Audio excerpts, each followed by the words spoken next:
Hi everyone, welcome to a special casual watch talk live.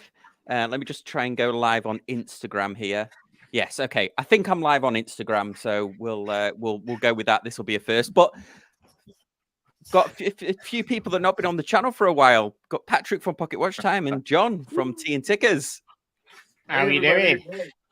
Yeah, thanks for joining me, chaps.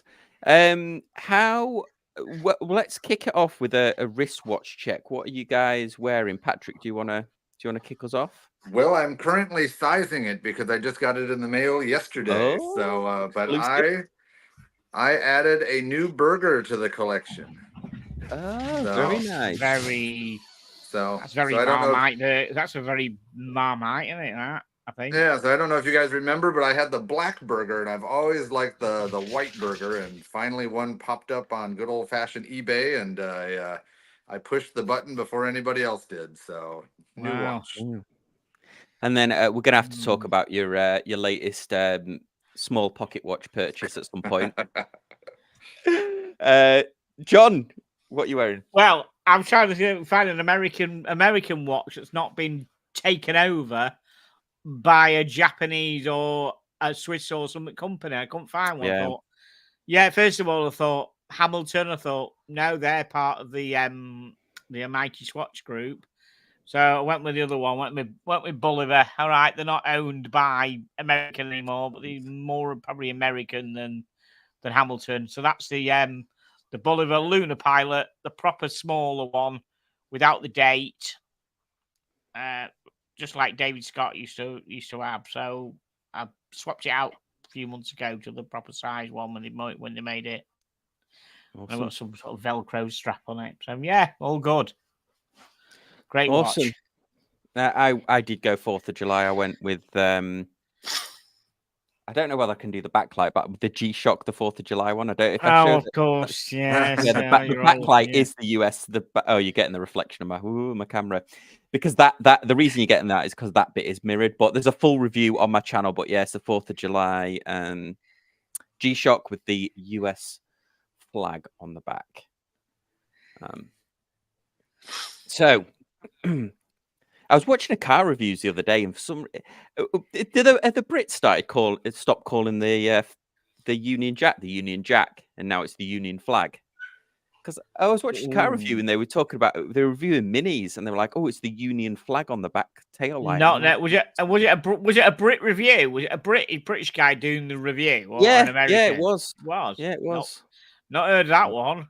Wow, no, definitely not. Before I start an international incident. Well, guys, we're gonna try and stream for as long as you know. I'm gonna go as long as you guys still want me to. So let me know in the comment section. Also, keep the questions coming as well. We haven't really got a bit of a structure to it, but we definitely want to answer any questions you've got. If you've got any topic ideas you want us to discuss, kind of a chilled, relaxed show, but hopefully it'll be a good one. The impromptu ones usually work. Can I have an impromptu rant about a watch? Ooh. Yeah, I've got a rant lined up as well. So got a rant. Yeah, I wrote about this on my blog. It's basically I like black watches, I like blue dialed watches, and I like I like Tudor, but I hate that new Tudor with the blue dial. That Formula One. Have you seen it? Let's get it. A Visa blue dial, because it's apparently I can't work out what I don't like about it. 3 combinations are great. I am a bit of a Tudor fan, so I love blue dial watches. Is what I've got probably most of, and I like the kind of the PBD kind of military style watch. Not that it's got a military thing to it at all. It's a Formula One drivers. It's all for Formula One. Yeah, let's. Is it on their website, or is it just one? Oh, it's here, isn't it? That one, and you'll find it on all the other I'm trying to work out what I don't like about it. It may be that the blue is too vivid for the black. The black's a stealth kind of watch, not that it's a military stealth, but it's just the blue's like too blue. Maybe it would work on a steel colored watch. I don't know that blue, but to me, it just doesn't. That just doesn't work.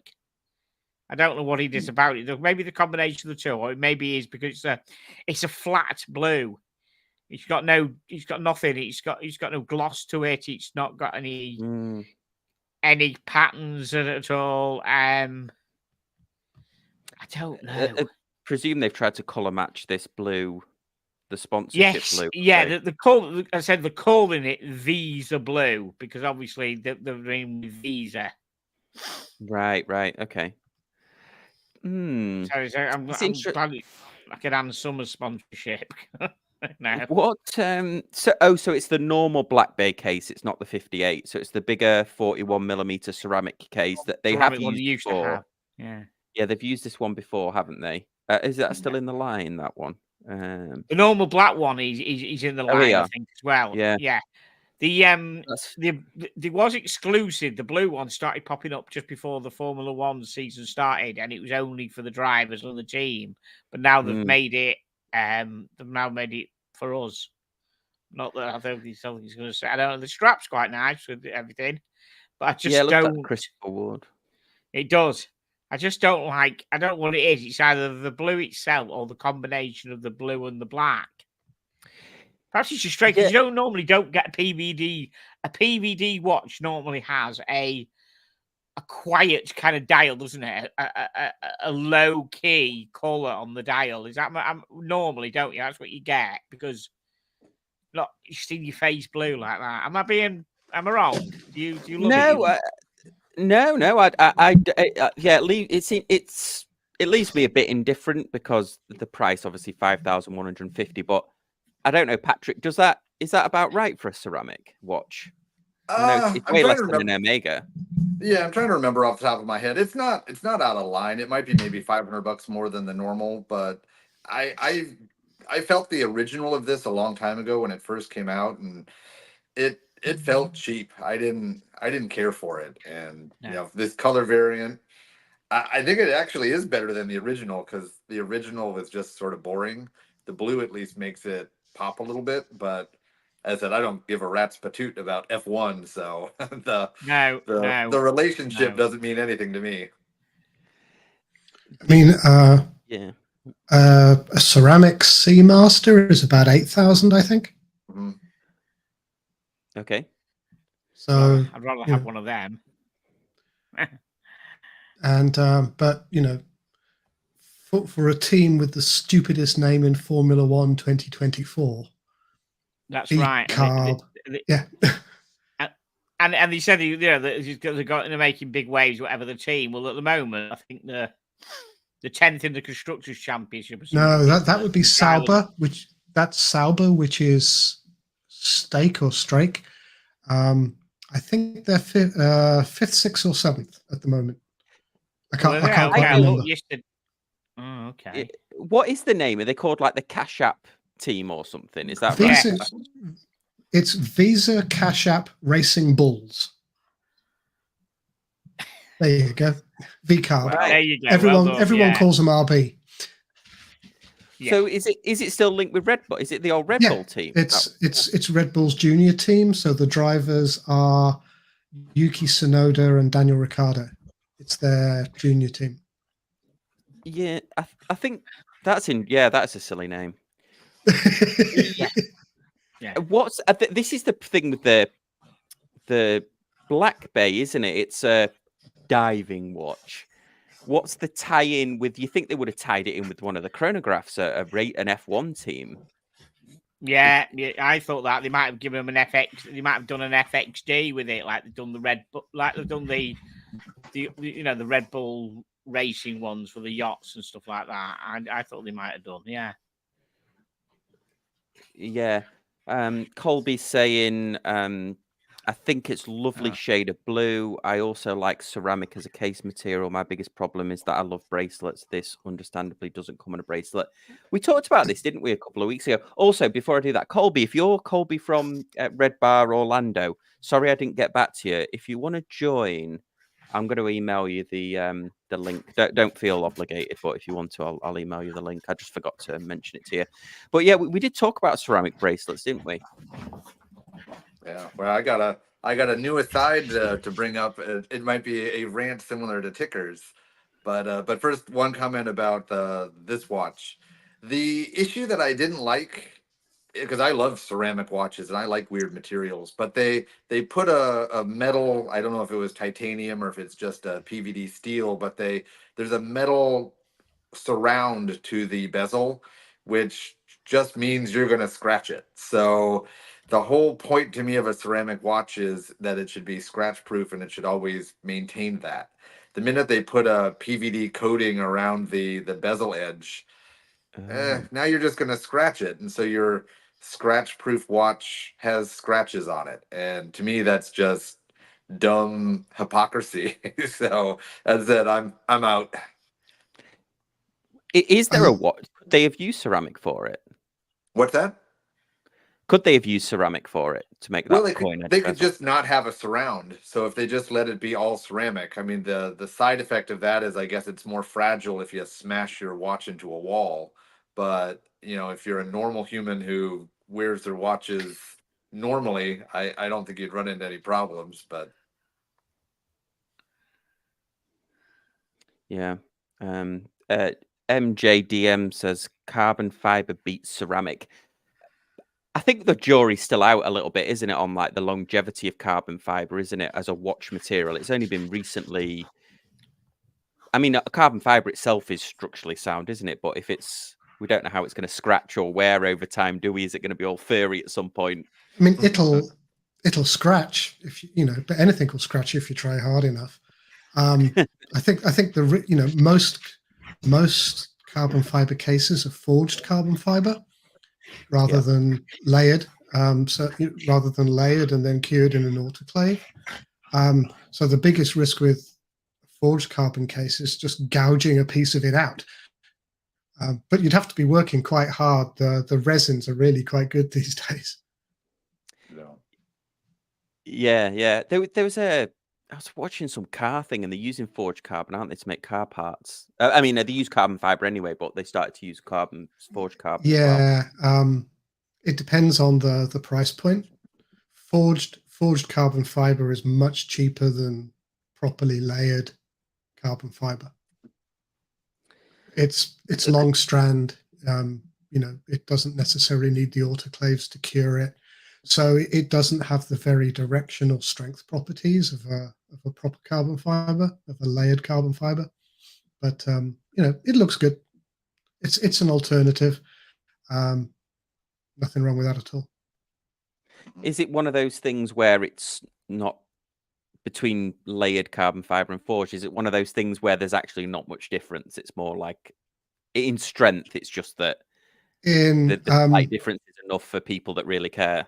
So if you're in aerospace or making something like, a $200,000 McLaren or a Ferrari or a Formula One car, you use the layered carbon fiber as part of your design process to give you a lightweight material that's strong in a particular direction. Right. And that's its benefit. It is very strong. It is light for its strength. And you can design the weave and the layers to give you strength in particular directions. Forged carbon fiber doesn't have that strength and that ultimate strength in a given direction. Okay. So it can be used as a structural material, but it's not going to be as good as the proper stuff. Well, there you go. Okay. Well, no, thanks for that, Mark. Let me get rid of this, Patrick. Do I need a visual for your rant? Yeah. Well, it's another ceramic watch that just came out, and it's the Blancpain Bathyscaphe on a bracelet. Okay.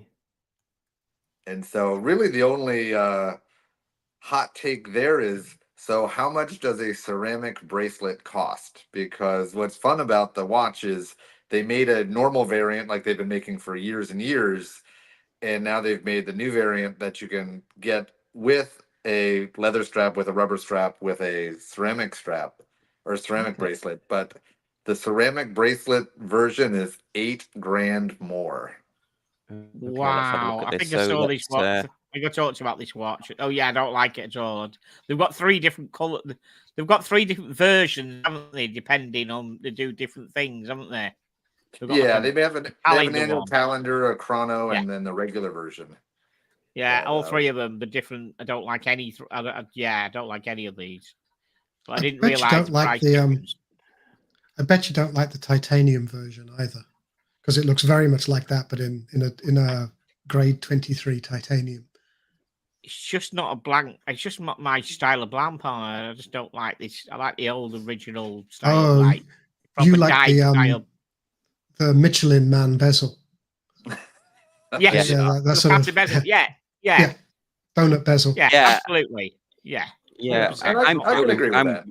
Yeah, I'm with John on that. Yeah, because I don't like the syringe hands. I don't like them on any watch, let alone this. It looks like stocks. It looks like the candlestick chart when you're looking at stocks. Yeah.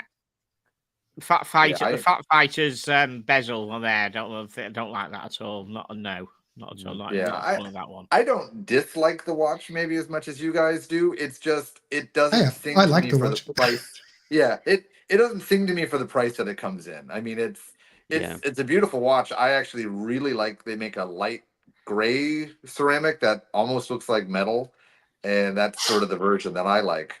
But the bracelet was sort of the new deal, and then I saw the price difference for the bracelet, and I was like, holy $8,000 more. I think, wow, I never picked up on that. And so I must admit, there were 2 prices I noticed that. I think on Tuesday when I talked about it, but I really didn't realize $8,000. That's ridiculous, isn't it? That really is.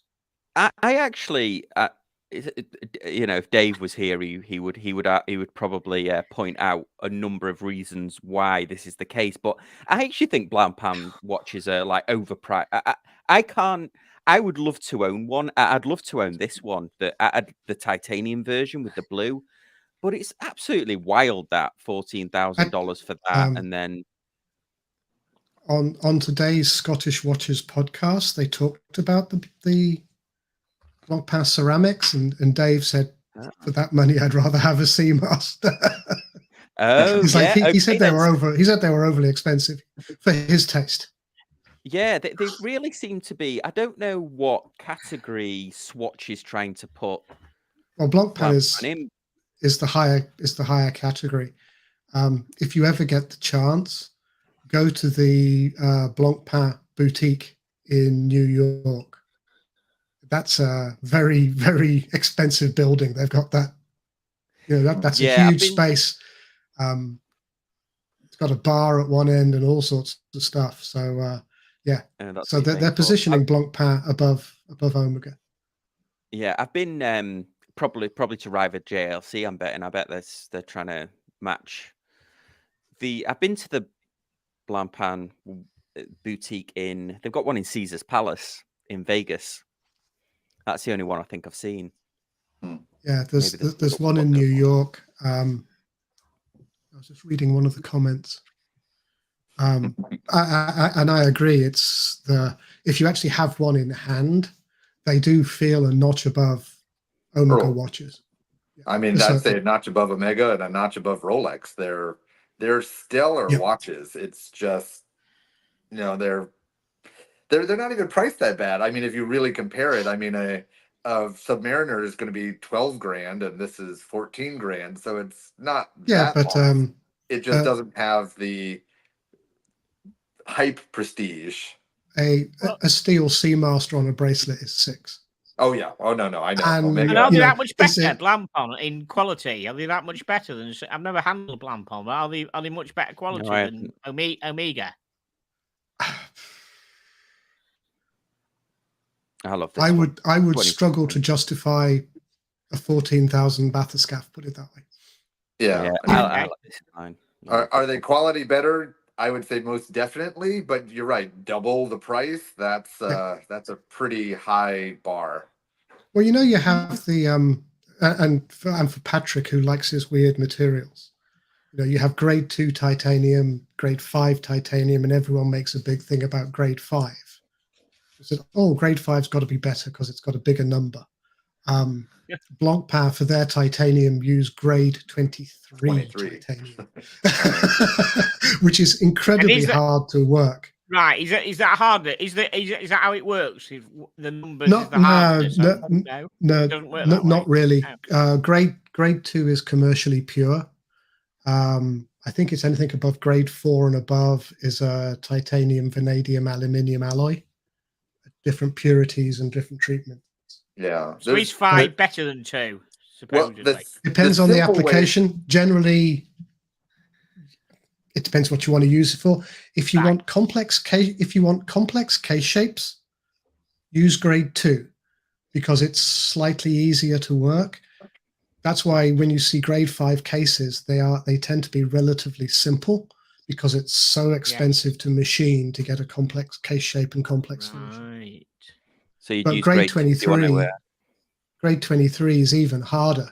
And what Blancpain do, they actually have quite a complex case shape in a material that's extremely difficult to work.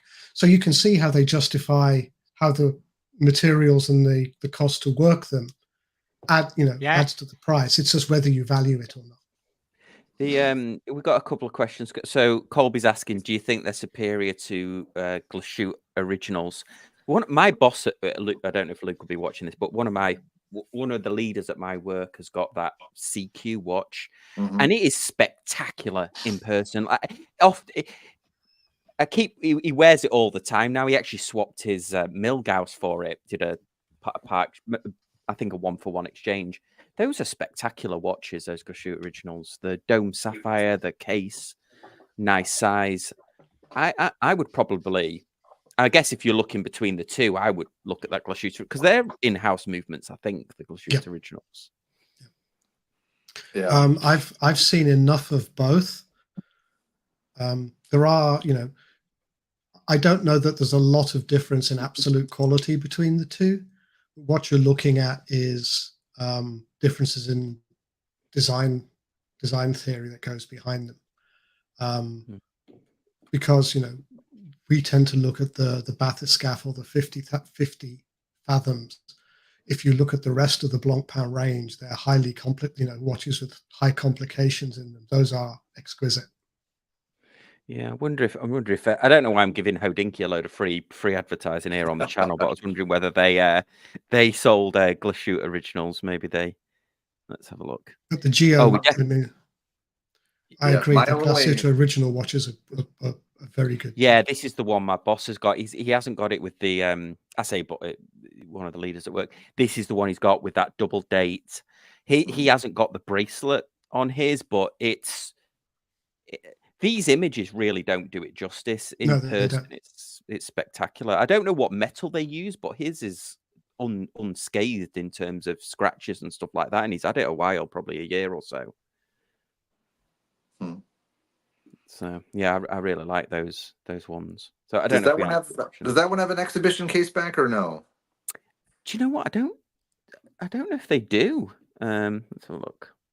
Because I know I think if it did, they'd show you. Oh, there you go. There you go. It does.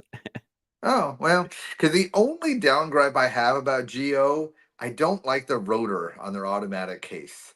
That GO symbol it makes the rest of it look cheaper than it should be. Like, it's a gorgeous movement. I just wish they would change the rotor. Just personal opinion, though. Yeah. I'm indifferent about the rotor, I guess, but yeah, I like the watch. I do. I'm not that hung up about the rotor because I won't be looking at that. I'll be having it on my wrist. Somebody, do you know what this reminds me of? You get these Patrick. Well, we all know this. You get these silly trolling comments on the on YouTube. Some guy commented on our live stream where we were talking about Seiko's accuracy. He's like, "What? Oh, it amazes to me that that you're so anally retentive about the timing variance of a watch, like how good the timekeeping is." Reply back to him was like, we're in a hobby like where have you ever met a watch collector that isn't fixated or anally retentive about a certain thing about a watch? Like where have you been? Like the entire hobby is people loving watches but also disliking specific things about them.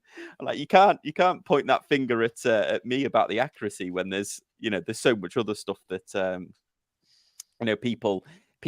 people dislike. Like whenever I used to review Christopher Ward, like everybody had an opinion about what they liked, what they didn't like, where the logo should be moved, and so on. So yeah, I thought that was quite a funny one. I'm like,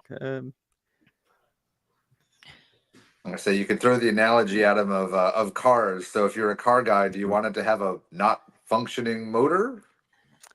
Exactly. That's what I said. I said if you're paying that much money and a watch is 20 seconds out of sync, like the Seiko variants is +20, -10, or whatever it is. If you've got a watch that's gaining, a minute in 3 days, is that? Yeah. Then. I mean, to me, that is part of the skill of the watch. That is part of what you're paying for, isn't it? The skill of the watchmaker to make an accurate watch. And I said to him in the reply, because he said, "Oh, well, people who wear Daytonas don't care about the accuracy. They care about, how it makes them feel and when they go to parties and stuff." And I replied back to him and say, "Well, actually, Rolex their shtick originally was how accurate the watches were, wasn't it? That was their first thing they went after. They didn't go after, you can really pose at a party with this one. Their first shtick was like how accurate they were. They were tool watches until the mid-'80s. Yeah. That was their background.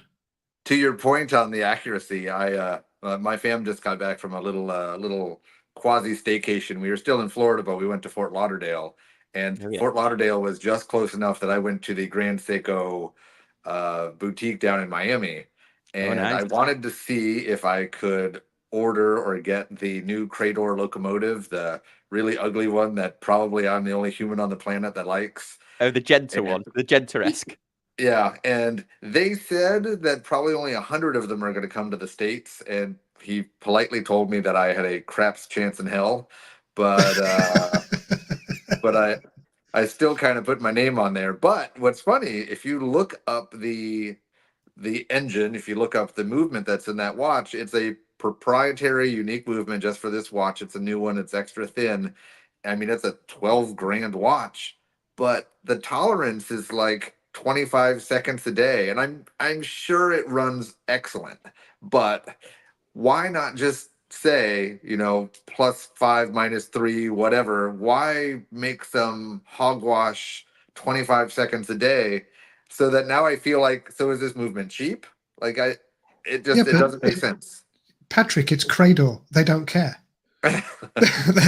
Crador do whatever they want. They don't care. but I and you have to admire them for that. I love Crador. Yeah, I'm 100% on board with you on this, because they go into so much. Grand Seiko goes into so much minutia detail about how they've machined the case, and it almost at times seems like with that would be, oh, we've redeveloped this case, the beautiful Zaratsu polishing and all of that.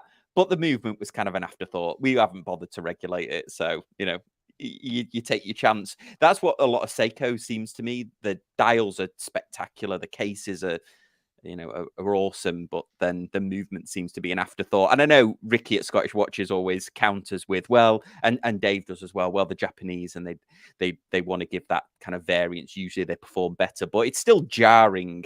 Even my, one of my favorite Citizen, I've just reviewed a Citizen watch, and their movement had +20 on it, and I mentioned it in the review. It's just seeing it, you're like, well, why? Even if there's a chance it'll gain 20 seconds and you're paying over $1,500. I mean, if you're paying like, maybe less than 100 or 200 for a mechanical watch, or you're buying it off AliExpress and it gains 20 seconds, you're not too fussed. But when you're paying over $200 up to 12 grand, like you said, it's a bit wild, isn't it? Especially when Rolex, theirs is 2 seconds, isn't it? And they commit to it. Mm-hmm. So, isn't it plus or minus 2? Plus or minus 2, yeah, Rolex, yeah. Okay, so the new Omega standard, although they only make about one watch every 3 months that can meet it, is 0 to 2. Yeah. The spire rate standard is 0 to 2. Yeah, that's actually. If I got a Cost C watch, I'd want it to be within those tolerances. I'd expect it to be if I bought it brand new. Oh yeah, this awarded that is a Cosc watch should be -4 to +6. Yeah, it was interesting in some orientation at some temperature. Yeah, Cosc it was in. Yeah, Cosc isn't that severe a standard, so.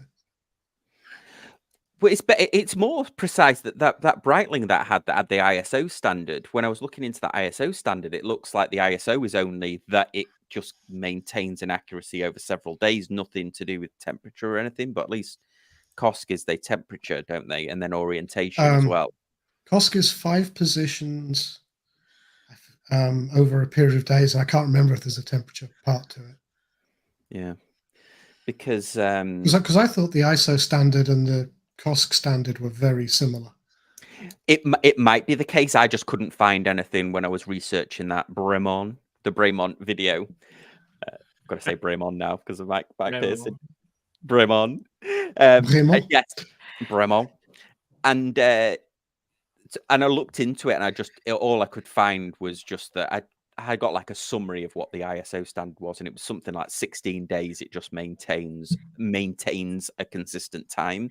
And actually, what was funny is that watch, I've got it up over there somewhere. It improved. When I first got it, it was losing like 8 seconds a day, but as I kept wearing it, it improved. It's now I put it on the time graphic because I was going to film a whole bit about how it was losing 8 seconds as well as one of the QC issues of it. But when I put it back on the time grapher several days in a row, it had improved, which is wild, isn't it? And I know watches do improve once you break them in like a car engine, but I'd not seen a watch improve that much.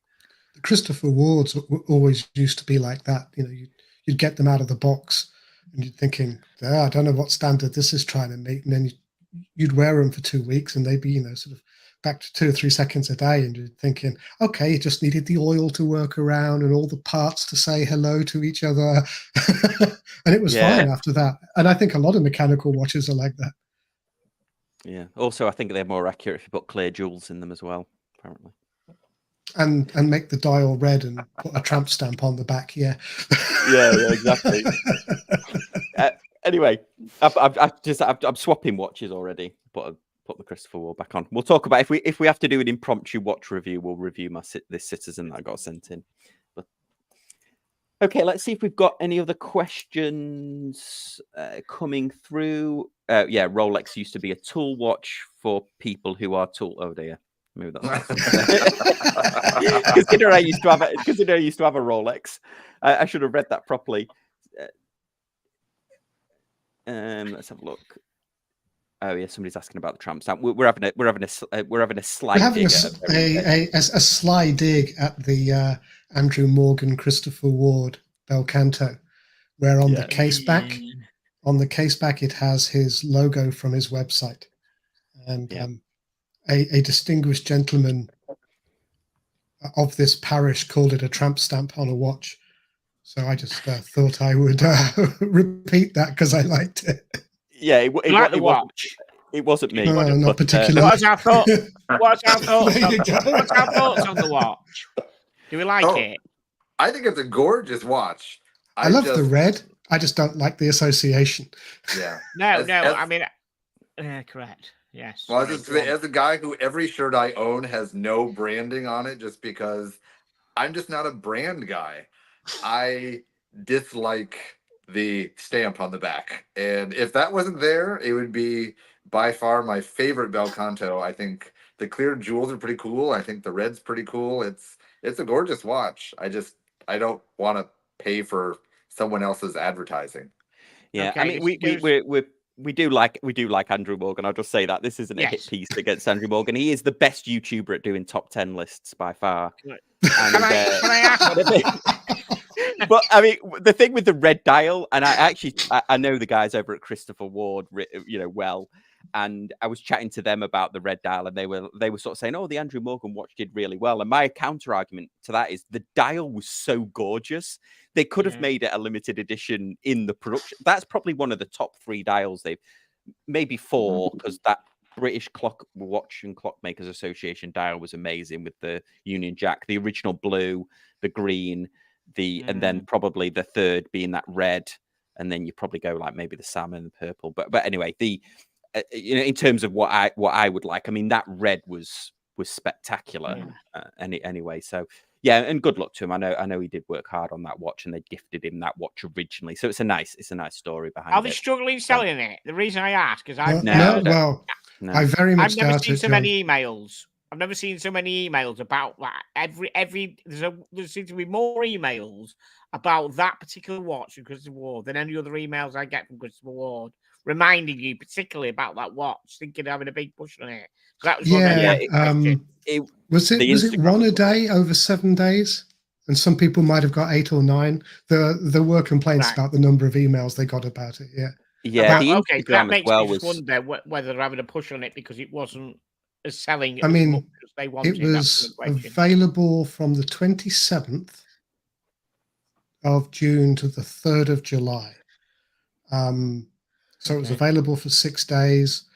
I don't think they had any trouble selling.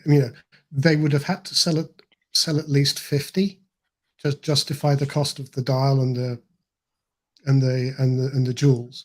I don't think they had any trouble selling multiples of that. Yeah, I think they did okay. They won't, obviously. Christopher Ward will never say how you'll never know. But they certainly, I think they did sell some. But you're right. I mean, both Christopher Ward and Andrew Morgan's Instagram were just flooded with image after image of the watch, and also they did email quite a bit. Oh, so Cedar Canoe said that he ordered one. Yeah, I'm going to say that dial. I mean, we're poking fun at Andrew Morgan. That red is jealousy from my point of view. Yeah, red is stunning. Red is stunning. Yeah, that red is spectacular. I bet it sold like hotcakes because, as I said, I think it's the prettiest one by far. Actually, Cedar, would you actually let me, while you're in the chat, would you have bought it? Would you preferred it to have had a normal case back on it? Did you go for the dial or did you go for the Andrew Morgan? Let me know. Let us know in the comments, and I'll flash it up. If you anyone see the Esquire article on Christopher Ward? The Esquire magazine. Yes, I read that. Quite interesting. They reckon they did. Okay, it's interesting because obviously Mark will know. It surprised me. What was their was it turnover, that figure they gave Mark? Would that have been turnover or profit? 55 million. Turnover, 55 million. The question was going to guess how much, but yeah, forget it. Right, 55 million. That was the question I was going to ask. Oh, I didn't know what it was turnover or profit. Yeah, here we go. I believe it was turnover. Turnover. Yep. So so the headline's misleading. Headline's misleading because in the article they don't say that they are 100 million watch brand. They say they should be there in the next period of time, but they actually say they're quite 55 soon. million. They reckon, don't they? Yeah, quite soon. Yeah. So, did you know they were that big? Cedar Canoe. Just before we go on, Cedar Canoe got back to us, so he said that he doesn't like the case back. The logo is too much, but okay. So that's probably because the dial. I mean, the dial's there, isn't it? It's absolutely spectacular. The case back is the case back. No one's really going to be looking at it, so I get it. It's not a deal breaker, but kind of like Cedar Canoe, I kind of just wish it wasn't there.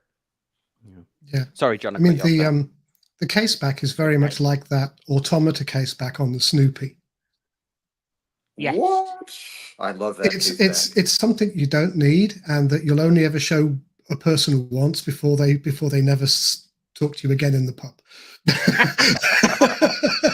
That's a little bit unfair, though, isn't it? That's you'll be left in the corner with the people going, "I couldn't help overhearing your last conversation."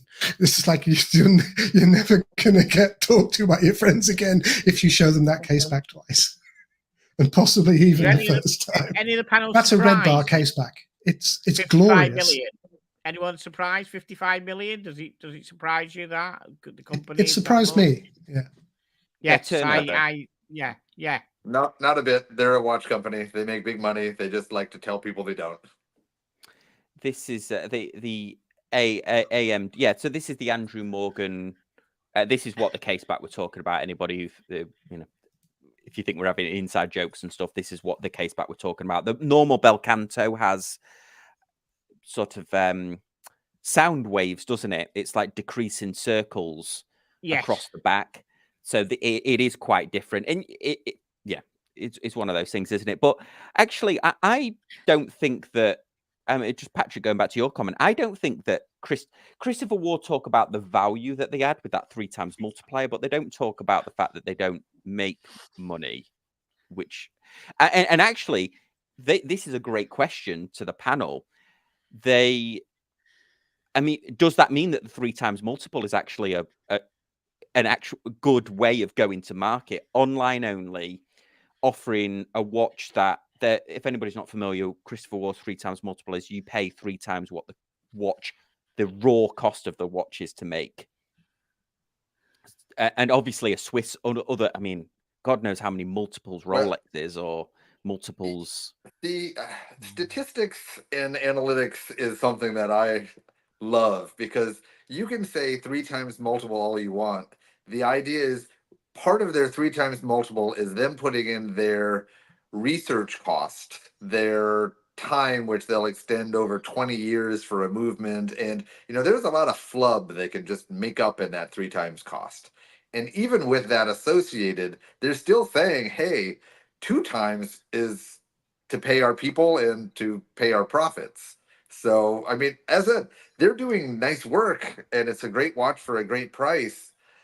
And other companies are probably doing, 20 times multiples, but, they're still making, if you told me you were selling your house and you were only going to make 3 times what you paid for it, that's still a hell of a lot of money. Although, to be fair, Christopher Ward were barely or not profitable for half to 2/3 of their existence. Yeah, that's every company, though. Bell Canto and cost. Bell Canto and 12 have moved them on. Certainly. Yeah. I work in the tech sector, and not being profitable for the majority of your lifespan is and I actually think it's funny, because chatting to the Christopher Ward guys, especially Mike France, it's funny how many similarities Christopher Ward is with the startup tech world. The way that the way they advertise, the way they go to market, the way they do their product development, their commitment to making a quality product, and then the people will use it, kind of build it first. I think, and they also are not afraid to try things, are they? You can see that their iterations that they do on their watches. I think they actually behave like a tech company, and being online. Are they the first watch company that was ever solely online? Or I'm sure they're not, but I know they use that as one of the things. So somebody said Christopher Ward. So Treble says Christopher Ward sponsor Everton, so they must have some serious cash. I actually wonder I wonder how much it is to sponsor a football team. I mean, it must be a lot. I mean, Everton's major. They're not on the shirt, though, are they? They're their timing sponsor. So I bet you there's tiers of sponsorship, but if you wanted to be their title sponsor, that would be seriously expensive. Their timing partner, it's going to cost them a sum of money, but it's not as much as being a title sponsor. Yeah, that'd be cool though, to have a Christopher Ward soccer shirt. Is the Andrew Morgan one more expensive than a standard Bell Canto, or have they put the price up because of who it is, or is it just the price? I don't think so. I don't think so. It says here, Google AI for whatever that's worth, says that the Everton's biggest sponsorship deal was with Stake.com, which I presume is a betting place. 12.5 million per year. So that must have been the title. I presume Stake.com's a betting. It's the UK, isn't it? So they were all betting companies that were sponsored. And to close the circle nicely, Stake is also the sponsor of Sauber Formula One team. Oh, okay. Yeah. Okay, so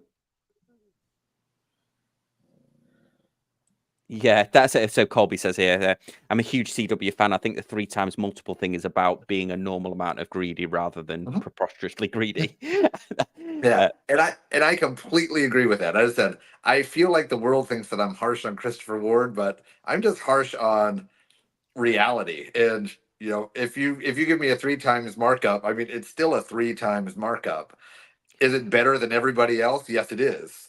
So I said, I'm not down on that. You're right. I think that's in line to be a luxury company to make money to pay CEOs and pay their advertising and their research. And, I know there's costs associated with it. Well, yeah. And to be fair to, I mean, obviously I'm totally biased. I'm like a huge Christopher Ward fan. I love, love the brand, like Mike. I am biased towards this, but they do, I think, don't they, Mark? They split it down and even explain why it's 3 times, don't they? Because they've got like the shipping costs, they've got the R&D. I think on their web, I don't know if they still do that, but I remember at one time I don't think they do anymore. Right down? And it's the raging argument is that 3 times, is that cost fully absorbed cost or manufacturing cost? Because there's a big difference between the two. Yeah. And I would go, it's not manufacturing, it's probably the fully absorbed cost. And the accountants on the Christopher Ward forum think it's manufacturing cost. Yeah. So the fully absorbed cost, the cost of running the business, comes out of that other two sections. Mm-hmm. Yeah, and this is mainly why all the micro brands, even the good ones, not that Christopher Ward's not a micro brand by any stretch, but this is why a lot of micro brands fail, isn't it? Because they don't factor in those auxiliary costs that they'll need. And I think Christopher Ward probably, in order to break out into the mainstream, I was having this conversation with them the other day, actually, to break out into beyond, because they're still not really an enthusiast brand, but they definitely have more, I would say, more sway at the moment with enthusiasts rather than just the general public. Perhaps in order to break out into that general public, they do need to branch out from like watch reviewers like me into other realms, fashion YouTubers and other people that wear the watches. So maybe they do need to have a bit more money in the bank to do that. And yeah, I mean, interesting that they've done better than Bremont, even though Bremont looked to be quite promising at one time when they opened the wing and everything, didn't they? That looked like Bremont were hitting the big time. But it makes you wonder the capital investment that Bremont made. They couldn't support it. They couldn't grow fast enough to support the capital investment they made in the wing and all the machinery. I think that was Bremont's problem. If they hadn't spent God knows how many million on the wing and all those beautiful CNC machines and all the hiring that they did to support their own movement manufacture, the 8,000 customers a year they had couldn't support it. Yeah. So that was a huge gamble, and it broke them, unfortunately. And I think that's where Christopher Ward has won, hasn't it? Because they've always, I mean, they're not been transparent about the cost, but they've never done anything like that, have they? They've incrementally grown. Mike's played the long game with it, which is Well, they've been going 20 years easily, haven't they? 20 years this year. From the founding of the company was the summer of 2004. They made a decent sized investment in partnering with Synergy Horlogère in 2014, and they've made a decent sized investment this year in the CNC machining company as well, to buy a stake in that company in Beale that does the CNC work. So, but they haven't done huge investments. They're very canny businessmen. Mike France, Peter Ellis are very canny businessmen, you can tell. Oh, yeah. Well, Mike France built up a number of very successful businesses, didn't he? And he even saved Debenhams the first time round before it was finally killed off in the 90s. But I mean, they also, I mean, I like the fact that they do experiments, but they also have a few misses, don't they? Unfortunately, I think the misses are more to do with the fact that they don't launch the watches properly. Some of them, that the compressor, for example, that I feel like that should have done a lot better. This watch, this Elite 1000 titanium, I think this is well on par with the Tudor Pelagos, but it had the Christopher Ward name on the dial, and it looked, I think in their catalog, it just looked like a more expensive 300, the Trident. It just looked like a more expensive Trident Pro instead of it being its own category of extreme dive watch, I guess, because it's 1,000-meter dive watch. When they've had 1,000-meter dive watches before, they've stood out a little bit more historically. The square case C11 would have been a good example, and they had that in 300, 600, no, 500 meter and 1,000 meter. C11, it's called. Yeah, C11 Makira, Makira. Oh wow! This is wow. I've never knew this one existed. Wow, you would think that was a Bell and Ross straight off, wouldn't you, if you didn't know their logo? Yeah, I had one. I had the black dial green hand version, which put me off square cases for the rest of my life. I could not get that watch to be comfortable to save my life. It's weird, that, isn't it? They don't fit me. I'm done. Yeah, I definitely suit these sort of concaved case backs. But yeah, that's a new one on me. That's their worst logo, isn't it? That C with the W in. I mean, Char Ward was probably the worst, and then that's the worst. The second worst. That's the David Wellington look, the C with the W on the inside. Oh, is that Char Ward? Let's have a look. Yeah. So this is CHI Ward. Char Ward. Yep. Yeah. I like it. Well, I mean, I've got used to it because I've had this one 9 years now, so it doesn't bother me at all. Yeah, you know what's interesting the other day? I mean, obviously the Andrew Morgan watch was interesting. I know we've been poking fun, but I'm glad it did well. Glad it did well for them and Andrew Morgan. But when they did that sale, they didn't really pump the sale that much, did they? But they sent the sale email through, well, and they sent the preview, and so the sale actually hasn't gone live yet. But when the sale does go live, the sharks in the forum and the enthusiast group will have got a lot of it, I think. It's well over. There wasn't much in it this year either. There was. Yeah, sorry. I don't think it was as big as some of them have been. You're right, but they had. I wonder whether. Let's just have a look. But yeah, look at this now. So let me just reshare this. I've just gone on the website here. Look, that's the link now. So they've sold everything. That's the link from the email. That tells you there wasn't much available to start with. When I first got, because as soon as I got it, I clicked on it. What was interesting, hopefully I got a screen. I think I did get a screenshot of it. I'll see if I can share it. Was they'd made a really cool, maybe it was on my phone. I'll have to show it later. They'd made a C60 Sealander, the C63 Sealander, with a Kosk, the GMT, but with a Kosk movement and a silver dial. He said he made 50 of them. And that's the one thing they don't normally do is the Kosk GMTs. And I've asked them about this before. And so that was quite a surprise to see that. And I would have got one, but they were expensive.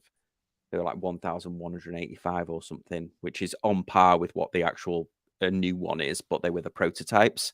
But I thought that was quite interesting that they'd at least experimented with making 50 of these Kosk GMTs. There you go. Let's see.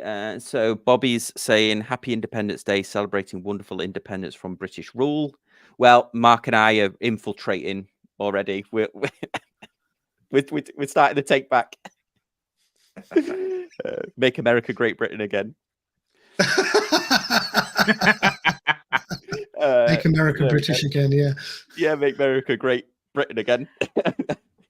Okay, so let's see. Let us know, guys, if you've got any. I think we just did Christopher Ward. We put the world to rights about Christopher Ward. If you've got any questions, let us know in the comments section down below. Thank you, everyone that's watching. We've got 39 people watching live now. So that's really good. I was going to have a little rant about Mecha-quartz, but is there anything anybody else wants to talk about before I go into that? If you're going to complain about the VH64, go ahead. Yeah. So one of the brands that I backed right at their Kickstarter was this brand called Walbrook, which, if anybody doesn't know, their original kind of shtick, is that the right word? Their original origin story was that Neil Armstrong wore a Walbrook watch. So this is a replica of the watch that Neil Armstrong wore. I think they might have been a French company originally. They were called Walbrook and the rest of the world, and I believe they were called Douglas in the US. So they actually did a Kickstarter with this skin diver. So how people know about this watch is that Neil Armstrong's brother found it in his effects when he passed away, and it was really bad. You know, he'd worn it a lot. They actually auctioned it, and it didn't really get that much. I think it only went for a couple of $1,000s. I don't think people really knew about it, but apparently, so they called this the watch that Neil Armstrong wore when he was because he was a test pilot. So it has that association with it, because obviously the Speedmaster he only wore for the moon landings for the missions, but he actually wore this. So anyway, they started off as a micro brand. I backed them on Kickstarter. The watch was pretty good. But as they've evolved, they're bringing out some really cool watches. But the reason that I pick on them is because they are one of these brands that uses this flipping VK64 Mecha-quartz. And I'm amazed that brands still use it, because for a number of reasons. A, it doesn't have the date, of course, which I don't like. But it's completely still, and it has a 24-hour dial. I'm amazed that this dial is still... They still use this movement because it's got a useless 24-hour dial, sub-dial, and it's completely still, other than if you're actually the chronograph. And I don't think that's a trade-off just to have a sweeping second hand. I don't think that's a good trade-off, missing the addition of a 24-hour sub-dial, which is useless to no one unless you're in a submarine, I'm guessing, and you don't know day from night, or it's completely still. But that's my start of the discussion. Does anybody disagree with me? Hopefully somebody does, otherwise this will be a short topic. I think I'm in full agreement. I cannot stand a dial that has no moving furniture on it. There's a version of a tantalum AP Royal Oak that it comes in like a baby wrist size, because back then I guess it was a 34, but because it's a integrated, it actually wears bigger, and it's quartz. Really cool, and they're really not that expensive compared to everything else, but it doesn't have a second hand. I think I'd go insane. I just couldn't do it. Yeah, it's weird, isn't it? You know, I think there's a lot of gaslighting, isn't there, about watch sizes? Maybe that's another topic. I had somebody else comment about, this watch size is perfectly normal, and then everybody says, Muhammad Ali wore a 34 mil Cartier, but it's like, yeah, but at the time, you had little choice about the size of a watch, didn't you, back in the 60s? They were all small. It was like, imagine in the 90s, everyone just wanted the smallest mobile phone they wanted, and now everyone wants the biggest one. Nobody would go, I want a 2-inch a 2-inch long smartphone, would they now? But back in the 90s, that little Nokia one that was the candy bar that was everyone had, that it was literally removable, like with removable fronts. Blue front and a red front, I remember that. Yeah, exactly. So it does evolve. I don't object to Mecha-quartz movements in principle. There are some good ones. This one, the VK64, I think should be just stamped out completely. I fully agree with you, but there are some good ones. You can get the three dials with the running seconds and so on. That's just the worst one of them, the VK64. Yeah, because technically this is an upgraded version of a Mecha-quartz. It's a kinetic, and so it's a quartz, and but it does have a moving seconds hand. Awesome. We've got a special guest. Mark, before you carry on, we've got a special guest, Nicholas. If you're ready, I'm going to add you in. Nicholas, absolutely. Hi. Hey. Happy 4th of July, everyone. Yeah, absolutely. 4th of July, everyone in the chat. Well, thanks for joining us. No. Well, I thought, I've just finished my last meeting with Americans, so I thought, before I leave my office, everyone else is gone, so it's nice and quiet. I thought I would come in. So where do I meet you? What's the rant? What's the? You're safe. We already finished talking about Christopher Ward and the Andrew Morgan Bel Canto. That we finished that topic already. So you've come in at a safe time. We were just talking about Mecha-quartz, Mark had just thrown a new topic flag. So I don't know where you were going, Mark. Did you have another Change direction. Chronographs without running seconds drive me nuts in general anyway. Have you ever seen the I thought this was a genius idea.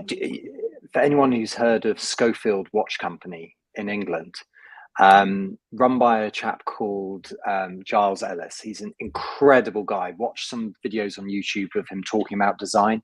Very passionate, good friend of mine. Been running it since 2012. Schofield, a old school British watch company. The watches they make are very individual, like very, very strong, distinctive design language.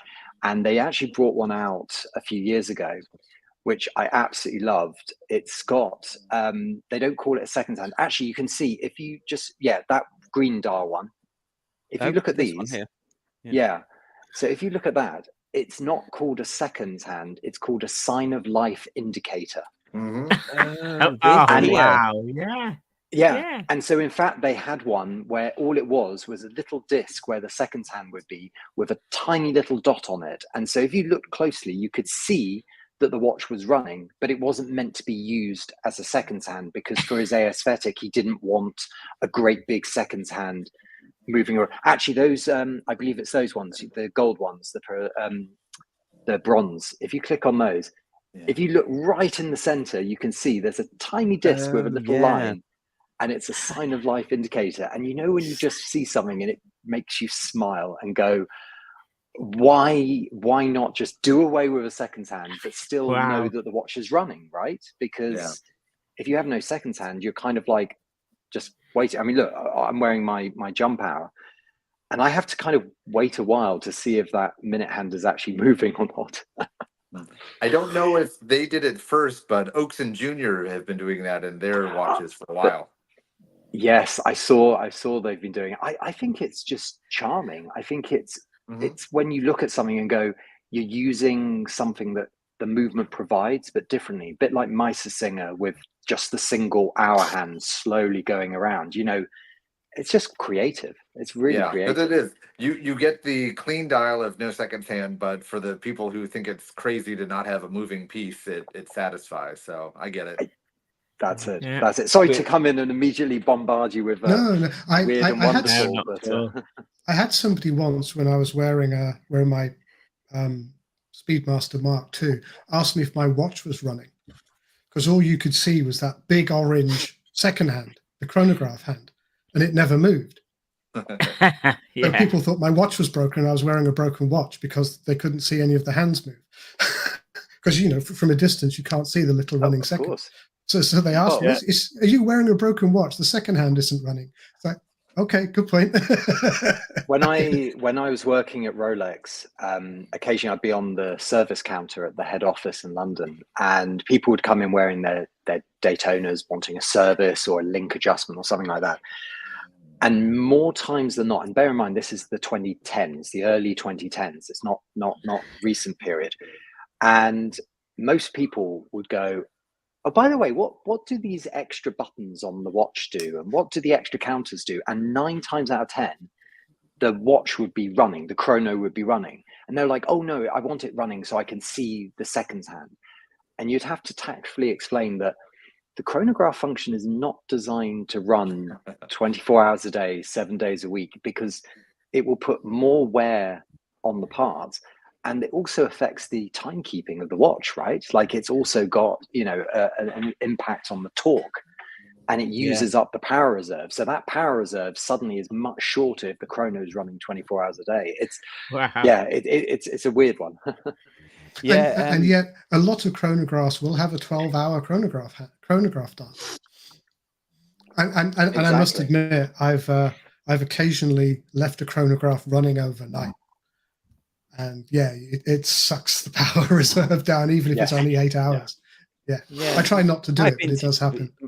Yeah, my vintage Seiko speed timer, John Sachs, who serviced it for me, said that for some reason, because that movement doesn't have, it's just got one central second hand and one small dial. And he said you can leave that running. Seiko had originally designed them to leave the chronograph. You can leave the chronograph running without it degrading the movement. He just said it was a quirk of quirk of that movement. Seiko Todd will know. We're fielding many complaints here, Nicholas, about how well dressed you are versus how well dressed people in the audience are, or on the panel. Yes. Yeah, definitely, absolutely. Oh dear. I mean, we at the end of last week we got our summer AC unit installed in the office, and it means it will be the first summer where we don't introduce a summer dress code at Fears, because we have it's in everyone's contract. There is a dress code, and you don't have to wear a tie, but you have to wear a jacket, an iron shirt, chinos are as casual as trousers can go, and polished shoes. And no, a tie isn't required. But what's interesting, all the male members of the team, when they've started, they've usually started without a tie, and they go, "Oh, I hate wearing ties. I don't like ties."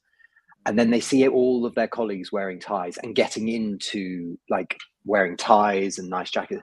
Even our most junior member of our team, he's 22, and he now will go on Vinted and buy, like, he showed me this amazing Piaget tie from the 70s that he bought, and he now gets his jackets, he takes them to the local dry cleaner to get them tailored so they fit better. And it's really weird to see how I now have an office where everyone is like trying to outdo themselves of being well dressed.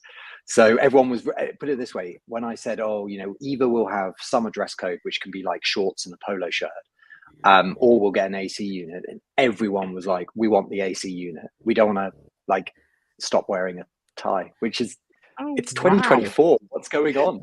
Oh, I was hoping you had like a box of ugly ties that if somebody forgot to wear a tie, they had to wear they had to wear like a hideous. I worked at a company tie, like that. One. Yeah, I've worked at companies like that where they have an ugly tie. You get, absolutely. Yeah, the and emergency. you haven't had anyone subversive come in wearing the dirty old man tie, which is the guy with the flasher Mac. You haven't had that happen to you yet, because that tie exists, be warned. And it's quite subtle. It just looks like a pattern, but yeah.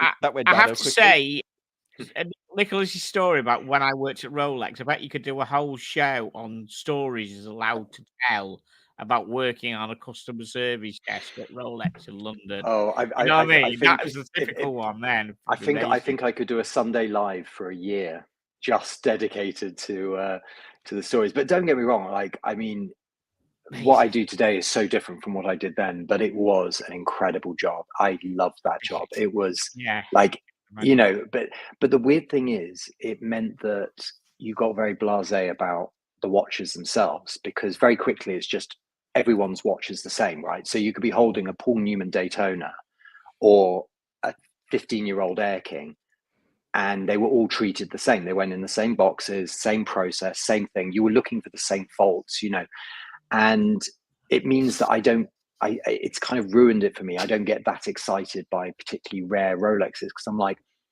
I've handled quite a few. I mean, you know, military Submariners, I've probably handled 100 of those, you know, and that sounds very blasé, but you know, when it's like you're handling so many watches every day that it kind of ruins it a little bit for you. But then I think I was saying this actually to my colleagues, because we were talking about a new watch that launched. I can't remember which one it was. It was a few weeks ago. And I said, oh, you know, how much is it? And one of my colleagues said, oh, you know, it's really reasonable. It's only 25,000. And I suddenly thought, this is the crazy thing. When you work in the watch industry and you're looking at watches all the time, and obviously, you know, we have some incredibly well-off clients, and we go to lots of watch events as a company, and you suddenly realize that talking about watches that are like someone's salary, you know, for a year, you get very sort of numb to it. It's kind of like, what impresses you? Like, you know, am I impressed seeing a tourbillon or a minute repeater?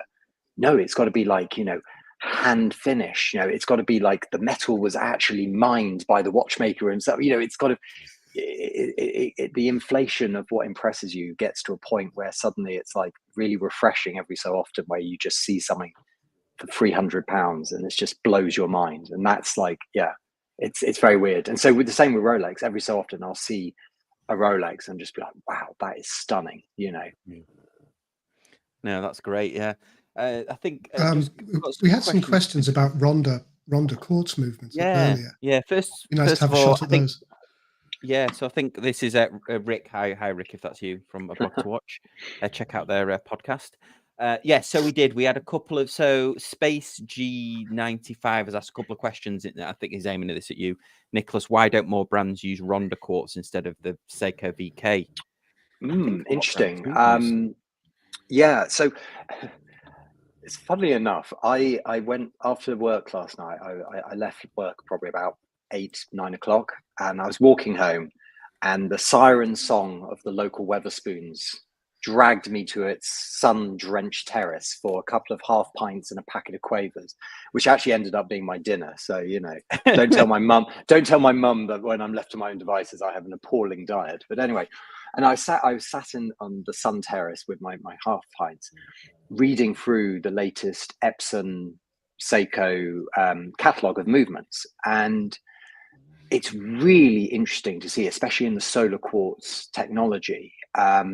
It's an area I'm very, very interested in, very passionate about. And of course, Fears restarted with quartz, but we started with Ronda quartz. And Ronda have a line of solar quartz movements as well. Mm. It's just when you start looking at a lot of the spec, Seiko and Epson Corporation, they're combined. Their specs are just a bit better, you know, and pricing wise, they're not that different. But what they don't have is the Swiss made label, right? You know, they're not made in the southern part of Switzerland where Ronda, and I've been to the Ronda factory. Now, we did a watch last December and we used a Ronda movement for that. And I tell you, they are one of the best companies to purchase from as an organization. Mm-hmm. You know, you pretty much call them up and say, I'd like this. And it's so easy. It's so quick. It's so simple. And yeah, I think, you know, when you look at Ronda, because Ronda movements aren't mind-blowingly expensive, they can be just dismissed as another quartz, but I do rate them. But also the top grade of Seiko and Epson movements are also incredible. I have to, my mind is very much into quartz at the moment. I'm realizing there was an interesting article, I think it was on Watch Pro by Robin Swivenbank. And he was saying basically, like, can we just give up bashing quartz and accept that if we are thinking of watches getting smaller, thinner, you know, more classic, dressier watches coming back into vogue, quartz is perfect. A two-hand quartz movement, you can make it waffier thin and not have to charge 50 grand. And it's, I don't know, like I'm talking at the end of a long day of work, so I'm somewhat tired, but no, you're probably getting my train of thought. You know, actually, if you do a solar quartz and you've obviously got to have a certain transparency on the dial. And if you have a dial that's too transparent, you then see the cell, the recharge cell, which, you know, fine on my calculator, not great seeing it. It's not as beautiful as a skeletonized movement, right? But here's the thing. What about if you have mother of pearl? Because mother of pearl is naturally translucent. And so actually, if you have a solar cell and you put a thin slice of MOP, it looks like MOP and it still charges up the solar cell. Or you can do what Citizen do and use paper. Tosowashi, that very thin. Exactly. Yeah, exactly. So this is my Chronomaster. Oh, I love that. I love that one. Which is a blue dyed Tosowashi or paper dial.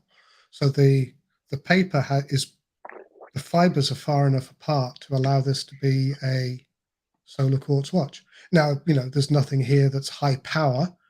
You know, it's 3 hands and a date. So there's nothing here that's high power, but you can get away with it being thin. And exactly. I'm looking at 4 other solar powered watches sitting on my desk right now. You know, 2 Casios, 3 Citizens. There was one movement my eyes were drawn to very quickly, and it was interesting to do the comparison. So 2 solar quartz Epson movements, and these are their VS range, so the top grade. And these movements are tiny. So for people in the UK, it's about the size of like a 5p piece. You know, this is a small little movement. You know, that will be, Sam, help me out here. What's that in the US? What, a 5p coin? It's like a dime, isn't it? A dime. Okay, yeah. So, you know, we're talking tiny, and we're talking 2.5 mil thick, maybe thinner, solar quartz. And they had one with a seconds hand and one without. And the interesting thing was the one with the seconds hand had a 6-month power reserve. So when it's fully charged up, it will run for 6 months. The one without the seconds hand, 12 months. You double the power reserve by removing the seconds hand. And yeah, I don't know. I just keep looking at this and thinking there is something really exciting here with what's available with quartz and what quartz allows you to do as a company. And I mean, you know, I obviously they have completely different movements from the ones we're talking about, but you know, Cartier do incredibly well with their quartz tangs. Yeah. Oh, we've got someone else joined. We've got a mini pocket. He was screaming for Grandpa, so I had to mute him. But yeah, he was walking now by. YouTube famous. He's gotten so much bigger. Oh wow! What does he think of your small pocket watch that you bought? I hide all watches from him because he's walking around clubbing things right now. So I did wonder why you'd bought a catcher's mitt with a pocket watch sewn into it. It's what it looks like. that was an accidental. But Maxwell, go run away. Go see Grandpa. But that's this guy, Nicholas. I know you might not have saw it in the chat. But, no, I did. I saw it, and I saw it though on the wrong time zone. I was kind of scrolling through it, thinking, "What on earth is?" And at that point, I was like, "I think I had to go to bed or something." But the crazy Patrick, thing tell is, me what this is. I bought 2 of them. Oh wow! So the rarest watch in the world. I bought 2. The picture I saw was really tiny. And I thought that this was going to be like maybe a centimeter or 2 little dial in a normal pocket watch. And then all of a sudden, I got this ginormous, shoulder clock. But this is Hattori,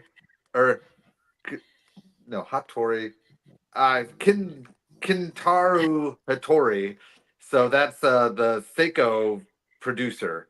So before it was Seiko, he was KH. Wow. And so this is from this is a Japanese Army shoulder clock. And there's a winding mechanism down here which I haven't figured out how to use yet. So I don't even know if it works. What year is it? I have no idea. 40s or something, but maybe when you buy from the Japanese auctions, they give you no information. It's just like, here it is. They call everything junk, which pretty much means they don't guarantee if it works or if it doesn't. And you just take a gamble. And as I said, my gamble turned into this ginormous leather-wrapped super watch, and I have 2 of them. So that's one for each shoulder. Yeah, you can be double shouldering your watches now. Wow. Yeah, you double wrist, and I can double shoulder. May I ask how much it was? Well, that's what's so exciting about it. Take a wild gamble guess. I'd have $200. $100. I was going 250. Less than $50 a piece. I was going to say, I would have thought the shipping would have cost more than the watches. No, that's the crazy part. The shipping for both of them, and I'll show you my. I got an Empire regulator pocket watch. That's stunning. That's kind of cool. I got a really interesting Citizen, which is called the Diamond Flake.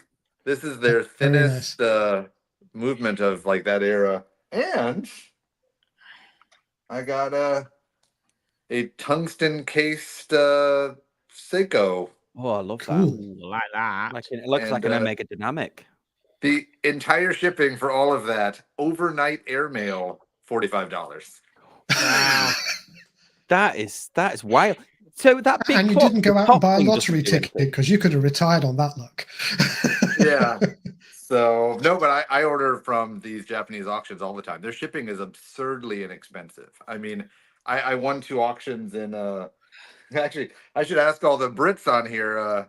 where Hammersmith is in London. You can go pick up an auction for me, please. But it's central, isn't it, Hammersmith? Yeah, sort of west of central. Yeah. But yeah, the company doesn't do their own shipping, so I had to contact mailboxes.uk, whatever it is, and so they're trying to like organize it. But they're charging me $120 for 2 wristwatches, or 120 pounds, so that's probably like $150. Yeah.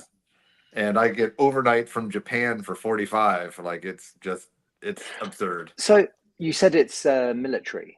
I'm guessing what they've done is to make it very accurate. It's got a very large balance. It's a very large movement, but then to protect it so it doesn't get smashed up on the battlefield, they put a tiny dial rather than having a big face that could easily get bashed around. Is it? Yeah. Because is that all movement? Is it? Well, I'll take it out of its little leather container and we can sort of see. So I mean, if I unhitch it, then this just comes off and yeah. I mean it just gets cooler the more you take it apart. It does. Wow. Oh my goodness. So That's cool. There's a latch. Let's see. This thing. So maybe that's the keyhole. So that looks more like the keyhole. I don't know what this the top is. Maybe thing this is a handle. It's not a winder. The top thing isn't a winding mechanism. Maybe this is where you like mount it on a pole or something. I don't know. Yeah, I'd say that's the keyhole. I'd say you get a weird kind of key with a hole thing. You put, you know what I mean? A hollow key thing. Didn't you get any key with it?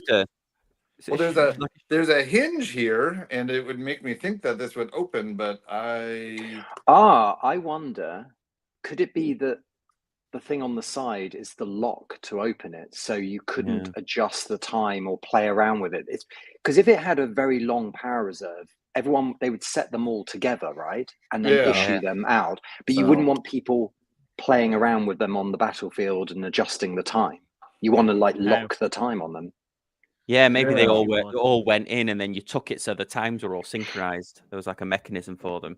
Wow. So I got to do a little research on this and find out how the heck to open it, how to set the time, and how to everything. So, but I'm assuming this is probably from World War I or earlier, because given the Hattori name, at a certain point he became Seiko Shah and started making it under the Seiko branding. So for this to be under the Hattori branding, I'm guessing it's earlier than that, but as I said, I don't have too many facts.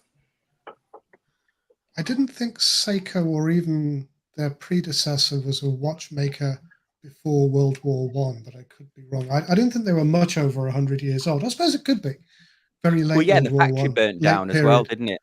Yeah, they had to start again. I think the original factory burnt down. But yeah, if you go to the Seiko Museum, they've even got like huge, almost wooden clocks.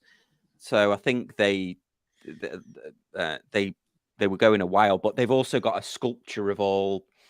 In fact, Patrick, I'll send you a picture. You might like it. But a column of pocket watches that during the fire they all melted together. So they were all in a lump. All these pocket watches kind of melted together. They had quite a big fire in Ginza, the original workshop. Yeah, there we go. Okay, so we went from Ronda Quartz to Patrick's haunted World War II. Watch tray, yes. Yeah, let's. Oh, actually, Palm says he lives in Hammersmith. Go, Parm, go. Let's just see if there's there's no more questions. Everyone's just poking fun at your watch. No, rightfully so. I got the box. Cool. It was a heck of a lot bigger than I was expecting, and I was like, "Why is this so heavy?" And then I opened it up, and I saw these two monstrous coconuts, and I was like, "What the?" So. No, it's very, very cool. Very cool. Yeah, very cool. Well, let's. Has anybody got anything else they want to chat about? We could probably look at a few, go through the news. But did anybody have anything? I did my rant about Mecha-quartz. But anybody else have anything on their mind? Well, I'll be back in a minute. I'm going to go wash my hands. I don't know what I just touched.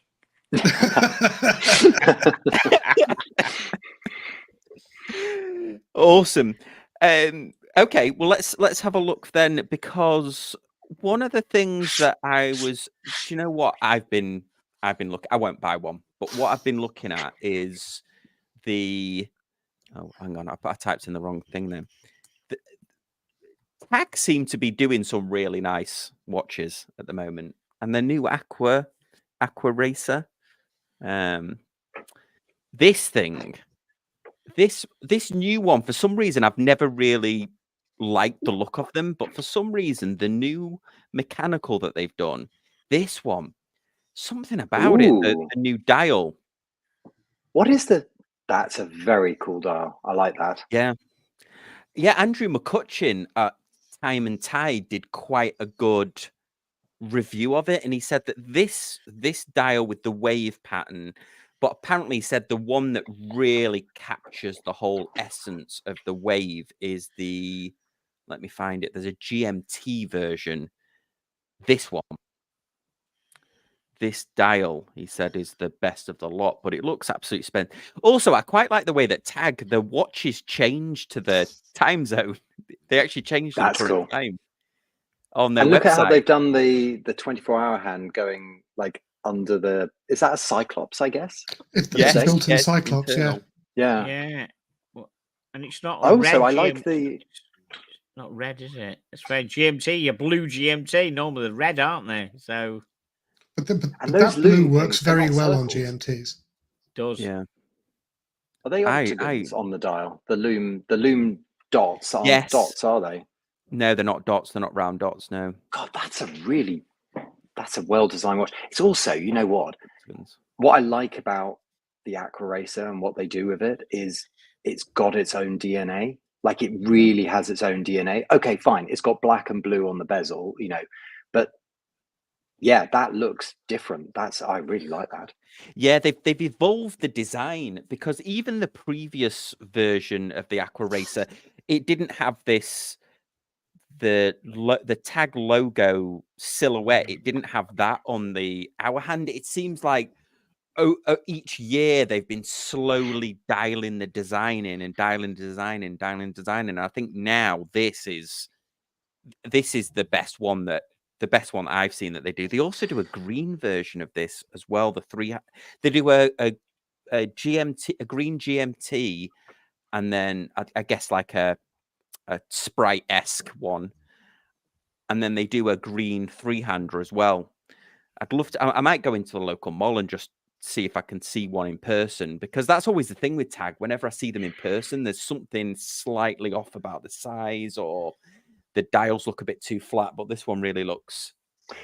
So here's an interesting fact. So I think the head of the design team for Tag, bizarrely, he lives and works in Notting Hill in London. Oh, really?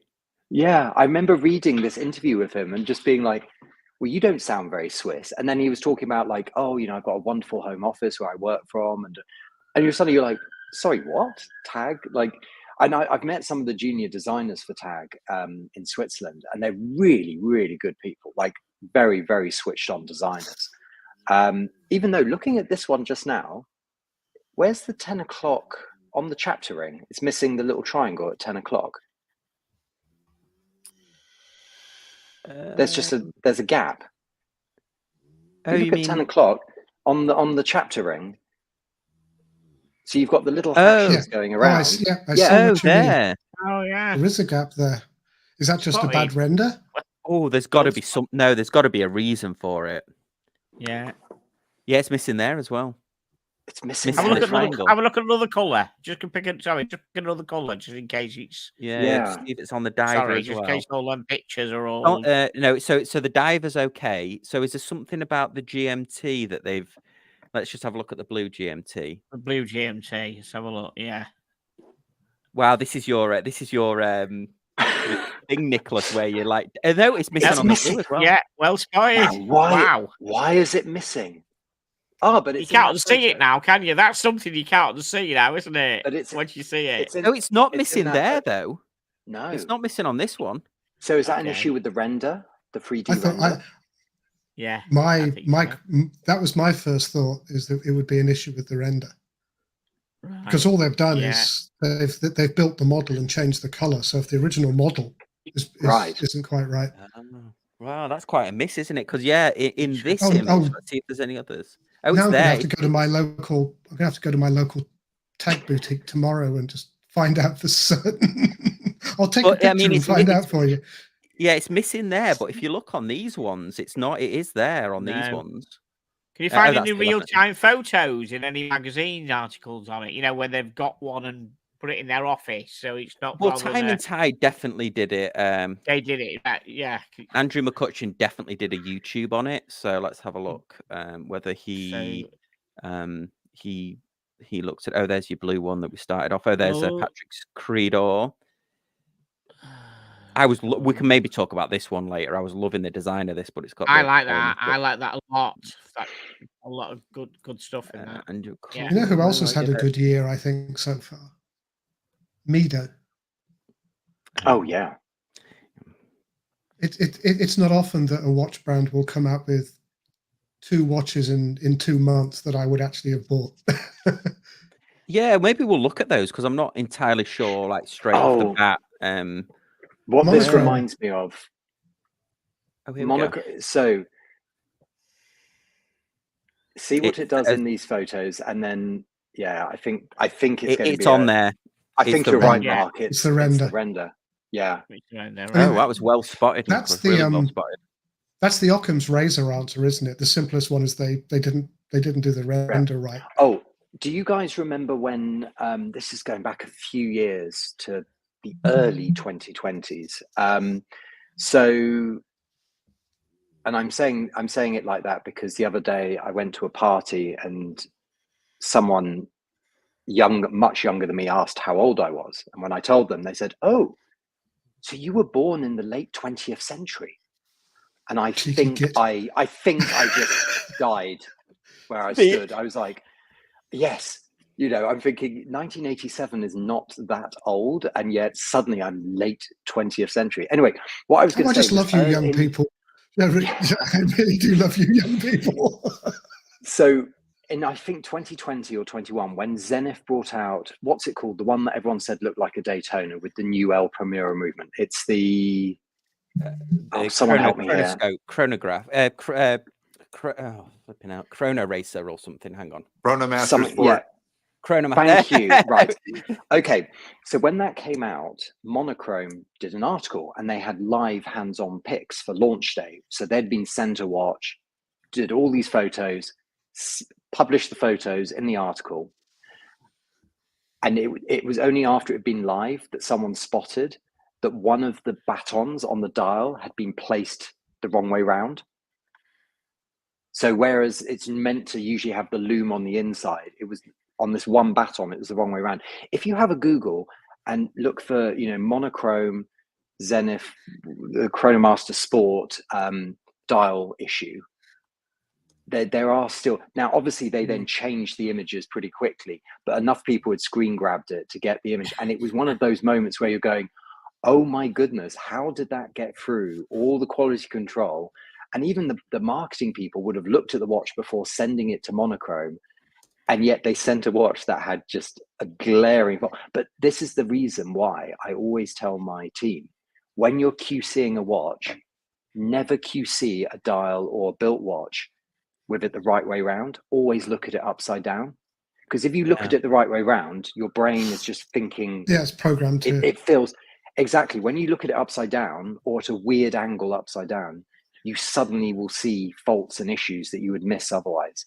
It's really weird. You have to deliberately tell yourself it's not a watch, otherwise your brain just fills in the gaps. It's like that thing they do with if you're a speed reader, and they give you the paragraph, and the first 2 words are correct. Then all the rest of the words in the paragraph only have the first and last letter correct, and the rest is gibberish. And if you're a practiced speed reader, you will not notice. You won't slow down, and you'll still get all the meaning. So and there was wasn't there that Rolex that escaped with 2 3s rather than a 3 and a 9 on the dial? Yes, the one ago? Where it was Oh, wow. God, you imagine if they'd actually made that. Did they actually make one? Because that would have been it got out into the wild. Somebody bought it. Oh, wow. And it became very famous, and Rolex offered them a fortune to get it back, but they weren't getting it back. Absolutely not. No, absolutely not. Cool. Well, we have got some questions coming through. So, Peter, here you go, Nicholas. Any plans to protect further than typical movement do against magnetism? With so, I guess the question is there any advanced anti-magnetism that you might be adding? Is there going to be a Fears-Gauss anytime Yeah, soon? Fears-Gauss. Yeah, Fears-Gauss. Yeah. There we go. Just came up with that. Wow. I like that. Yeah, Fears-Gauss. Brilliant. I should have spoken to our IP lawyers first before I said that. Okay, right. Well, things we now can't use the Fears-Gauss trademark. Probably not. I'm registering the URL. Yeah. we don't. I mean, obviously, if we were to move over to things like silicon, that would make a huge advantage. And we were actually planning on doing that. We were looking at working with a company to get silicon escapements. But then I think there was some big issue with patents in Switzerland, which meant that it's basically very, very difficult to go down that route. So the route we would have to look at is going for the Faraday cage, like the traditional Milgauss, which used to always be something that they would give the apprentices to trick them. They'd be like, so open up the Milgauss, and because it's got 2 case backs. So it would always confuse people. You've got the main steel case back, and then you've got the soft iron cage inside. You've got which has basically a second. It looks identical to a normal Rolex case back, but it's a smaller one inside, and it has a B engraved on it, and it's a slightly different color metal. And it used to always be this thing that they would, and when we did the final QC checks, you would always have to take the case back off to make sure that the watchmaker had remembered to put the first case back in a case back. Yeah. So, but the shorter abbreviated answer to the question is no. We don't have plans at the moment. We do seem to be very lucky that we have very few watches getting magnetized. That doesn't tend to be a major issue. The crazy thing is, I think I read somewhere like the fridge door in like your home domestic fridge is probably far more magnetizing than like airport security and all of that. It's it's very interesting to see like that seal where it like seals the fridge shut. That is absolutely bad. And speakers for a home hi-fi, that's bad. I saw the other day one of my colleagues just like putting their watch. They took their watch off and just put it down on their laptop. And I was like, don't put it, like it's a huge electromagnet. Like don't do that. And at least the days of the old, I don't know what they're called. Nowadays we have solid state disk drives in compute laptops, right? Yeah. When you used to have the old drives, usually it'd be under one of the palm rests on the laptop. And that used to be a massive thing for magnetizing watches. Because there you've got a magnet spinning around at 5,400 RPM or 72. Or 7,200, yeah. And you've got to drive that, so you've got a powerful motor underneath that as well. Yeah, you can see that. Yeah. And then we've got another one for you, Nicholas. Thelonious Monk is saying, Nicholas, are there any plans for Fears to be in some stores in New York? I'd love to see the watches in the metal sometime before wind up. I would certainly love to. I'd certainly love to. I think, we're now in retailers across, this is going to test me, at least 5 countries right now. We've just opened in Geneva. So we've now got a retailer in the old town of Geneva overlooking the lake, which is a nice coup to have be in the sort of the city of watchmaking, to have a British brand there. No, we don't have current plans to be in a retailer in New York, but we're certainly keeping our eyes open because, it'd be great. I mean, at the moment, our representation in America is purely in California. That's it. So, and from my visits every other month to the US, I've learned that the US is bigger than just California and New York. So, it's. I did an event in Salt Lake City and we had like 120 people come to it. It was just a pure Fears event. And it reminded me that, when you go to the different cities around the US, there are huge watch communities. And the plan has always been to do it slowly, right? You know, we could open 50 doors tomorrow, but they would unlikely be the right doors. And I'm quite, I wouldn't say snobbish, but I'm very fussy about who represents us. I don't want to be in just a big chain where it's just shoved in a display case at the back and no one cares about it. I want to be there where, you know, there's a bit of passion, and that therefore usually means going with, you know, family owned, family run independent jewelers, because they understand, they get it. There's just that synergy of talking. And so that tends to be who we partner with in the UK and across the world. Yeah. But we will be at Wind Up New York, so make sure to come to Wind Up New York, and I'll be there in person. Yeah, and have you got representation at Chicago? No, we won't be at Chicago, unfortunately. There was quite a major clash with things in the UK. So yeah, I won't be there. But then late September, I'm going to be heading up to Montreal and Toronto. And then August, I'll be over in Geneva Watch Days. We're not exhibiting, but we have an event with our new retailer there. So if anyone is going to Geneva Watch Days, please send me a message, because I'll make sure to invite you or to meet up. And then then the crazy season starts. I think in September and October. I think I'm on a plane every single week. It's crazy. I'm trying not to think about it right now. Yeah, that's so funny. I was delayed in Dallas Airport. Just going on about the distance, I was delayed in Dallas Airport the other day, and I was just quickly did a Waze, like, could I drive it? And it was like, there's no way. It was like 16 hours or something to drive home. It was wild when you think that you could drive from one tip of the UK to the other probably in the same amount of time. Exactly. Yeah. I mean, I remember Top Gear used to do some amazing challenges in the UK where they drive from like one side of the country to the other on a tank of fuel, you know, stuff like that. It was, it was really good. They were good. I mean, it's, isn't Land's End to John O'Groats about 806 miles? Yeah, it's not that far in US terms. No. It's not that far at all. No, but it's not. Yeah, people cycle it, don't they? I think. I've done 550 in a day. I've done in the UK. I've done 550 miles in a day. That's the most I've done. I knew somebody who drove around.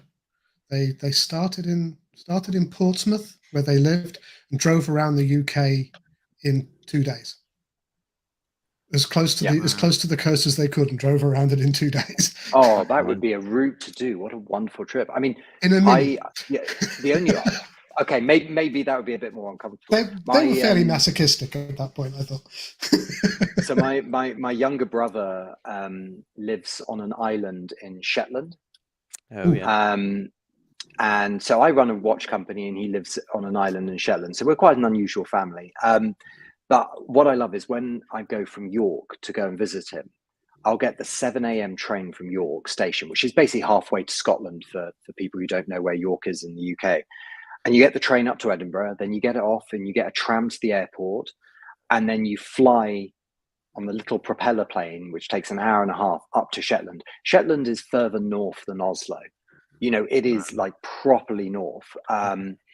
They do at this time of year, they don't get any dark. It's, you know, you could drive at 3 a.m. with no headlights. It's just light all day long. Anyway, the thing, you end up arriving there basically like in time for dinner.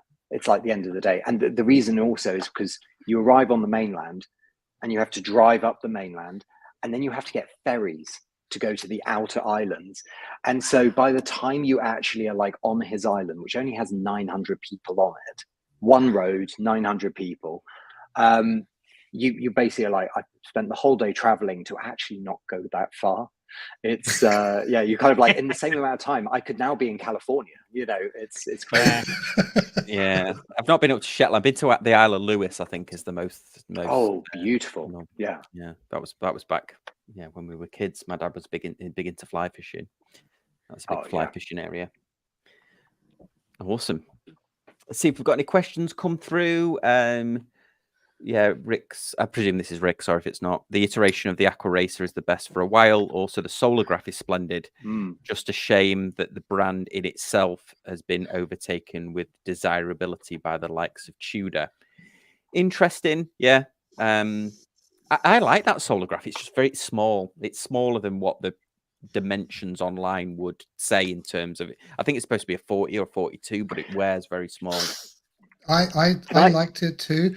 I liked the dial and the case. The only thing I didn't like is that the case felt slightly rougher than I thought a brushed titanium case should be. It was a very subtle thing, but you sort of touch the case and you go in, it looks great, but it doesn't feel right. And I don't think a lot of people would actually recognize that, but I see enough watches and I've learned to touch them everywhere to figure out what the quality is. And the Solargraph case felt slightly rougher than I thought it should be. Yeah, consensually, of course. I liked it. I'm going to say something controversial. I disagree a little bit with that comment in relation to the Tudor element. I think certainly in the watch community, which is 5% of the watch buying public, but in that 95%, certainly in the UK, I would say the average person on the street, yes, Tudor they could be sold on, but Tag is still the absolute king of desirability. It is still the watch, and I hear it. You walk around shopping centers and you hear it. I always love going up and looking at a window of watches on the street and just kind of politely eavesdropping in on what someone's talking about and what they're looking at, because it's free market research. What does the watch buying public like, right? And there is always people looking at the Tag store. Say take York, for example. No, I'm not talking about London. In York, the Tag store versus the Tudor concession, which is across the road, always busy. Breitling, hugely popular. Breitling, I mean, some of my best friends, these are two guys, and they basically went out one Saturday and came home with two Breitlings. And I was like, guys, if you want to buy watches, I can, give you advice. I could even introduce you to people to get some discounts, maybe. Don't slide into my DMs wanting discounts. I do this for my best friends, but not for everyone. And they absolutely loved it. And why did they love it? They loved it because it was big, it was chunky, it was polished, it was shiny. And the main reason, they said, it looks expensive. And it was that moment when you just suddenly realize that's the 95% of the people who are making, who are buying watches. So I would argue, certainly in the collector 5%, then Tudor has a greater desirability. But outside of that, I really think Tag, and certain markets like Australia, Tag Heuer is like the watch in Australia. What I've done, isn't it? Sort of those people, Go ahead, John. I'm saying the people that are not in our little mad world have a one and done, don't they? So a Tag, you can imagine a Tag is just a sensible one and done watch. And where do they get Tag from? Is it all the Formula One and all the hype and all the marketing, isn't it? Tag.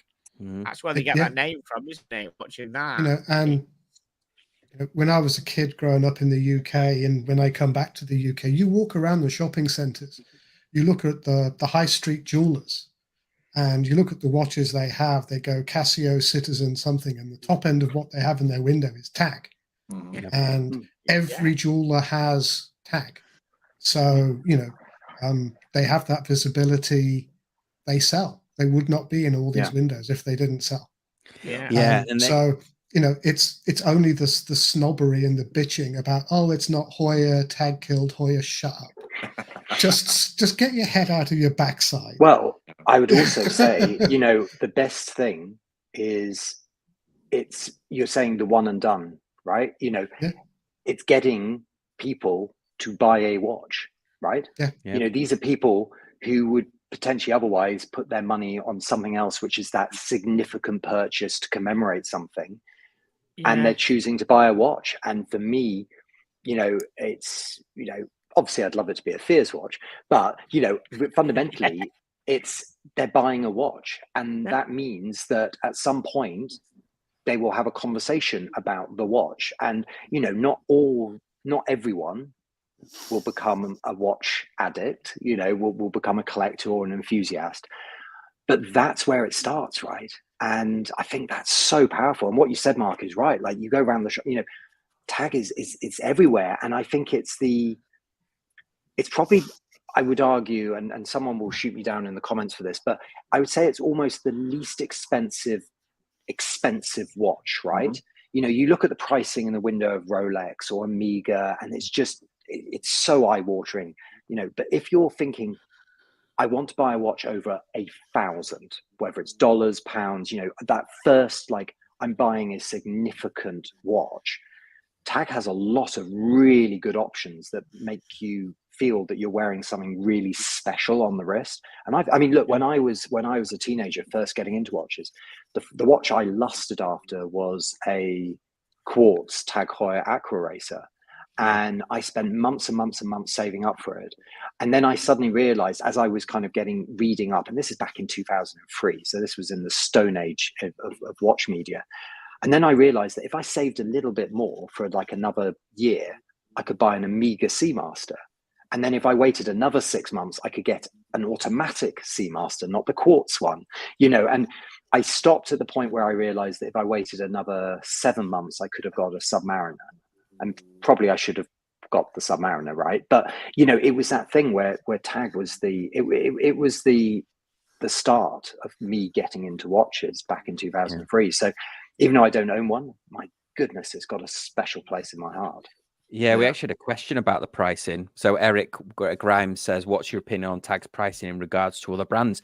I still think it's definitely gone up, hasn't it? But 3,800 for this Aqua racer automatic. I mean, what it would probably be? Yeah. I mean, what's the Blancpain 58 in comparison to that? Probably similar, isn't it?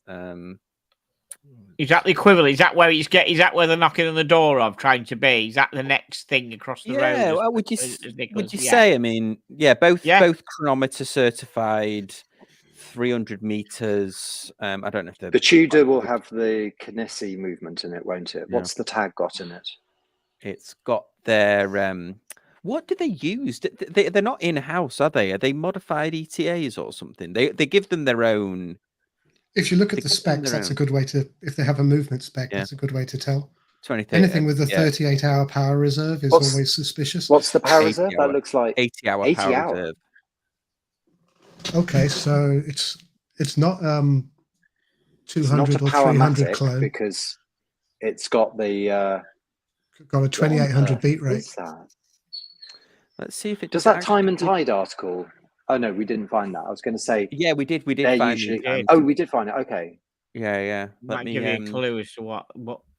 Yeah. Let me get that time and tide. Ooh, I've just seen a comment come up. Watch it brains. I would also put Longines in the category as well. Yeah. I think this is about Longines is another one. Like, I think it's kind of, if you're wanting that like sportier watch, then Tag is where you go. But if you want that like expensive classic watch, Longines hands down. I mean, they've got it. Yeah, let's have a look. With Tissot sitting under both of them these days. Michael said it's a modified ETA. Michael A in the chat, he said it's a modified ETA. Yeah, it's a significantly modified ETA with a 2800. 28 with an 8 VPH 80-hour power reserve. That's a very modified ETA. So it started off as a 2824-2. So Michael's spot on there. Yeah, well, that's similar to the IWC. They, I think, have the same power reserve or more, so they can up it. But I know when it comes to Tag, I kicked my my brother-in-law in line, and that was the first luxury watch that he ever bought, and I pretty much said, that's for the price you want to spend, you should get a Tag. Right. It's interesting what they say in the article about the division of Sellita that have modified it, AMT. This is kind of one of these like little secrets. AMT do incredible work with Sellita movements for loads of different brands. I was actually talking to an owner of a watch brand last night about it, and he was just saying what incredible stuff they do. So it's not creating an entirely new movement, but it's taking a base. And I mean, to go from 38 to 80 hours and have it cost and still at 28,800 beats. I mean, yeah, that's incredible. That's, as you say, Mark, that's not like, lightly modified. That's not a decorated rotor. That is a full blown, this has been reworked. Yeah, that's actually really, and that suddenly makes me really go how much was that? $3,800. Yeah. Okay, they're making thousands and thousands of these, but that's actual real investment. They haven't done the lazy thing and just gone, because a company like Tag has the money to invest in working with people and doing that, and I'm pleased to see that they've done that, and the scale to make that investment pay off. Yeah, because like I said, that's not a standard 2824, is it? No. And I have to say, it looks nice when you see that photo of with the rotor. I really, really like those Tag rotors. My goodness, I'm not even getting any commission for Tag. And listen to me. I know. I mean, I didn't see us going down this route. With a Tag appreciation post. Well, I mean, there was a comment about the glass box. One of my colleagues has a glass box skipper, and tell you what, when you just see a watch and you're like, I just lust after it. I think the glass box, I saw it in Geneva the year it came out, which was not last year, the year before. And my designer, Lee, he and I were there and we were looking at it and just going, this is incredible. This is just an incredible piece of design. And then when they brought out the skipper, there is so much going on with this watch. It is, I really love it. And I do love what they do on the website. That's so clever with the, I wonder if I can press these. Can I? I can press it. Oh my goodness! So let's, and then you. There you go. Oh, that's the only thing with this one, and it is small. I could do that for hours. Yep. Yeah, I just think that this is a tad too small for my taste. The skipper. Because it's based on the Heuer Aqua racer, isn't it? That was obviously they were much bigger. So that's the only thing when I see this. That's the thing. I want to go in and look at that Aqua racer, but that's the thing that struck me with when I was buying the Tag, the Kith Heuer, is that's the thing with Tag. It seems like they're either too big or too small. There doesn't seem to be a Goldilocks moment for me with them in terms of size. This one, I do like it, but the price obviously is quite an investment, and I did find it a little bit too small. But if you got the right wrist for it, what's the price on this? 6,750. Okay. Oh, look, the counter's moving as well. Oh, this is just a clever. This is annoying. I'm talking to my website team. This is really, really and the date is correct as well. The date's correct. So if I pause it now, I wonder if the little sub count. Oh no, the sub seconds is going, but the individual the sub dials were going as well. And the seconds. So I'm looking at the clock on my Apple Mac, which is connected to whatever Apple beam the time to my computer, and the seconds are exactly the same on this. The running seconds. So coming up to 30 seconds. This is, look, I'm making myself, I mean, most people will be going like, this technology's been around for years. But when you're like, there's something about it moving on the screen, it makes it feel more real, more desirable.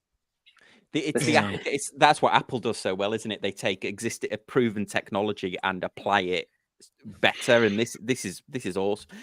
I mean, there must be other watch companies doing this, but that looks, I've never seen it as slick as this and so natural. Like, this is, I mean, look at us. Who here isn't just staring and waiting for the hand to get around to 12 and watch the counter move? Like, I wonder if other Richemont, if LVMH, aren't they? I wonder if Hublot's LVMH, isn't it? I wonder if they do it on their website, whether it's just like a tag thing. Yeah. I'm just wondering, Nicholas, how much your web development team is going to hate you now. Oh yeah. I think I'll also to implement this. I think I'd need a bank loan as well, because this is not going to be cheap tech. But it's just my goodness. It would be cheaper for your website team to make sure you disappeared than to actually do this. Yeah, I think it would be. I think it would be. Yeah. Without a doubt. Without a doubt. This is. My goodness, it sounds like I bet you he emailed before you leave the office. I can see an email going. Oh, he's already emailed. We know that. It's like, dear website team, check out the tag. Check out the tag. Yeah, website. right. He's already done that. He's already sent that email. I guarantee it. Oh yeah. No, this is good. Saying that the bracelet fits the whole glass box lineup. As a bracelet guy, it makes the lineup really attractive. So it must mean this bracelet actually fits all of the case shapes. That's interesting. That's beautiful, that watch. And I love the burgundy, like the sort of plum accents. Yes. Oh, that's nice. Yeah. This is like So that. I don't like different coloured subdials. I don't like that last one. Sorry, the skipper. I didn't like all the different coloured subdials. It triggers me. I prefer subdials with one. Yeah, it's like a yacht timer, or so there's a reason for it. It's like a regatta timer or something. No, I don't like. There's actually a really good video on Hodinkee when they launched this, talking all about the history of the skipper, and they of course did a limited edition version, and it's a really beautifully done video, and it's very informative. But I do think what's interesting with these glass box is how all the movements have 3 registers, but they really do a clever way of hiding that running seconds on some of them, so it has that more vintage appeal. I think that's really clever, because when you have a bicompact and you've got just the 2, you're missing out on some functionality which might be useful, like actually running, something for several hours. Yeah. This is the one it's based on, the skipper. So they do have a purpose, the subdials. I forget what it was. I don't know if it was a Grata timer or something, but yeah, that's what it was based on. So it's based on an. Because it's a countdown, isn't it? It's counting from 5 to 0, and I think that's to do with getting your yacht in the right place for the start of the race. Yeah, each increment is from 1 to 5. So yeah, so it goes from 5 to 0. So it's a countdown, not a count up. Yeah, which is quite interesting. I prefer the case shape. I prefer that old cat. I like those old case shapes. I like that a lot. I did a review on. They used to call. I think they call it the Heuer Orange Boy. I think it's called the. Oops.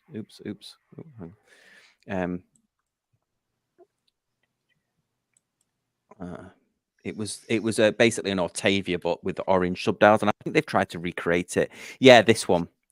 It has the orange increments on it. I've reviewed this one. Oh, that reminds me a bit of that Tudor. Do you remember when before they brought out the Black Bay, Tudor brought out those heritage chronos, which were really nice. They did one which was blue called the Monte Carlo, and then the grey and black dial with orange, which was called the base plate. Someone who actually watches sport will know what I'm talking about. This beautiful watch. When this came out, it was so wonderful. And even though it's got the Tudor shield, this was because it was done as a basically a direct link back to the original. This and the Monte Carlo were beautiful watches. They were quite thick though, because it was a module on top of the ETA movement. So they were quite thick, but they were really good. Sadly, they were discontinued. You also had the around this time they brought back the Advisor, which was the Tudor alarm watch. That was gorgeous. That came out in, I want to say 2010 or maybe earlier, 2009. The Tudor Advisor, it was, because these are the watches that Tudor was known for when I was working there. And the Black Bay was just one of many, many watches. So these are the vintage ones. Right, the fourth one down, that's a new one. Yeah, because they made a burgundy version of the Advisor, and that one was really, really pretty. So this is an alarm Tudor. It's got a second crown for winding up. It's got a second crown for winding up the power reserve, and the power reserve is for the alarm. And it really gives off an alarm. It's like what's it, the Vulcan Cricket, but it's louder because the case is titanium on this, so that it amplifies the sound. This was an amazing watch. Guess what? Didn't sell at all. That's why Wow. no one's heard of it.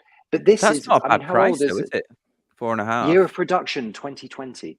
So they were still making these Wow. back in 2020. Tudor has made some really cool, interesting stuff in the last 15 years, but Black Bay took over, and Black Bay was it. That's what, yeah. I mean, there's another 2019 one there. I mean, it's got a little bit more love on the outer of the case, but yeah, that's 5,000. I suppose that's not a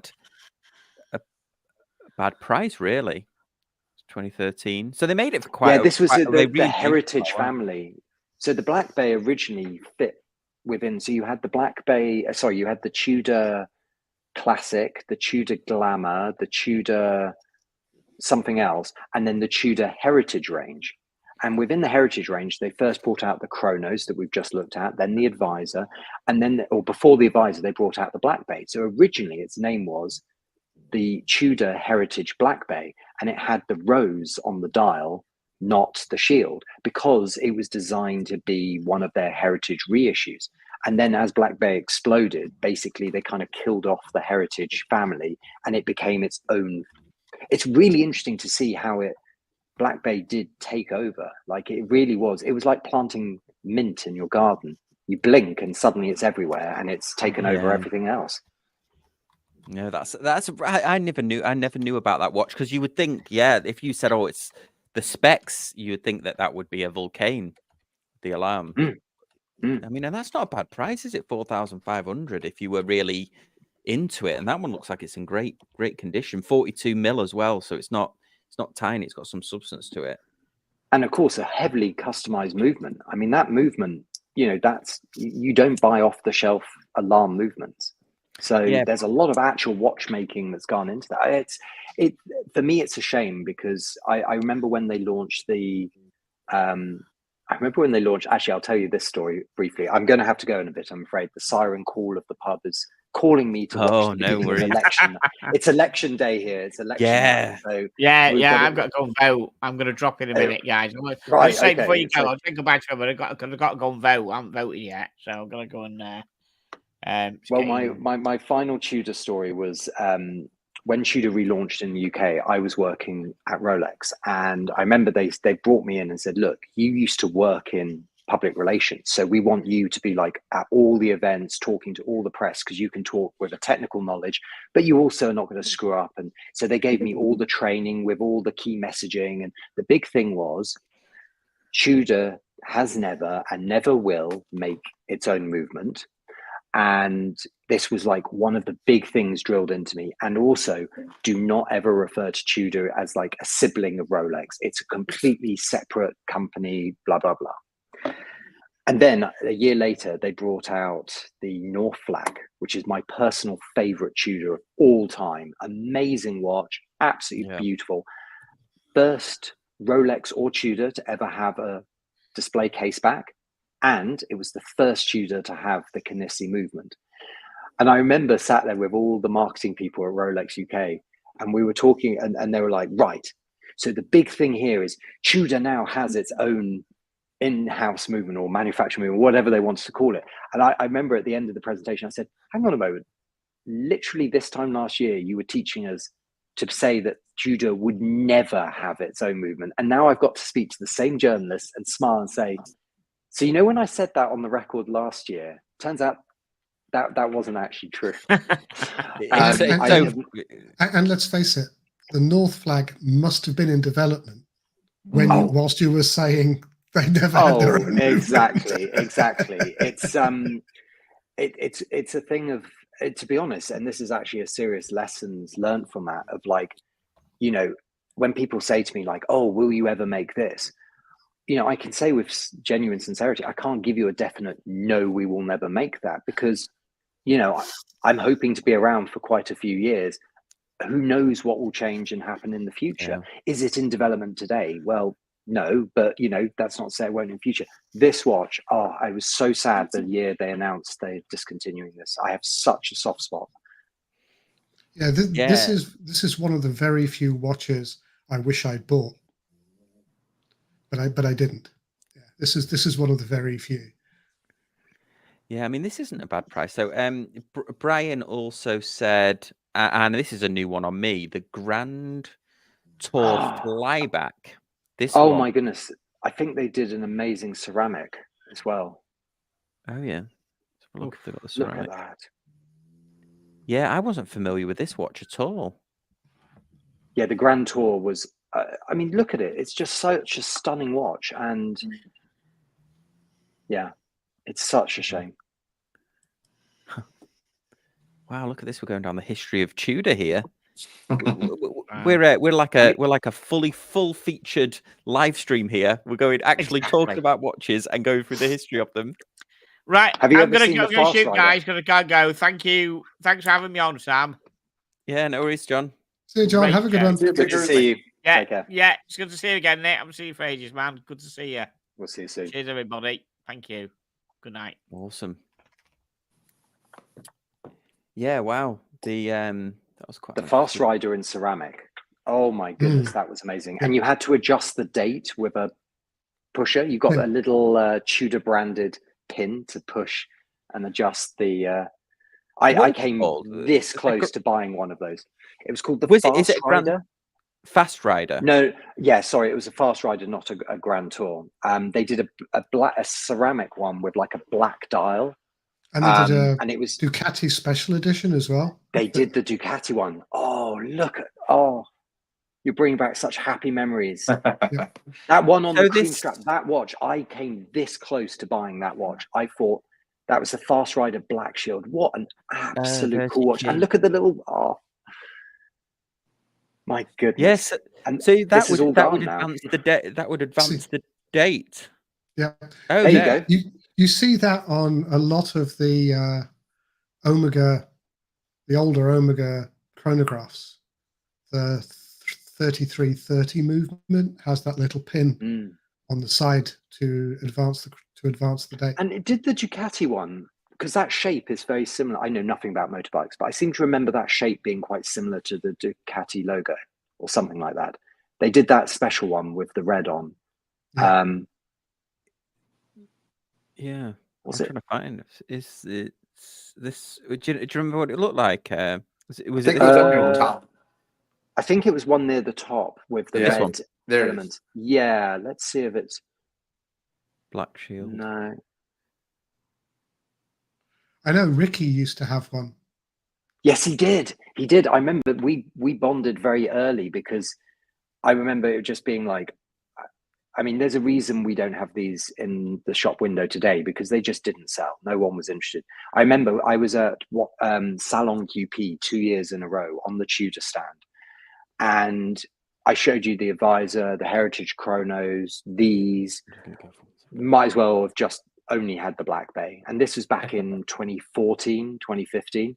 You realize the way it was going. It was really interesting to see how quickly everything just went Black Bay, Black Bay, Black Bay. And when the Black Bay Chrono came out, it was like, oh, wow, they're actually growing this not just as a one model with different colored bezels.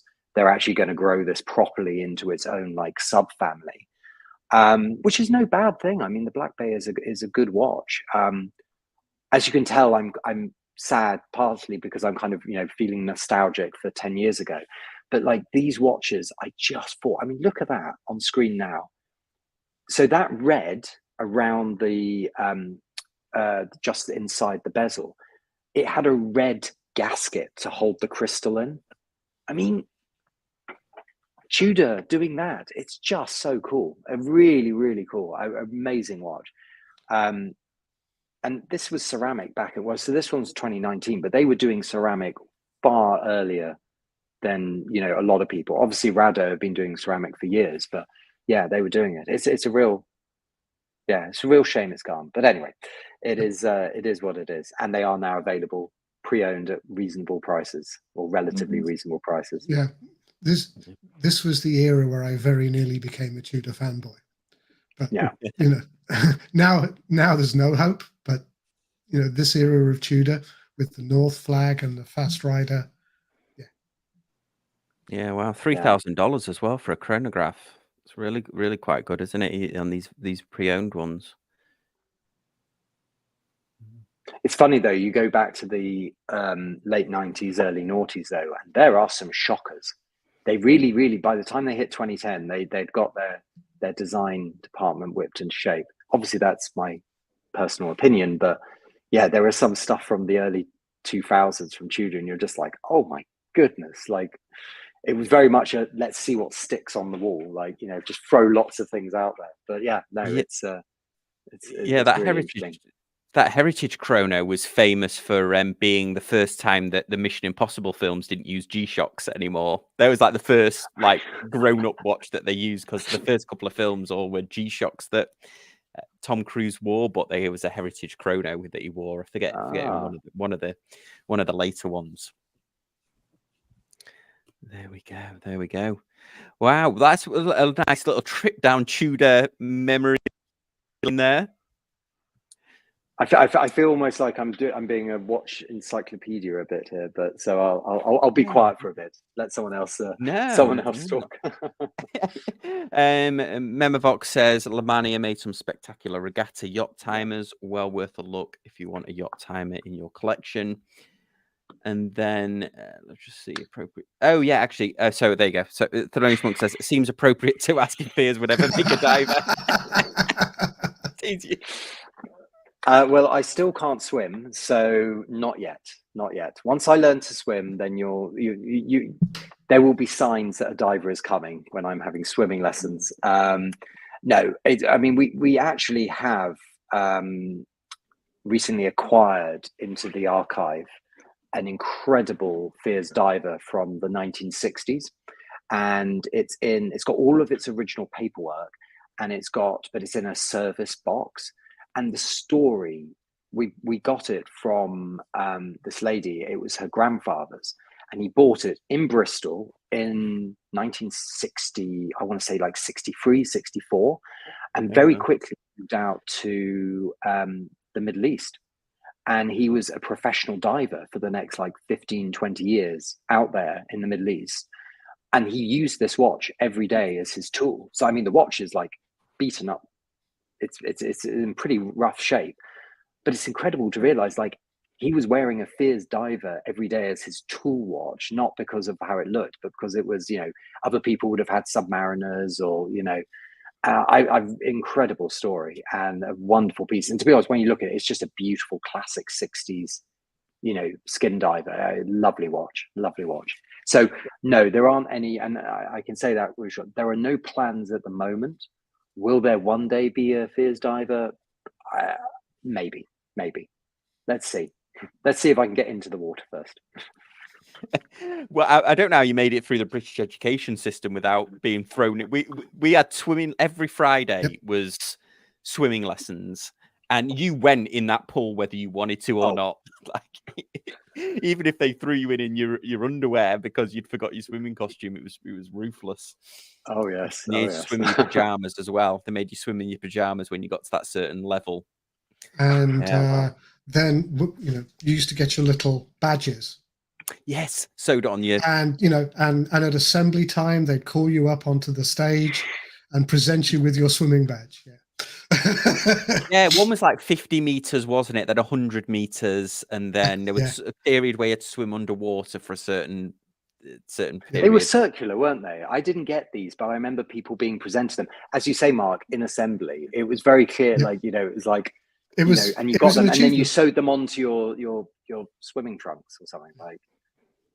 Yeah, the ones I had were little strips with different colors. Okay. But, one of the schools I went to had an outdoor pool, unheated, and it was people would be crying in floods of tears not to get in the pool, and they would still make us go in. I've never been so cold in my life. It was brutal, an outdoor Lido. Welcome to the British education system. Oh, exactly, if it doesn't literally kill you, it makes you stronger. Exactly. Oh, awesome. Let's see if there's anything. Is anything in the news that anybody spotted that's worth having a quick look over? I'm just having a quick look to see whether I mean, How Dinky have been covering that John Lennon watch, haven't they? But I don't know enough about it to start a topic on it. His missing Patek. Let's see what How Dinky's got on their website. actually. Oh, I hate that when you type in Hodinkee and now the first hit is the shop. I suppose that's a sign of the times. But actually, what did you think of their Bukhara limited edition? I wonder how they've sold actually. It reminds me very much of that Patek World Timer. I don't know if I'm feeling it. I'm not a world. It's so funny. I had about an hour-long chat last night. You can basically get a guess what I do in the evening when I'm in Bristol. I don't have friends in Bristol, and my husband's back home in York. I walk home and I stop off for a half pint and just call people, or read watch movement catalogs. Anyway, I was speaking to the owner of a retailer last night, and we spent about an hour dissecting why Carl F. Bucherer doesn't work as a brand and how it so should. And so I'll briefly explain this. So Fears has a B2B arm. We do design work, engineering work, and consulting work and branding work for other watch companies. And then when it comes to the branding stuff, I get involved. And I'll give you this for free for anyone listening. I basically say for a watch company to work, to be successful, it's an equilateral triangle, and it has 3 points. One of them is brand, and that's everything from the logo, it's how they communicate, it's how it makes you feel about it. Another one is product, so how it's built, the actual physical quality, the spec. And the third one is design, and design and product are different. And I was saying and arguing that basically they can be between 30 and 40%, but really the dream is when all 3 points of the triangle, of course, are 33.3 recurring. Yeah. Perfect. I said with Carl F. Bucherer, I think you're basically looking at something where, in terms of product and design, it equates to like 85, 90% total. And that brand is what's letting it down. I think the watches are fantastic. Every time I've handled one, everyone I know who owns one are delighted with it. But even the people who love the watch they own, when you try to talk to them about the brand, and it's very difficult for people to put into words brand, because brand is it's heart as well as head. Yeah. And it's irrational. And everyone, it's a brand that doesn't have a brand. It's just, it could call on being the ultimate of the Bucherer store with its storied history and all of that. Bucherer as a store has amazing, I would argue, a very strong brand. But Carl F. Bucherer as a watch company, it's such a shame because this is stunning. I think this is a beautiful watch. And I'm sure tomorrow I'll get a letter from Rolex as they're trying to buy it saying, sorry, Nicholas, we're in our final bits of negotiation. You've just damaged the Carl F. Bucherer brand beyond repair with your comments. Yeah, I it's so funny. I mean, I love the John Wick films. In fact, I just finished watching the Continental, which was the series they did. It's a prequel. If you've not seen it, it's a prequel to the John Wick films. It's when Ian McShane's character Winston is like a younger guy, when he's like a young assassin type guy, and but their association with that film is quite. I always thought was quite interesting that because it's such a very intense action film, but you don't necessarily associate that with the watches per se. So I've always thought that was because Tag's kind of gone after that action hero scene, and Hamilton, of course, is all over the action movies, especially the Christopher Nolan ones. I always thought that was a weird, but yeah, I don't know if you go in 7,500 on, because I presume one crown just rotates this outer bezel, whereas the Patek obviously it actually physically moves the hands. But yeah, it's even got Hodinkee actually engraved on the back of it as well. So it's manual wind. That lowers the price a couple of thousand, doesn't it? Well, yes. The movement's kind of nice because I'll be the outlier. The outlier on this one. I think that watch is hideous. I hate it. So I think the 2 crowns coming off like Dumbo ears looks way bad. I think they could have put the other crown maybe at like the 2 o'clock position or something just to put them on one side and balance it. But yeah, I'm not a fan. I have to say on the back, have you noticed? So you've obviously got that. I assume that's a. Is that a rotor? The black section? That's a peripheral rotor. Oh, that is their technology, isn't it? Yeah, That's I forgot pretty cool. about that. I think you might be right. Yeah, I think it is that. I think that is the rotor. Have you seen on the case back? You've got Hodinkee twice. You've got it once on the movement and then once immediately to the left. It's got a lot of Hodinkee on it.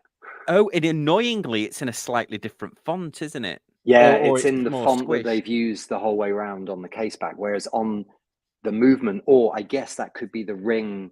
I reckon that's the balance ring for the periphery rotor. So as it moves, the Hodinkee Carl Booker spins as well. Yeah, I do love those kind of rotors. Peripheral I think winding cool. system. Yeah, peripheral wind's cool. Yeah, it's just it gives you the best of both, right? Like it's micro rotors are beautiful, but they can be problematic unless they're like basically platinum or something. But these are good. These work well, and you still get to see the movement. It's very cool. So how does it? I don't understand. I don't really understand how it works. Okay, so basically, you've got around the movement, you've got a disc, half of which will have tungsten or something applied to it, and then as it's turning on the inside, it will have like teeth around the inside of the ring. And as it's turning, those teeth are then going against a wheel, which is then winding the mainspring. So that section of it is hidden. That's hidden underneath. And then you see those little circles. You see there's sorry, my mother's always telling me I don't pronounce my three. So you see you've got three screws, which basically they're guiders to make sure it doesn't fall off. So if you undid those, you could then just pull that up. So it's a very clever system, but it's to keep the movement. It helps keep the movement much thinner. It means you can see the movement, but you have to use a very heavy metal for the weight because you haven't got the weight of the metal going across the top. I've looked into rotors and masses, and it's the moment you go for something like this, it basically needs to be like either 22K gold. I don't think 18 karat gold's quite dense enough. Platinum, tungsten, something like that. That's what Haraj does, isn't it? That Dave works for. They've got their micro rotor watch is either tungsten or platinum is the two for the micro rotor. The balance for the micro rotors. You've got those two. Bulgari does that for the Octo Finismo. They do the outer rotor. Yeah. And it's a really cool technology. Platinum is slightly denser because they'll use 95% platinum, so it's slightly denser than tungsten, but tungsten's cheaper and might be slightly harder to work, but the cost difference between tungsten and platinum generally makes tungsten, I think, preferred for a lot of brands. Yeah, when you're doing this eccentric weight technology like that. Yeah. So Patel Philippe says the 2 crown position is actually pretty historic to early Louis Couture world timers released by Patek and others. Oh, that's interesting to know. Historic? Who cares? It's still ugly. And Michael A's got it right. It does remind you of the Cybermen from Doctor Who, doesn't it? Oh, yeah. So. I know what we were going to talk about was Mido, wasn't it? You were going to talk about Mido, Mark. Yeah, I browsed past Monochrome this morning, and they had a 39mm Mido story. Well, guys, while you're jumping into Mido, a brand I know absolutely nothing about, I've done 2.5 hours. My butt is tired. I got to run. So. Well, thank you for sharing is caring. Thank you, and thank you very much for joining. I'm an open book. I always have been. But thanks for having me, and to everybody out there, happy 4th of July. Yeah. And take care, guys. Have a good one, Patrick. Good to see you again. Yeah, good one. See you, Patrick. Okay. So we don't get Mido in the UK. Oh, you don't? Bizarre. Yeah. No, you don't get them. Utterly bizarre.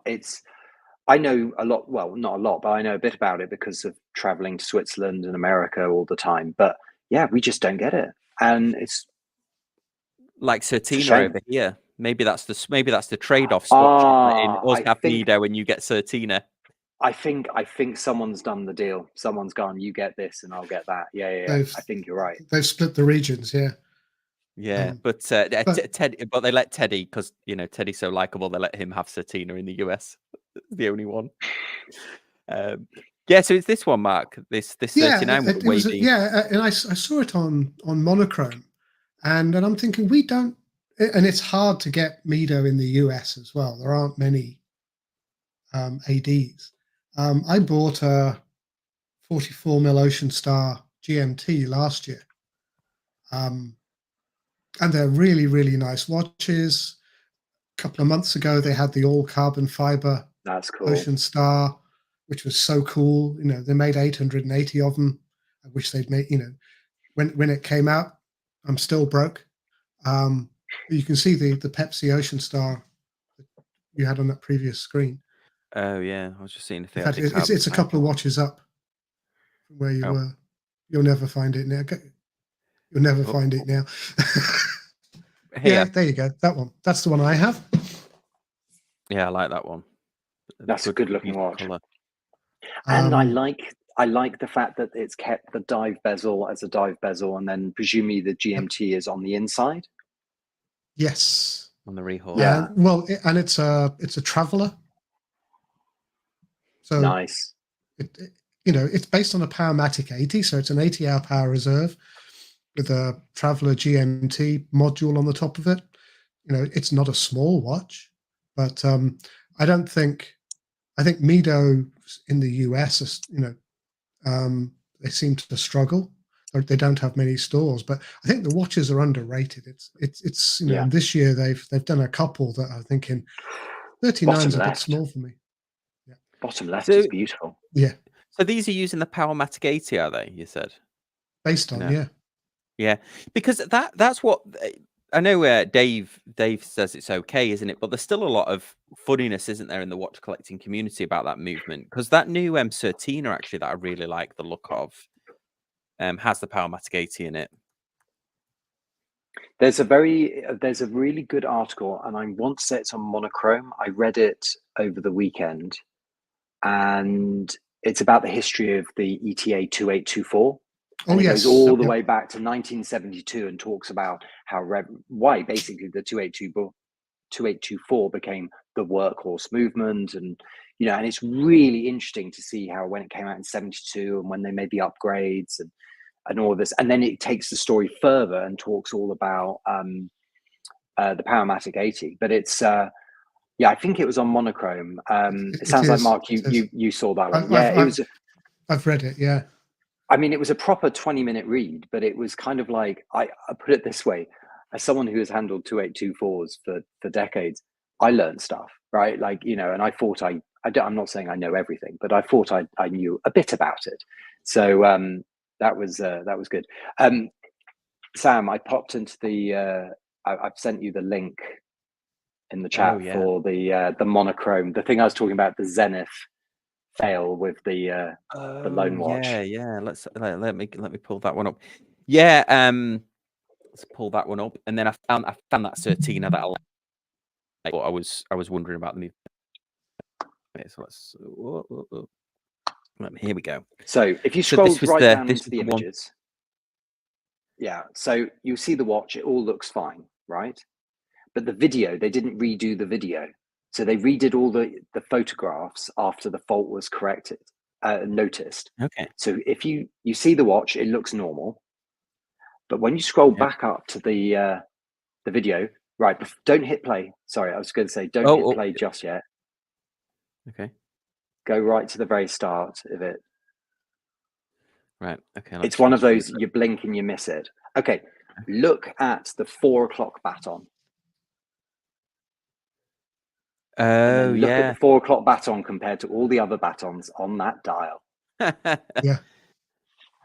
And it was not picked up by anyone until it's the wrong way around. Yeah. The review. It's the wrong way around. And it was one of those, it got through so many people without them noticing that it was the wrong way around. And I think the video, they just weren't going to reshoot the video, so the video has it wrong, but all the images on the website they pulled off because it says live pics. They basically, like, they must have just put someone on a plane and flown them to get them to reshoot it the same day, so they had new photographs. No, It's just really interesting when you realize, like, put it this way, on the occasions when we've screwed up, it's nice to be reminded that even the big boys with the billions and billions of dollars behind them can screw up as well. Yeah, I thought you just meant that the photograph was wrong. I thought you meant the press images were wrong, but they actually, No. I didn't. No, It passed me over that they'd wrong. actually applied it. Yeah, it was a watch. Yeah. God, that probably, they need to keep that in the archives, don't they? That's probably Yes, exactly. Years. You know, you had like a misprinted Daytona or something with the Exactly. the indice the wrong way around. Yeah, I was gonna. I found that this is the Certina one that I quite like the look of. That's beautiful. I wasn't sure of they do it. Is in the bezel like sunk in? Yeah, I think it is. I think it's recessed in there by looking at the side of the case. It's slightly recessed in there. They do a black version. I think this is the one. Actually, I think Teddy Baldassar sells this one on his website, but there's something about that blue one. But yeah, when I was looking through I think it says somewhere that it was Powermatic 80. Maybe I'm wrong on there, but something to do with if you click on the movement. There we go. Oh yeah, Powermatic 80. Yeah, Powermatic 80.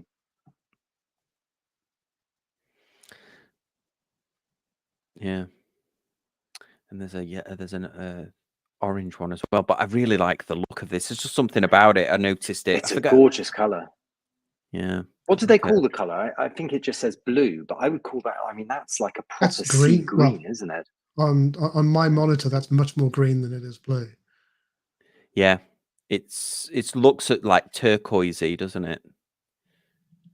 But I forgot. I don't know if it was actually if Teddy was actually selling it. Let's have a look. Here we go. So he's selling Mido as well. But I'm sure he had that Certina on there, at least the black. Oh, he's got a Mega and everything else, and he's doing really well. Good on him.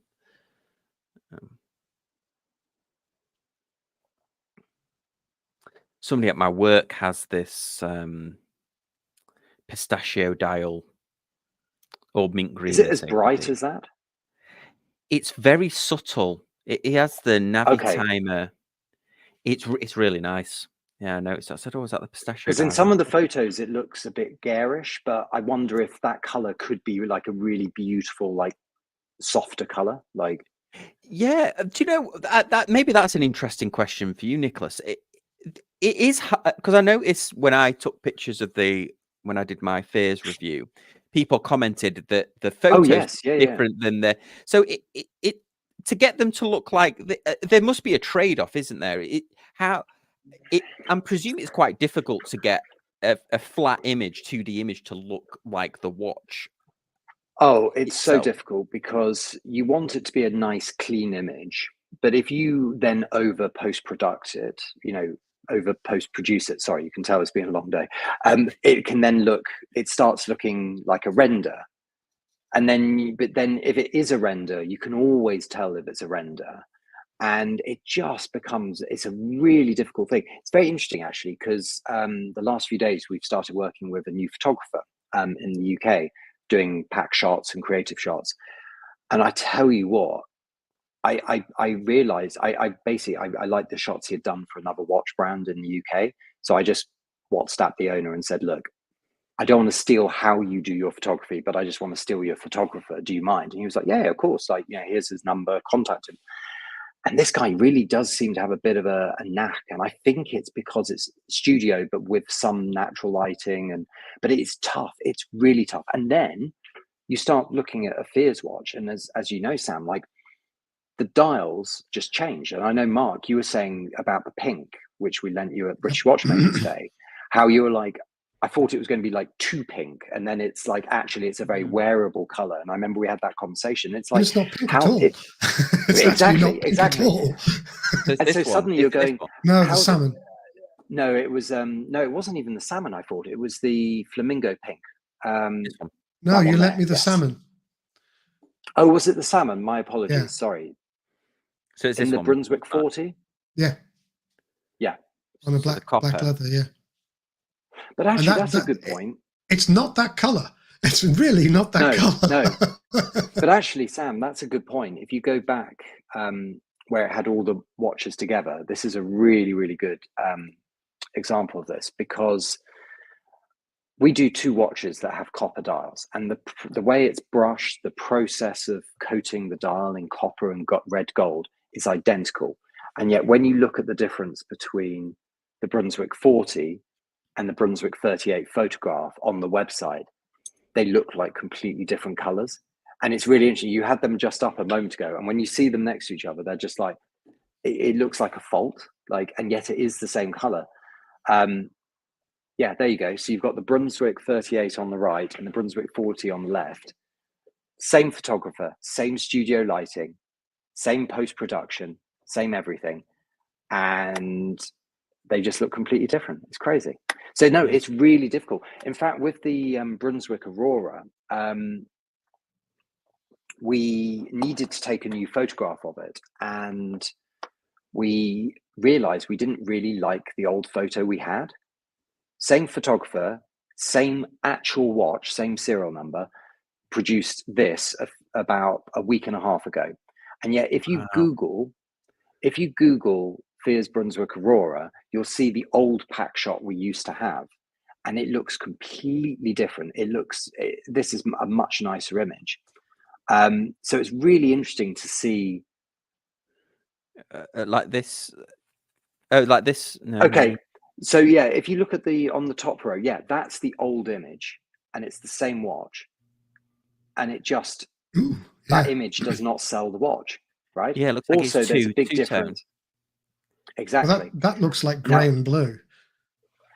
Exactly. So the other thing we've started doing, so historically we've always set our watches at 3:42, which is the Fears time that used to be used in all the adverts.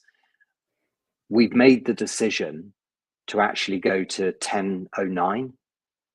And I'd been pestering my colleagues about this for a while, saying, look, I think we should photograph it at basically the industry standard time, that everyone photographs a watch at this.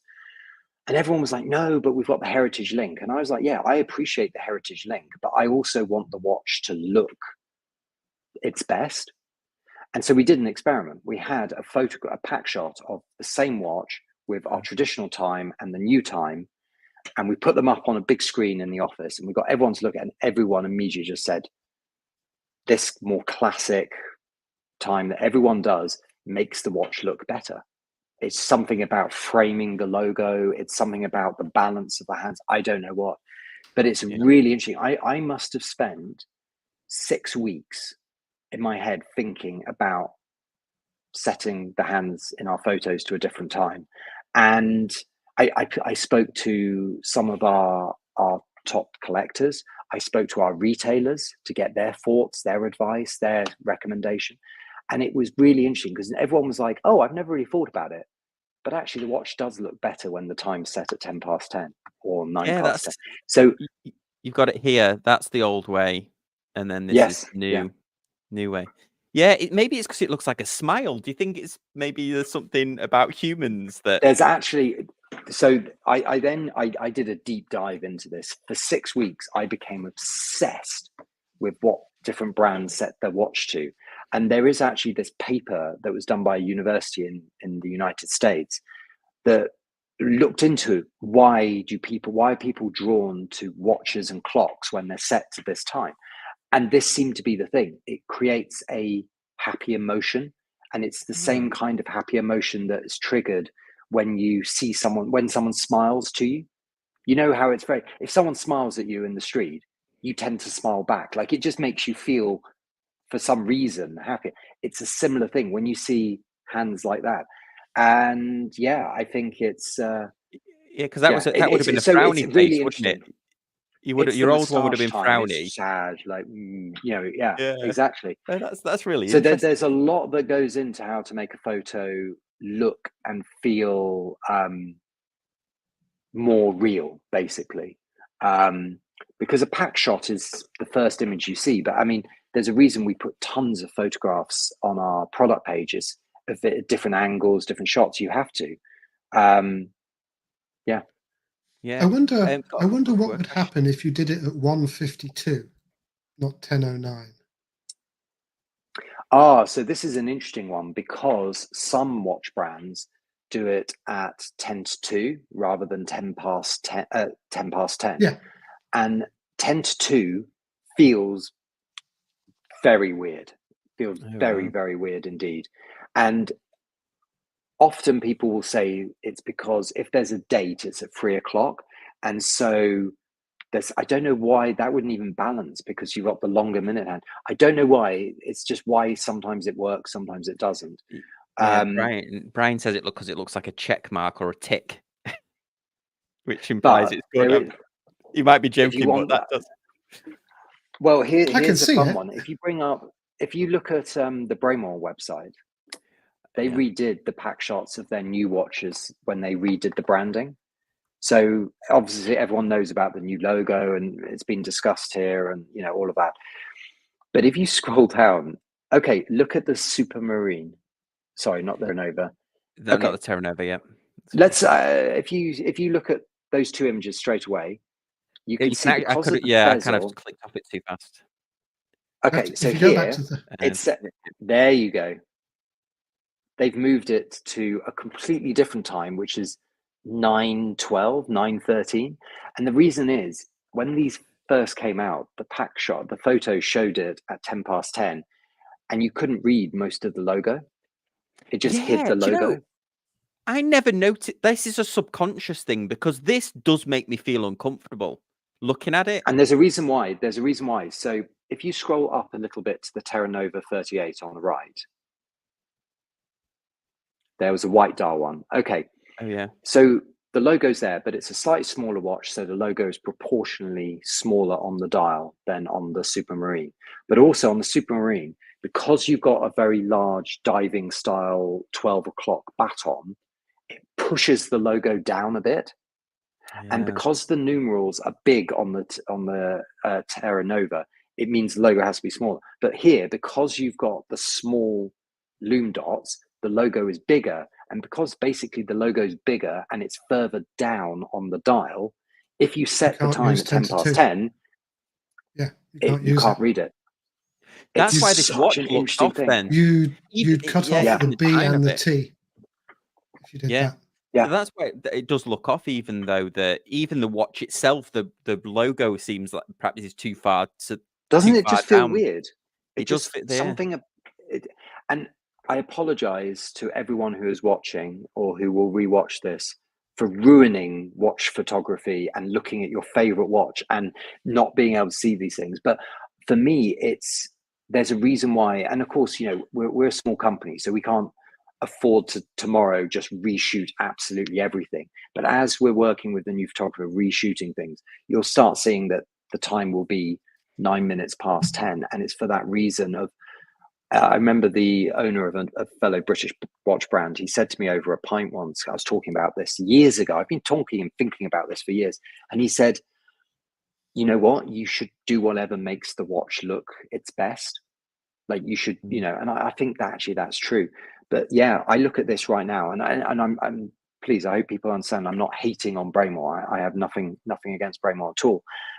But I look at this and this is not how I would set the time. This to me just doesn't allow this watch to breathe and give it the best opportunity to shine.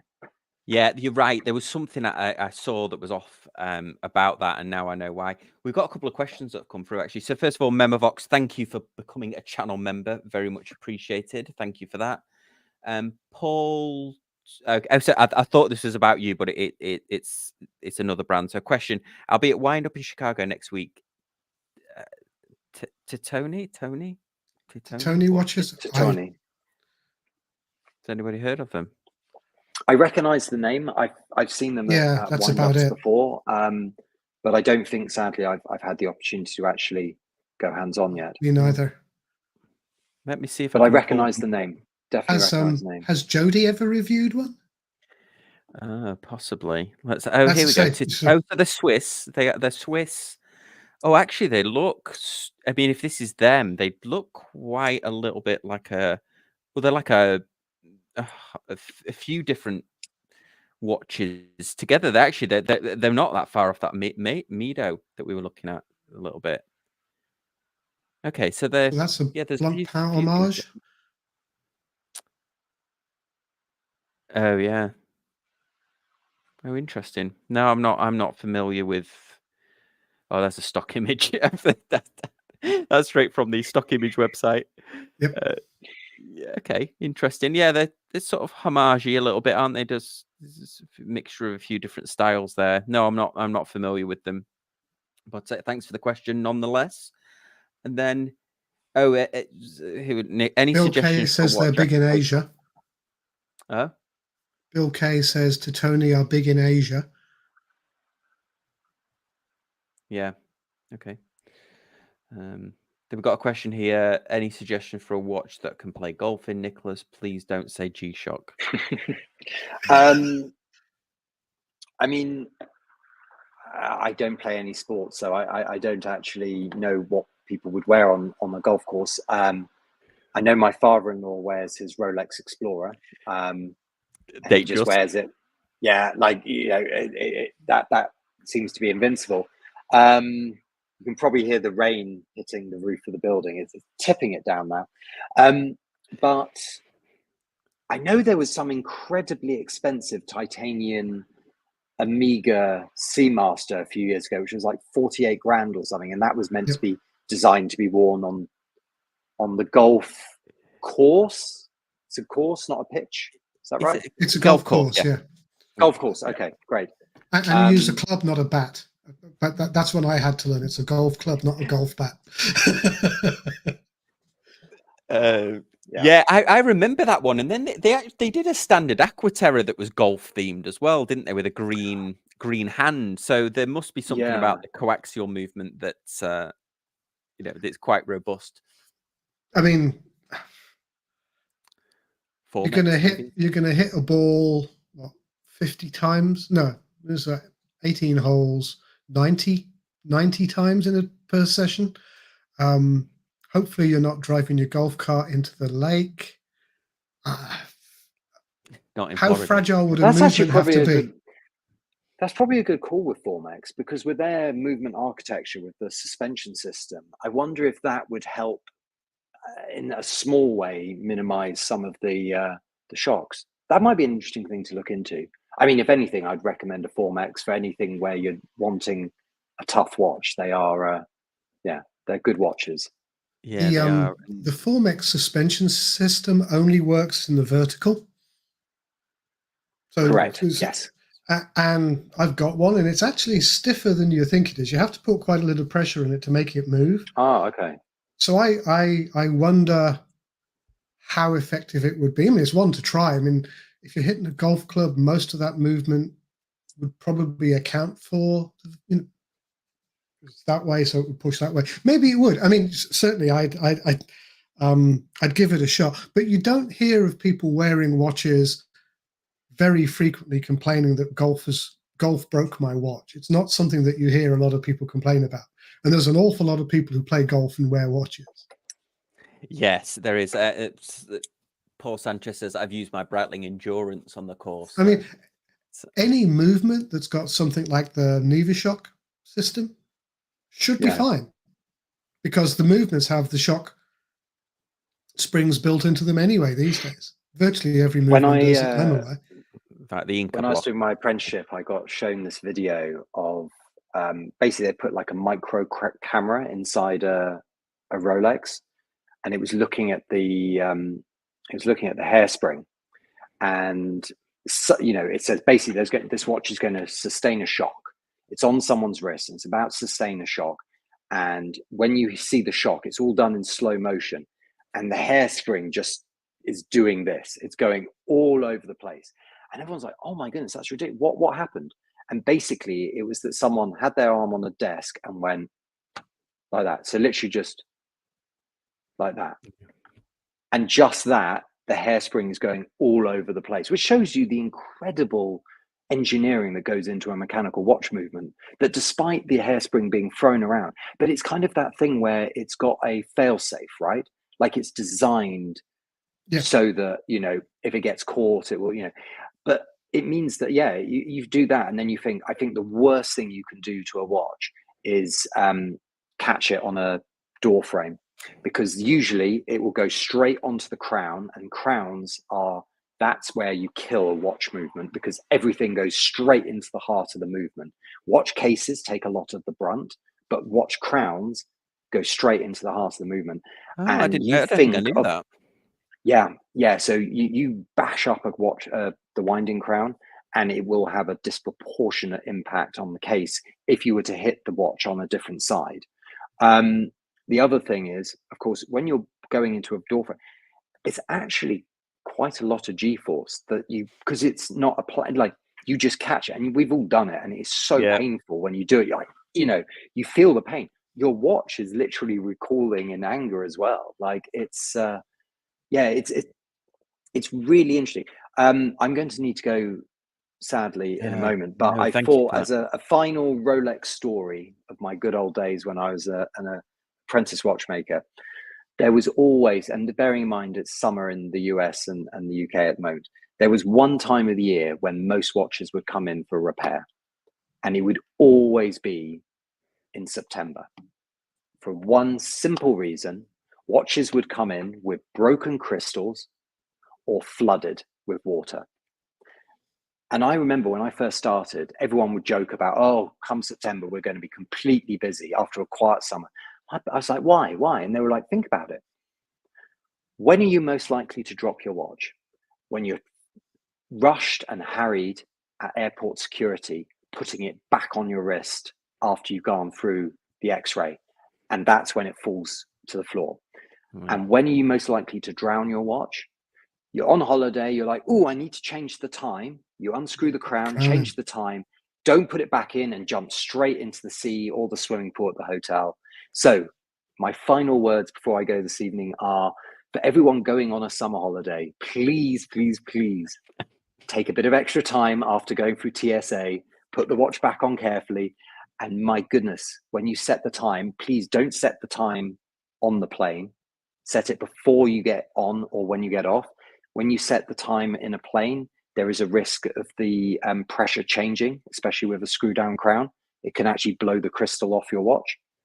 So never change the time on your watch while in a pressurized plane at 35,000 feet. Well, I do it every time. I've changed my watch. I must admit, I do it every time too. And now I'm thinking, I've learned something today. I just don't know whether I'm smart enough to actually do what I've learned. I always say to my colleagues, do it before they close the door, before they announce, door closed, cross check, blah, blah, blah. That's when you change the time. I've had it before where I was wearing I will be honest, it wasn't a Fears watch. It was another watch, and it had a push on case back. Oh, yeah. And as we were landing, I took the watch off my wrist, pulled out the crown, and the case back just went straight off.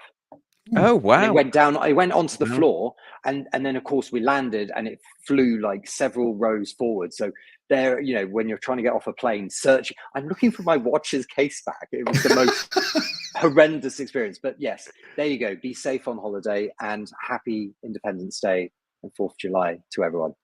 Oh, thank you, Nicholas. You all soon. Enjoy the beer. Take care. Thank you. Bye. Cool. So we've got a replacement member that will be joining us very shortly. So let's just see if we've got any. Oh, actually, so it goes says that Phil Nicholson occasionally wore a Rolex Cellini on the course. I didn't know that.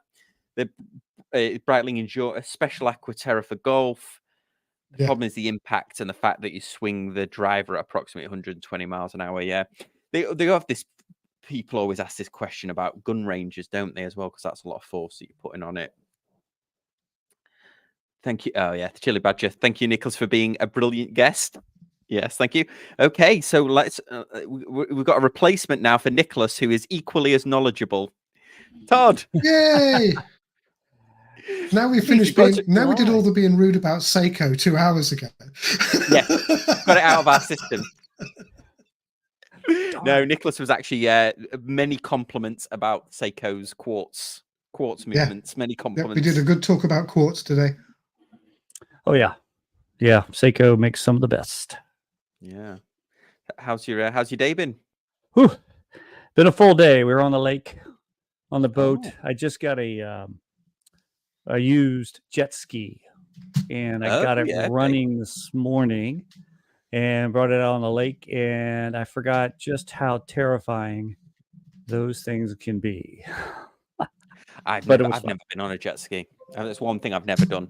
I've done. Yeah, this one's got the it's Kawasaki. I forgot the exact model, but it's got the 1600cc Ninja motorcycle motor, and it can do 60 on the water. And yeah, so pulling my niece and nephew on a tube on it, and had a good time. And now a storm rolled in, so we came in and decided to chill. And here I am. How's it been going? Yeah, it's been going well. I mean, we're nearly at the 3-hour mark, which is good. So Mark's been there since the start, sticking it out. Mark, you are. Oh, it's killing me. These earbuds are killing me. I don't know how much longer I'll make it. Oh no, yeah, no, you've done your. I might take a few minutes break.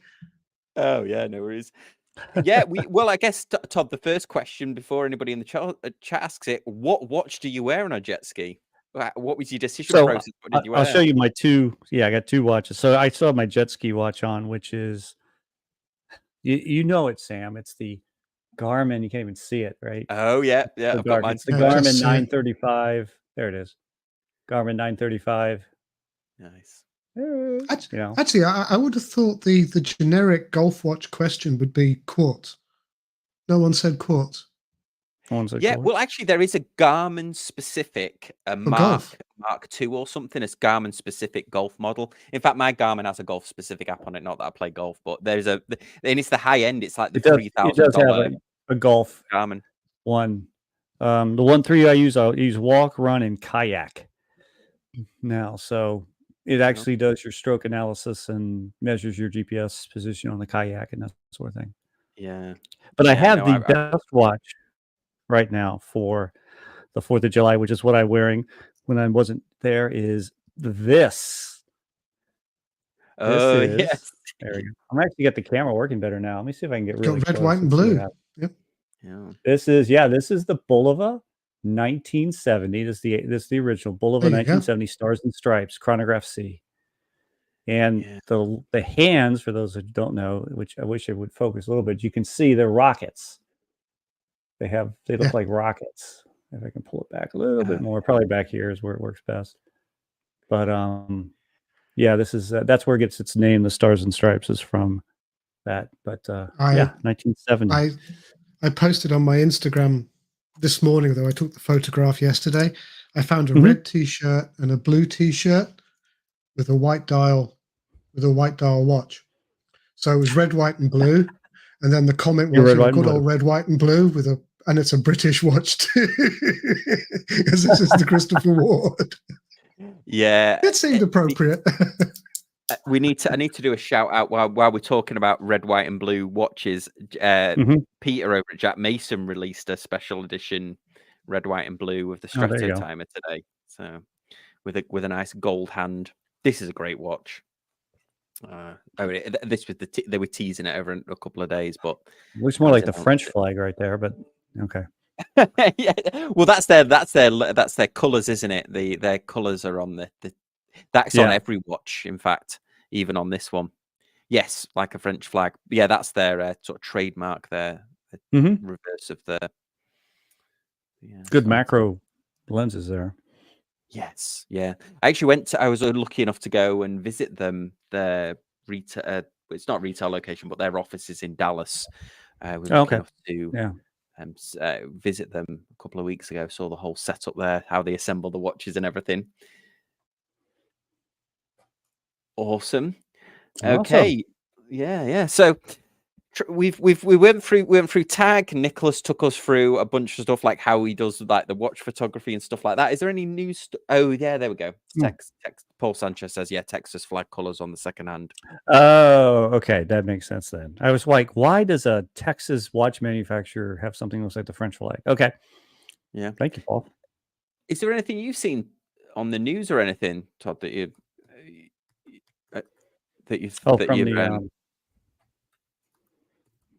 let's see. We did the bel canto. We did the bel canto already, so we put that to bed. We also did the Tudor, the blue dial Tudor. We went through that. Then we did.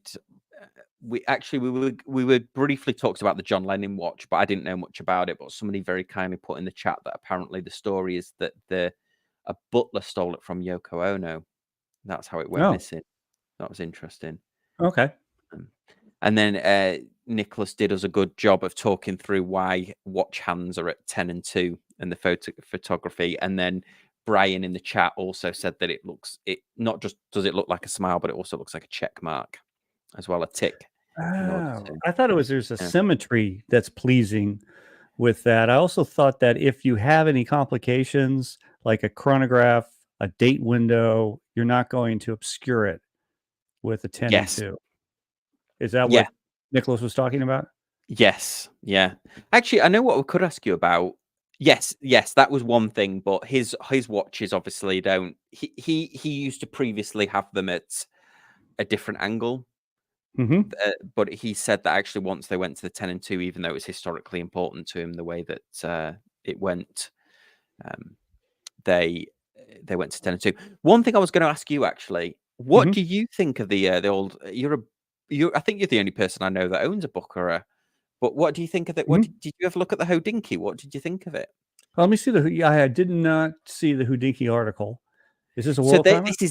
This is their Hodinkee limited edition, but a collab. Oh, so it's using that. We spoke using about the peripheral rotor. Yeah. Yep. Yeah.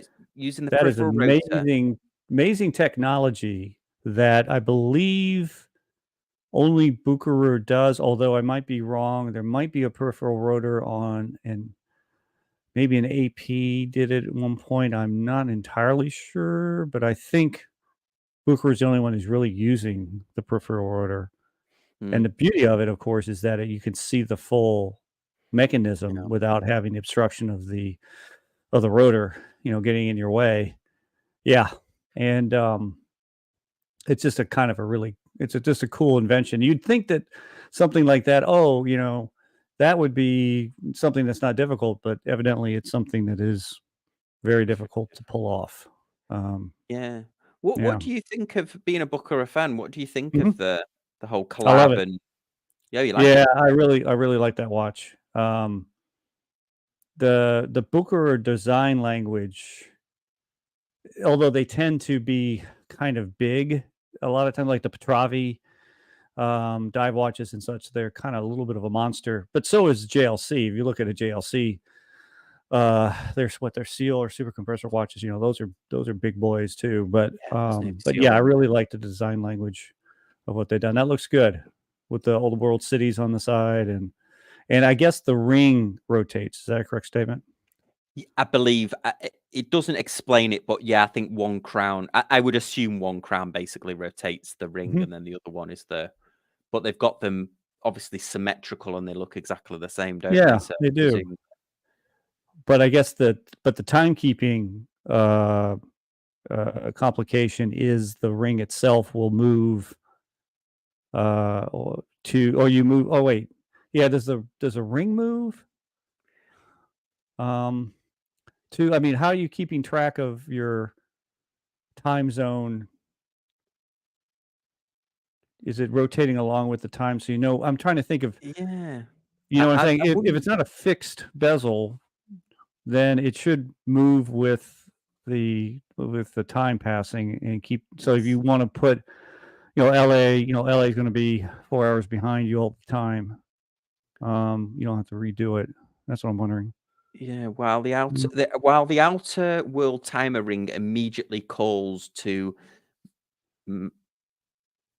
mind an era when cell phones didn't update our time zone the instant a plane touched down, the blue dial still manages to pop in an age of withering attention span. Yeah, I don't know whether that's a great explanation there. So it just rotates the inner bezel. Maybe it's just a world timer. So it's COSC 55 hours. Yep. So let's see. We've got So it goes, says the new Panerai with the 4 barrels for loom power. Yeah. Really neat. Oh, wow. Should we have a look at that one? Yeah. That was fearsomely expensive. Let's have a look here. Yeah, I was going to ask how much is the Bucherer? 7.5. Okay, which is reasonable.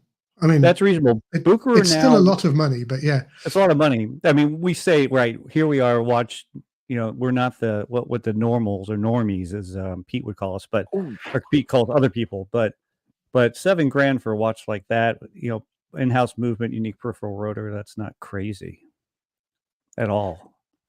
Bucherer no longer wants to make any watches under $5,000.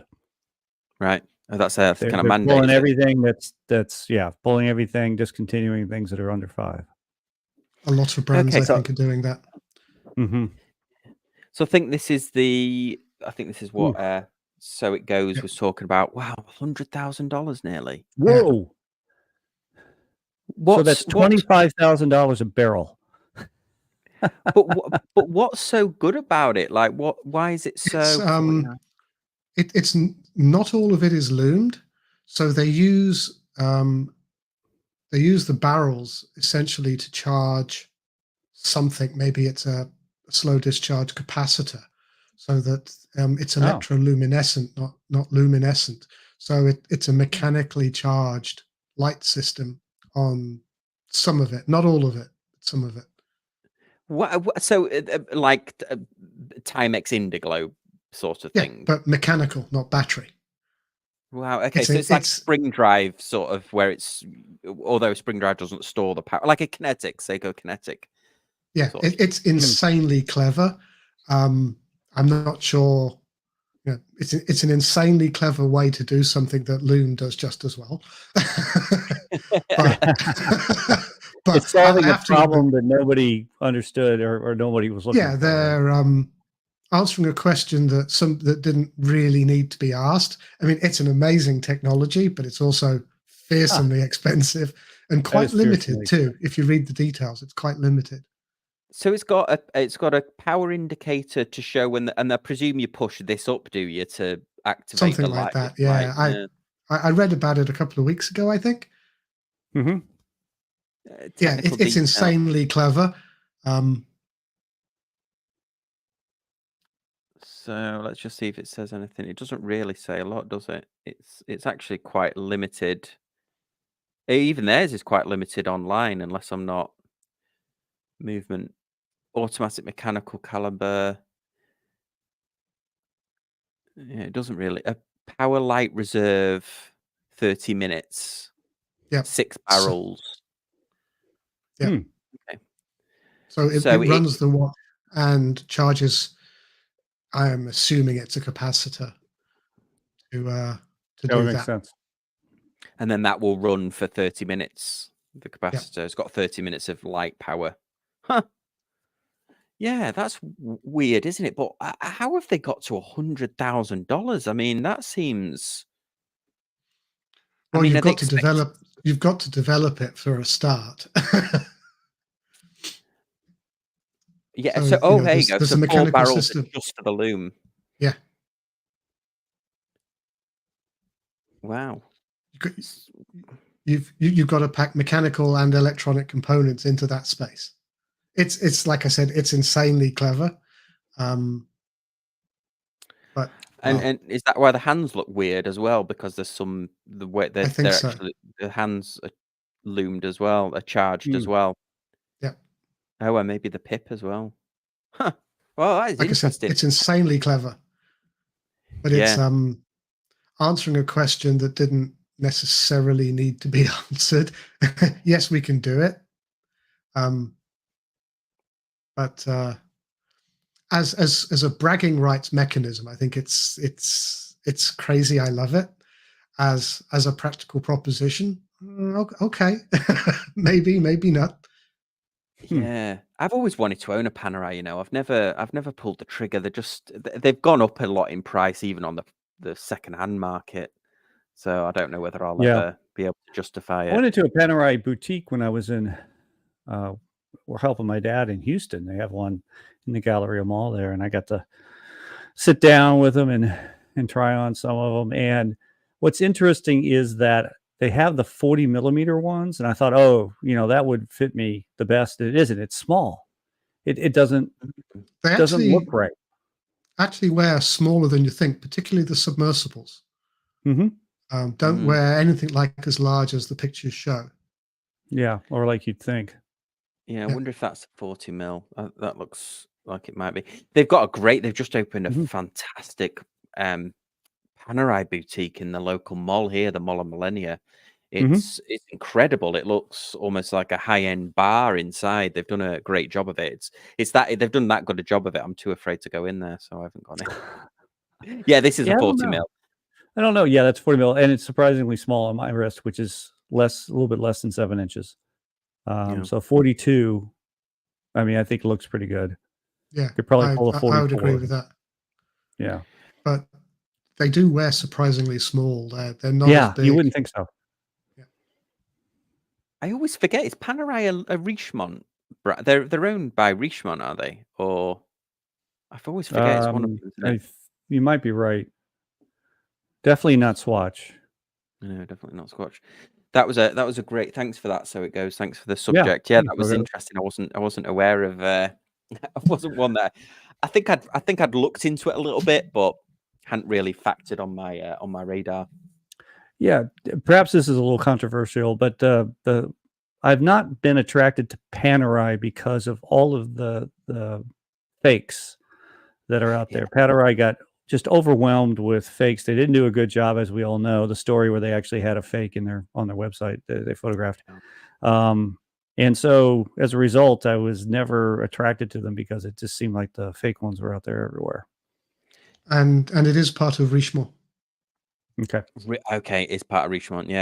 Yeah, you're right. Because there was even those. I don't know how true they were, but there was a lot of stories, wasn't there, around how even well-respected pre-owned watch dealers wouldn't take certain Panerais, or they wouldn't take Panerais because they'd gone through a phase where they didn't even decorate the movements or anything. So it was extremely difficult to tell a fake from a The super clones were so good, and you're right, Panerai didn't seem to go out of their way. And what was the one that they released that really didn't have any water resistance? I forgot. Remember when that came out? Was it the Lumen? Is it called the Luminor Duo? They had like 50 meters of, and you're thinking, wait a minute, here's, this is completely contrary to their design philosophy. Do you know what? I think it was even worse than that. Do you know what I mean? I think it was even like 30 meters. I think 30? I think it might be this duo. Let me just check. Water resistance. 50 meters. You were right. 50 meters. Yeah. It's just like, why are you doing that? That's a Speedmaster, depth rating. I mean, come on. Yeah, and you're right. This is I suppose this is more of a unisex model, perhaps, because it's But you're right. Yeah, 38 millimeter case, which I guess is small for a Panerai. Yeah, it's really small. Yeah, but it's still got the heavy duty. Yeah, it still has the crown. So I'm going to go and do some heavy diving with my 50-meter watch with a crown protector on it. It's just, what are you doing? Yeah. Yeah, it's wild. Let's have a look and see if we've got anything coming. This we already did the Certina. We already did the. I mean, is there anything? Because when are the Olympics are like round the corner, aren't they? They are in Paris in a few weeks or something. Yeah, and Omega were surprisingly restrained for these Olympics, weren't they? Yeah, they were. They've got this. The gold. They did the Paris Seamaster, which I've seen. Yeah, that's the one. I think that's the only one. I've seen it. Personally, the titanium tantalum Seamaster is much nicer than the Paris Seamaster. The white dial with the gold bezel just doesn't work. It's not enough contrast between the two. And personally, for me, I don't know if it's a date one. It has the logo, the Olympics logo on the exhibition case back. There you got it there. Okay, so this is the full range then. Yeah, but compared to what they did for Tokyo, they've been remarkably restrained this year. For this Yours isn't yours an Olympic? Yours is a Rio one. You've got an Olympic one. I've got a Seamaster Tokyo, because Tokyo 2020 was cancelled, and then for 2021 they brought out a white dial blue bezel Seamaster that was called the 100 Days to Tokyo. Mm-hmm. And they didn't. It wasn't limited edition. It was another one of those. We'll make it for a period of time, rather than just say there'll be 1,500 of them. But I've seen the Paris one a couple of times, because they were only ever supposed to be available in Paris. Okay. Oh, is that right? In the boutique, but in boutiques in Paris, but they got to boutiques in the US fairly quickly. So they actually were. They were either they predicted. Yeah, this logo looks like a lady's, like a lady's hair and a lipstick. You had to know to ask for the. You had to know to ask for them. That's good looking. If you ask, that chronoscope looks good. That's a beautiful Panda chronoscope right there. Yeah, I like that. Yeah. I'm a fan of the chronoscope. I don't have one, but I'm a fan of it. Hey Russell, thanks for joining us. Russell, if I know if you want to pop on, let me know. But nice, thanks very much for being in the audience. Yeah, the dial's just a bit too busy for me on this. It's not something I could probably use with my eyesight anymore. But I just love, I love the throwback to what this goes to, and I just love it. Yeah, could I use it? Probably not. I couldn't see it, but and the thing is, this is one of the Omega 2 subdial, but one of the subdials is 2 functions. Yeah, that's really cool, isn't it? It's very cool, but they're really hard to see. Yeah. What are the Trust me, they are really hard to see. Yeah, they're hard to see. It's the second time, so it's not. It's both a 30-minute and a 12-hour counter on the same dial. It's brilliant. I mean, it's brilliant engineering. Typical of Omega to bring a complication like that. Yeah. Do you know? I'm glad that they've got. I feel like they've done Michael Phelps, because they've used Michael Phelps again, haven't they? And I felt like they kind of. I like the fact that they've used him here for this, but because I reviewed that Super Ocean that they made for him, and it was kind of a little bit weird. The Phelps, the original one that they made for him when he was, because he doesn't compete anymore, does he? I think he's retired, but. When he was competing, and I did a video on it. Let me see if I can find it, because it was so. I wonder if anybody actually bought it. Because it was a weird combination of orange. It was like orange. Oh, here we go. Yeah, here we go. Oh, so they've actually still got it on Omega's website. Let me just flash it up here. Nothing ever falls off the Omega website. No, they just continue to put more and more on it until it blows up. Yeah, that's right. I remember that one. Yeah, this was there. I reviewed this one. I've got a review on my channel. Bob's Watches happened to have one at the time, and I just thought it was so quirky that that had the 2, except their subdials got more like the Doxa hand on it, which is pretty cool. They do another variation that's got a counter.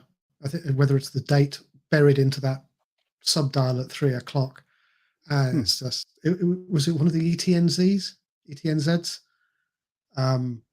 bloody impossible to see. Yeah. Oh really? That subdial was the date, was like a 30 had a window in there. Yeah. And I think it was one of the it was a few years ago now. I don't know, that one might not be on the website. It was a blue Oh yeah, it was impossible to see. I mean, I went in thinking I want to buy this watch, and then I'm sitting there going, I can't read this with a loop. You know what? I feel like I do remember that one. I feel like I do remember that one that you're talking about that had the date in the little window. That's interesting. Yeah, it was a lovely watch, but I'm sitting there going, I can't whatever that little counter is supposed to be that's buried in that subdial. I can't even read it with a loop. My eyesight's got to suck. Yeah, it's like having this date at 4:30. Yeah, it's kind of a neat place for it, I think, but I can't. It's hard to read. I'm just doing one more request and see if there's any questions anybody's got. I suppose a question I've got is there any? I forgot what we said at the start of the year. We did a watch collecting goals, didn't we? And I don't think I've hit any of mine. I've sold off a lot, but I can't even remember what I'd originally set out to buy. But I mean, is there any milestones? Have you hit any of your watch collecting goals this year? Or did you have any? I guess would be another question. Did I have any? So what I was going to try to do was really slow down. So Pete and I think Mark and several of us are the same way, where we don't really sell anything, because when I get something, unless it's really not what I want, and I usually know that pretty quickly, I don't sell it. So I just kind of what's the word we're looking for? Like from a museum, we curate. So we're curators. We're watch curators and not collectors or whatever. Hoarders. You want to call it. Yes.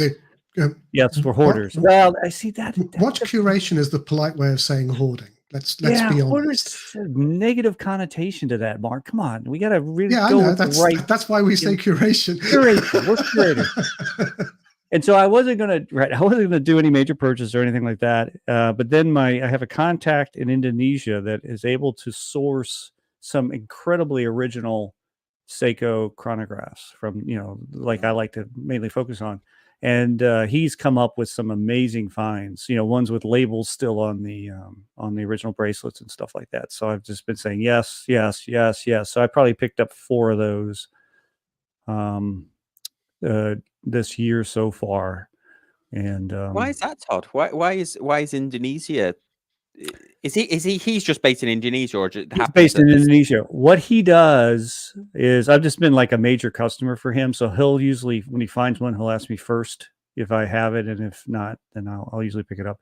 If we can, as long as we can agree on a price, and usually we do. But what he does is he evidently has a source in Japan that gets the original watches out of Japan to him in Indonesia, and for some way he's getting them at enough reasonable enough price that he can sell them to me even after they've gone through his watchmaker, who's actually really good.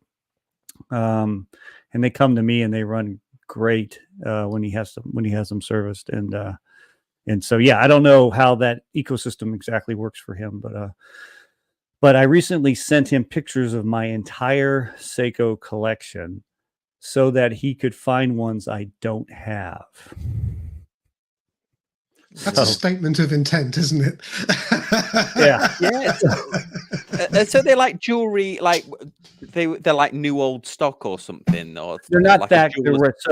They're not that new. They're ones that look like they were worn for a year or less. Sometimes some of them have been worn a fair amount, but the brushing, the cases are always fantastic. They all have original crystals, original bracelets, the ones he's able to source. And I mean, I could go get the examples, they're upstairs, but yeah, it's really amazing. So when they come up, they're one of those things like, maybe I'll never find this again in this condition, and FOMO jumps in and rears its ugly head and grabs me like this and says, okay, you got to get this. So that's what I do.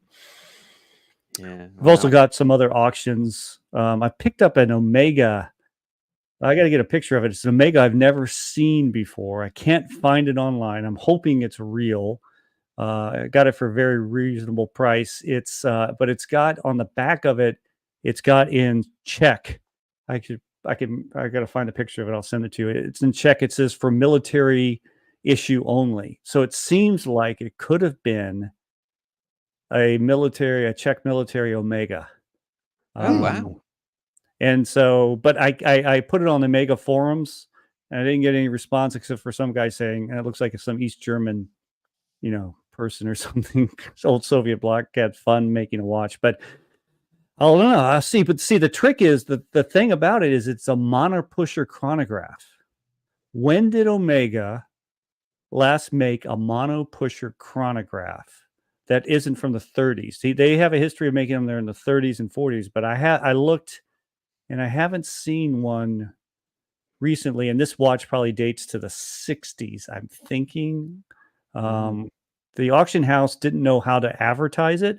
So the model that they said it was the inscription on the back, which was the military use only or military administration only.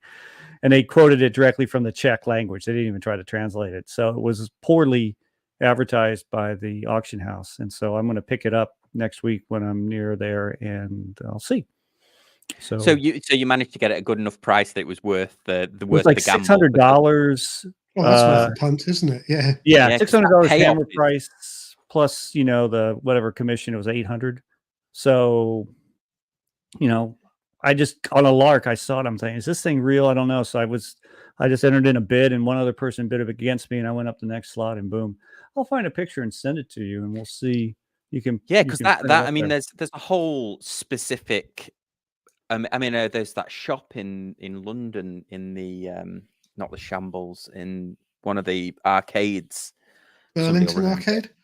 Burlington Arcade. Yeah, I went with Palm, and there's a shop there. The whole window was military issued Omegas and military issued watches, and they are eye watering. Oh yeah. The real, like one of the Dirty Dozen Omegas, for example, would be very pricey. Yeah. So we've got some good questions coming through, actually. So Bobby, go for the questions. I'll find this. Bobby asks, what's the brand you guys are looking at with this downtrending market that you are considering, which you wouldn't have a year ago? I can answer that quite succinctly. The downtrending market hasn't affected me at all. A lot of the watches that I would buy weren't part of the huge rise in prices anyway.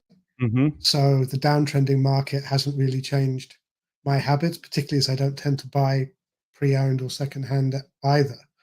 So the downtrending market hasn't really affected me at all. But if you wanted, I guess a lot of the talk now is that pre-owned Rolex prices are almost reasonable again. But that's not something I would look at because I'm not in that market anyway. Yeah, it's funny. I haven't spoke to enough dealers to know whether because a lot of the brands have been sticking extremely firm to their retail prices, haven't they? There's no wiggle room. I wonder whether that's something that they'll die on the hill of, or whether it's something. I mean, I got a deal on that Braymont, but that was through a reseller, and wasn't that in the Caribbean? Yes, it was on a ship. It was on a ship. Yeah, it was on a cruise ship. So not only did they deal to be had with that. Retail, yeah, and I think because that's like a captive audience and stuff. And Swatch Group pulled out of the Caribbean because they couldn't stop the discounts. Yeah, that's interesting because they're right. The one when I went to Jamaica, they had a lot of Breitling, and they said that there's no discounts on the Breitling. And no, Breitling doesn't do it, but that's a company policy. Omega's the same way; they will not discount anymore. Yeah, unless there's something really special going on. Yeah, or like a previous model. They said, "Oh, I can do it on a previous model." And that actually, when we were in Jamaica on that cruise, they had that. I sent a picture in the WhatsApp group of that. The Pan Am limited edition that I thought was all sold out. The Navitimer. Yeah, when I went to the Caribbean to St. Thomas and saw Dean in his store there, they've got a really nice Breitling boutique. So Omega, they can still get Omega, but their Omega displays are gone. I guess Omega pulled out, at least of the St. Thomas store, but they have a really nice Breitling boutique. So I guess they sell a lot of Breitling anyway. And they had the Pan Am. What's the Pan Am? They had the what's the red one? They had the Pan Am was the blue one. The red one, I think, was another theme, another airline. It wasn't a 24-hour dial. Yeah, maybe it was TWA. That would have been good. TWA, yeah, whatever they were celebrating with the rail, and they had that in stock. TWA one that would have been cool. Yeah, it was really a cool watch. It's almost $10,000, and I'm just like, no. Hey, Sam, by the way, in the private chat, can you drop your email? For some reason, I'm pulling it up on my phone. I can't find it. Oh, yeah. I'll send you the picture, and we can put it here for the whole world to see, and they can tell me whether or not they think this is real. But I said, if you're making, like if somebody in some other country or whatever, let's say it's Czech Republic, a former Czechoslovakia, and you're making a fake watch, where in the world do you get a monopusher movement? It doesn't make any sense to me whatsoever. So that's why I'm thinking maybe this is a weird thing. Oh Well, yeah, there it is. If that was a prototype, that could be like a payoff of that. I mean, if you got a rare military prototype Omega, wow, that would be quite the thing, wouldn't it? Yeah. Why? All right. What military in its right mind for a standard issue watch would use a prototype? Yeah. True. If you've got any idea how but if they were bidding military buying works, and I'm sure Seiko Todd does. Yeah, perhaps they were bidding for the business. Maybe it was like a trade sample or something, like a prototype for showing the Czech military. I mean, who knows? We don't know. Maybe it was. Yeah, I mean, when you see it, you're like, it looks like a dynamic. So at first, I thought it was a version, which is a highly underrated Omega chronograph, is the dynamic, but it has. I mean, you'll see the numerals look dynamic. Like it's got the cathedral hands. It's got a gold crown with a gold monopusher in the crown. So this is an in the crown monopusher. So Omega does. There are some ones in recent history that have a separate button, like at 2 o'clock for the monopusher, but this monopusher is in the crown. There it is. Unfortunately, not a great picture. It looks like a dynamic, but without the font is off, isn't it? The Omega font's right, but the font for the numbers is wrong. Wow, look at that, and that hand as well. That's that cathedral hands, like a Seiko or some other ones that have like a used Mont that Blanc. Mont Blanc or somebody like that. I mean, it's such an unusual watch. It supposedly works. They don't have any pictures of the case back. I do have a case back picture I should have sent you, but that's where you see where it says, this is one on the case back. You see how they did it. Majek Tech Vishanashe. Yeah. They just put it in quotes right there. That's not. So you push the crown in. Yeah. You push. This is the button. This is a button here. That's a button. So you push it once usually to start it, push it another to stop it, push it a third time, and it resets to 0. Yeah. That's this is the timer here. It's a 60-second timer in the subdial. Most likely that's the running second, is my guess. Oh yeah. You start the chronograph hand as the main sweep hand. And the minute counter is on the right. That's what I'm thinking. Well, and that looks. I mean, it looks like that is patina loom because the hands are slightly different, aren't they? Yeah. The hands look as if they're white, painted white as well. The main hands. Wow. But if you drop that phrase "Majek Venose whatever Pravi" into Google Translate, it's something like military administration only or something to that effect. And so, which is etched on the back, which you would kind of guess would be. So you think it's? Oh, it doesn't actually. Oh, it hasn't got. Yeah, I had to do a little research. It didn't auto detect on me well. Yeah. Of course, that's a picture. I don't know how well that's going to work for you, but. Yeah, that is fascinating, isn't it? That's interesting. Yeah.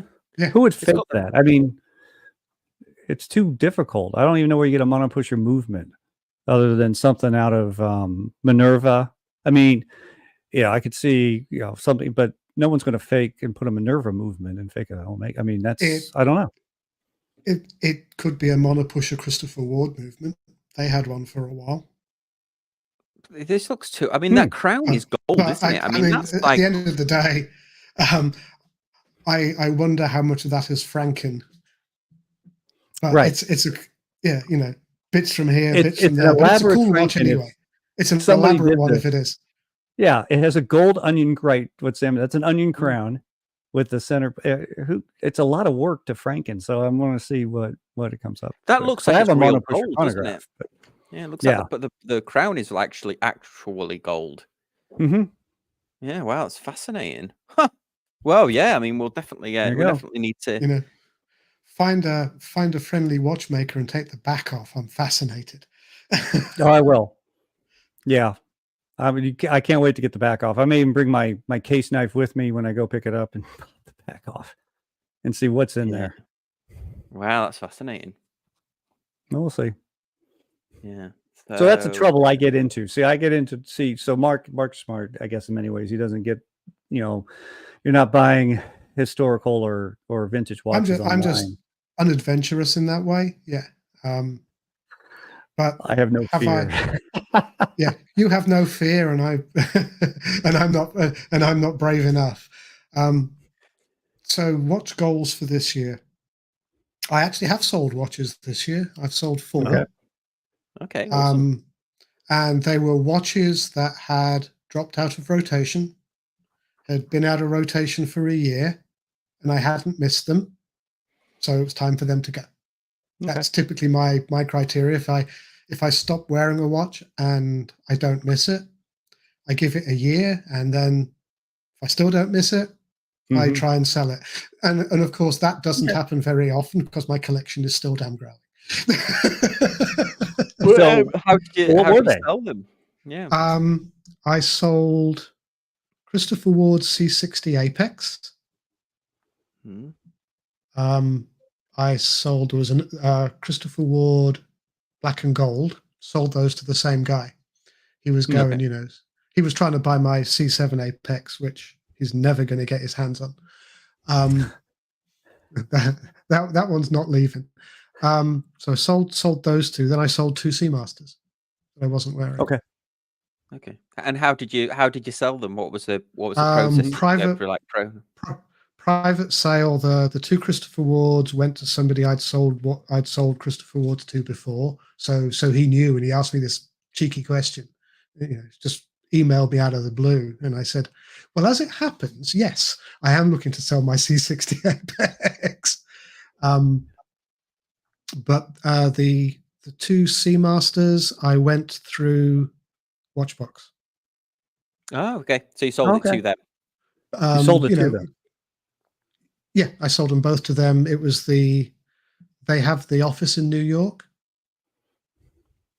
Right. So I was on the 4th floor of a New York skyscraper when the earthquake hit. And yes, it did rock that skyscraper. Oh wow. Oh, I didn't realize there was an earthquake. Was it? Yeah, in late March, early April. And did I get as much money as I could have done through a private sale? No. Did I have to bother going through a private sale? No. It was just, it just wasn't worth the effort. I don't have an eBay seller history, so did I get as much money as I could have done? No. But I was fine with that. They're out of my collection. I don't need to worry about them. So that, I'm good with that. Right. I am selling a couple too, actually, to your point. And it's been very slow. I have not successfully sold a couple of them. They're still sitting. They're not terribly appealing ones. Although the one is right here. The one is it is an Omega Speedmaster. It's the only reason I'm selling this one is because I have the Sure was. Here it is. It's the reduced. It's the triple date. Oh, okay. Oh, yeah. Which is a great watch, by the way. I love it. 2 functions aren't working quite right because I bought it from a friend on the Seiko watch forums who actually dropped it. And so the I can't reset the hour counter on the bottom. Doesn't reset. And then it has that silly 24-hour hand on the outside, which you love, Sam, but it's off an hour. So actually it's really handy if you have to just keep track of Central Time from East Coast time. It's always an hour behind. But it's running like at 280 degrees. It's 0 degrees per day. I mean, it's running like a scalded puppy. But I put it on there too with those 2 things, and I guess maybe that's part of it. For $1,800 is what I have it up on Chrono 24, and I haven't really had any serious for months. That's not bad, because at Omega service, they'll sort that whole thing out, won't they? They'll sort it out, and that's $850. An Omega chronograph service used to be $750. It's probably more now. Well, and these are very expensive because it's a modular chronograph. So Yeah. it's got the base movement, it's got the chronograph function on top with the triple date. It's a lot of great complications here, but you're right. Mark's right. To actually redo this, to rebuild it, is expensive. And even if you had a good independent, don't know that a good independent would save you a lot on that. Yeah, they don't. These are very complex, and they're a lot of them don't like to mess with them. But I mean, you could wear it and just deal with it as is, and but I don't know. I might just keep it if I don't get. I'll discount it, but I might keep it. It's a cool watch, but in terms of buying things, I've actually been pretty good. I'd been chasing a Chronomaster. Let me see. And I was thinking of buying one from Japan, and I went into the Citizen boutique and saw this blue one, and just went, "I'll have it," because I'd been setting aside the money and the Brave pills to import one from Japan. I was looking for the indigo one, but I saw the blue, and I was thinking, well, that money is set aside for that. I just need to pull the trigger. And let's look at. There was a question here about skeleton watches. Yeah, Chili Badger.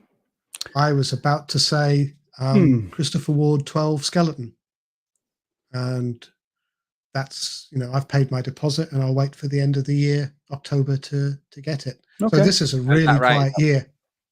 Yes, that's what's pushed it out. Quiet year. Sorry, the Christopher Ward 12. That's what the timeline is now, is it? October, yeah. Yeah, well, okay. Unless they've moved it back, but they did say it was October. So I've paid my deposit, and I have that cash aside too. So for me, it's going to be a quiet year. I'm not doing much.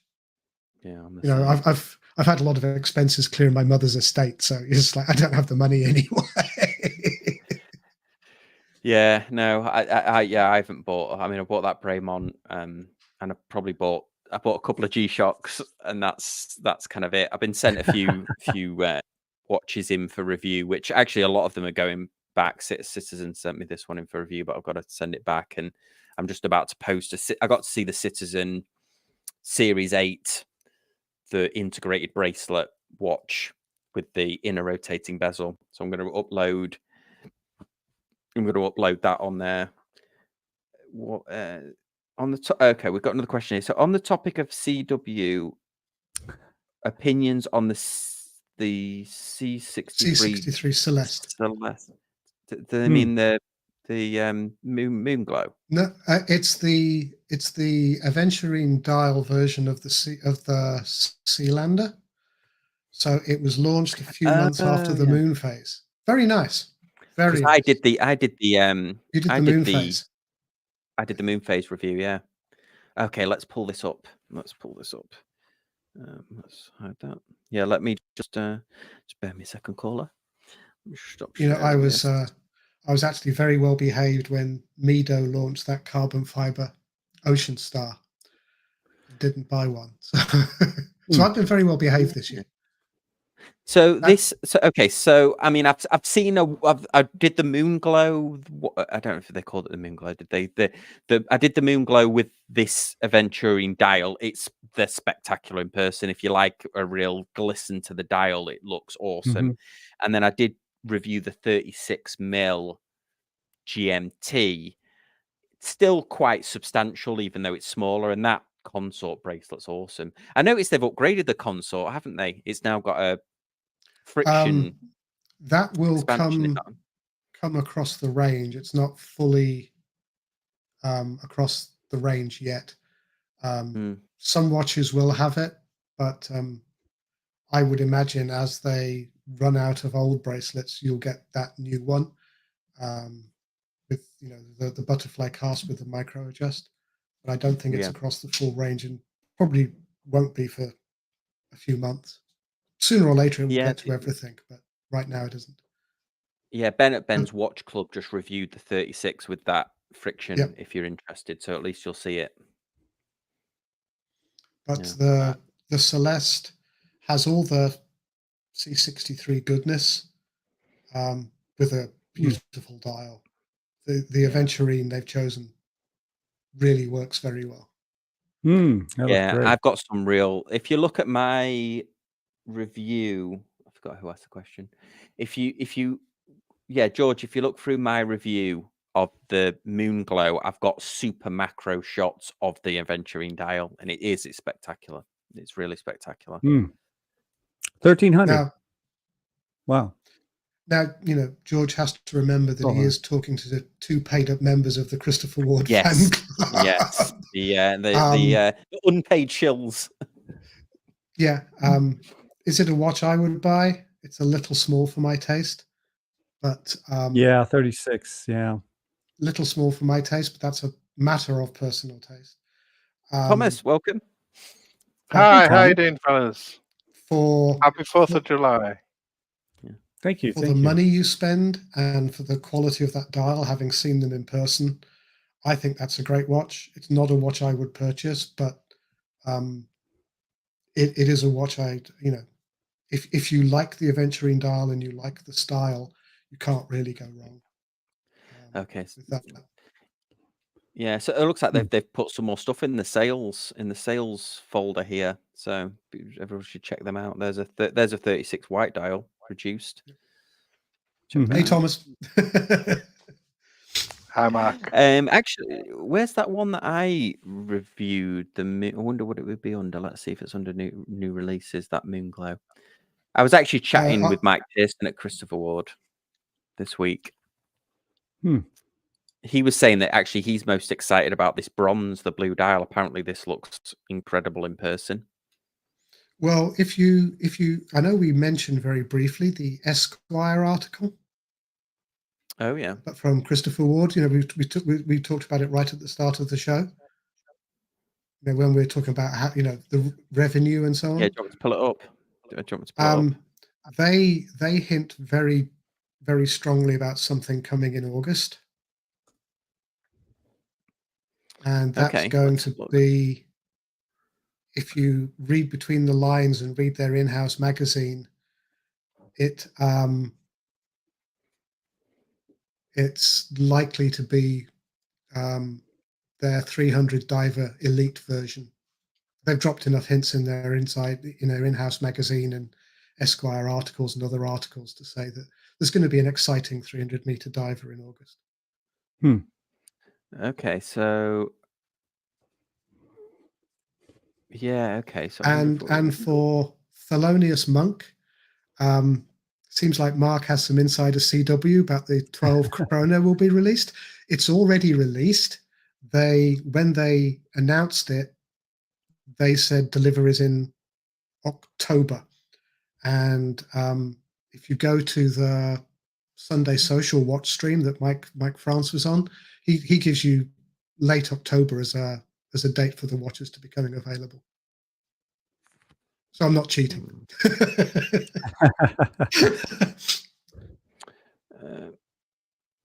Yeah, I'll have to read this. I actually had missed it. It's a decent article, certainly. Worth a read. Yeah, beautiful. Yeah, incredible. Yeah, Scarlett. I want to say hello to Patrick too. Hello. Oh, in the chat. Oh, hello. Yeah. Patrick was on. Yeah, you missed him. He was on for quite a while. He showed us off that ridiculously massive watch that he bought from Japan. Oh yeah, what was that? He doesn't know. He still doesn't know, but it is. He took it out of the leather case, and it fills out the leather case. It's not, the leather case isn't bulking it out. You can't it's some get sort of clock, isn't it? By the looks of it, yeah, it looked like it had a stand on the bottom and a key to open the case on the side or something. Yeah, a key or a place to put a key on the side. Yes, he's got 2 of them. He's got 2. Yeah, he got 2 of them. So yeah, I mean, I bet you there's a fascinating story whether they were some kind of synchronized clock mechanism, and you pull it off the stand and you take it with you, and the watch is synchronized. But yeah, he can't find a lot. It's a Seiko. It's pre the Seiko brand. Seiko. Yeah, pre Seiko Seiko. Wow. So yeah, fascinating. So yeah, Thomas, how I'm doing good, thanks. Yeah, doing good, thank you. I was just wondering, have you done any coloured watches, any themed watches? Yeah. For here's Patrick. Patrick's. We stirred him. We stirred him. We stirred up the Patrick. My ears were ringing so much I couldn't resist. You'll have to show Todd. Show Todd the clock. The Flavor Flav. The Which Seiko Flavor one? Flav. Oh my gosh! It's like a flask, isn't it? It's like it looks like a flask. So, and it comes in this, old chewed up leather, and inside it, Wow. For those who are joining in hour 4, I'll show you what you missed in hour 1. So, but yeah, this comes off, and so there's this giant super steel. I mean, that's bigger than my hand. It's crazy. It's got some numbers on there, so I don't know what that all means. And it's got I've never seen anything like this. Got a hinge, and we're kind of assuming that this is a lock to unlock it. And then maybe this is a winding part, but yeah. I said some dummy saw some deals on a website, and I bought one that I still haven't even opened. So I'll probably my thought was that I would find the one that was in the best condition and or swap around some parts to make one that was really good looking. But who knows?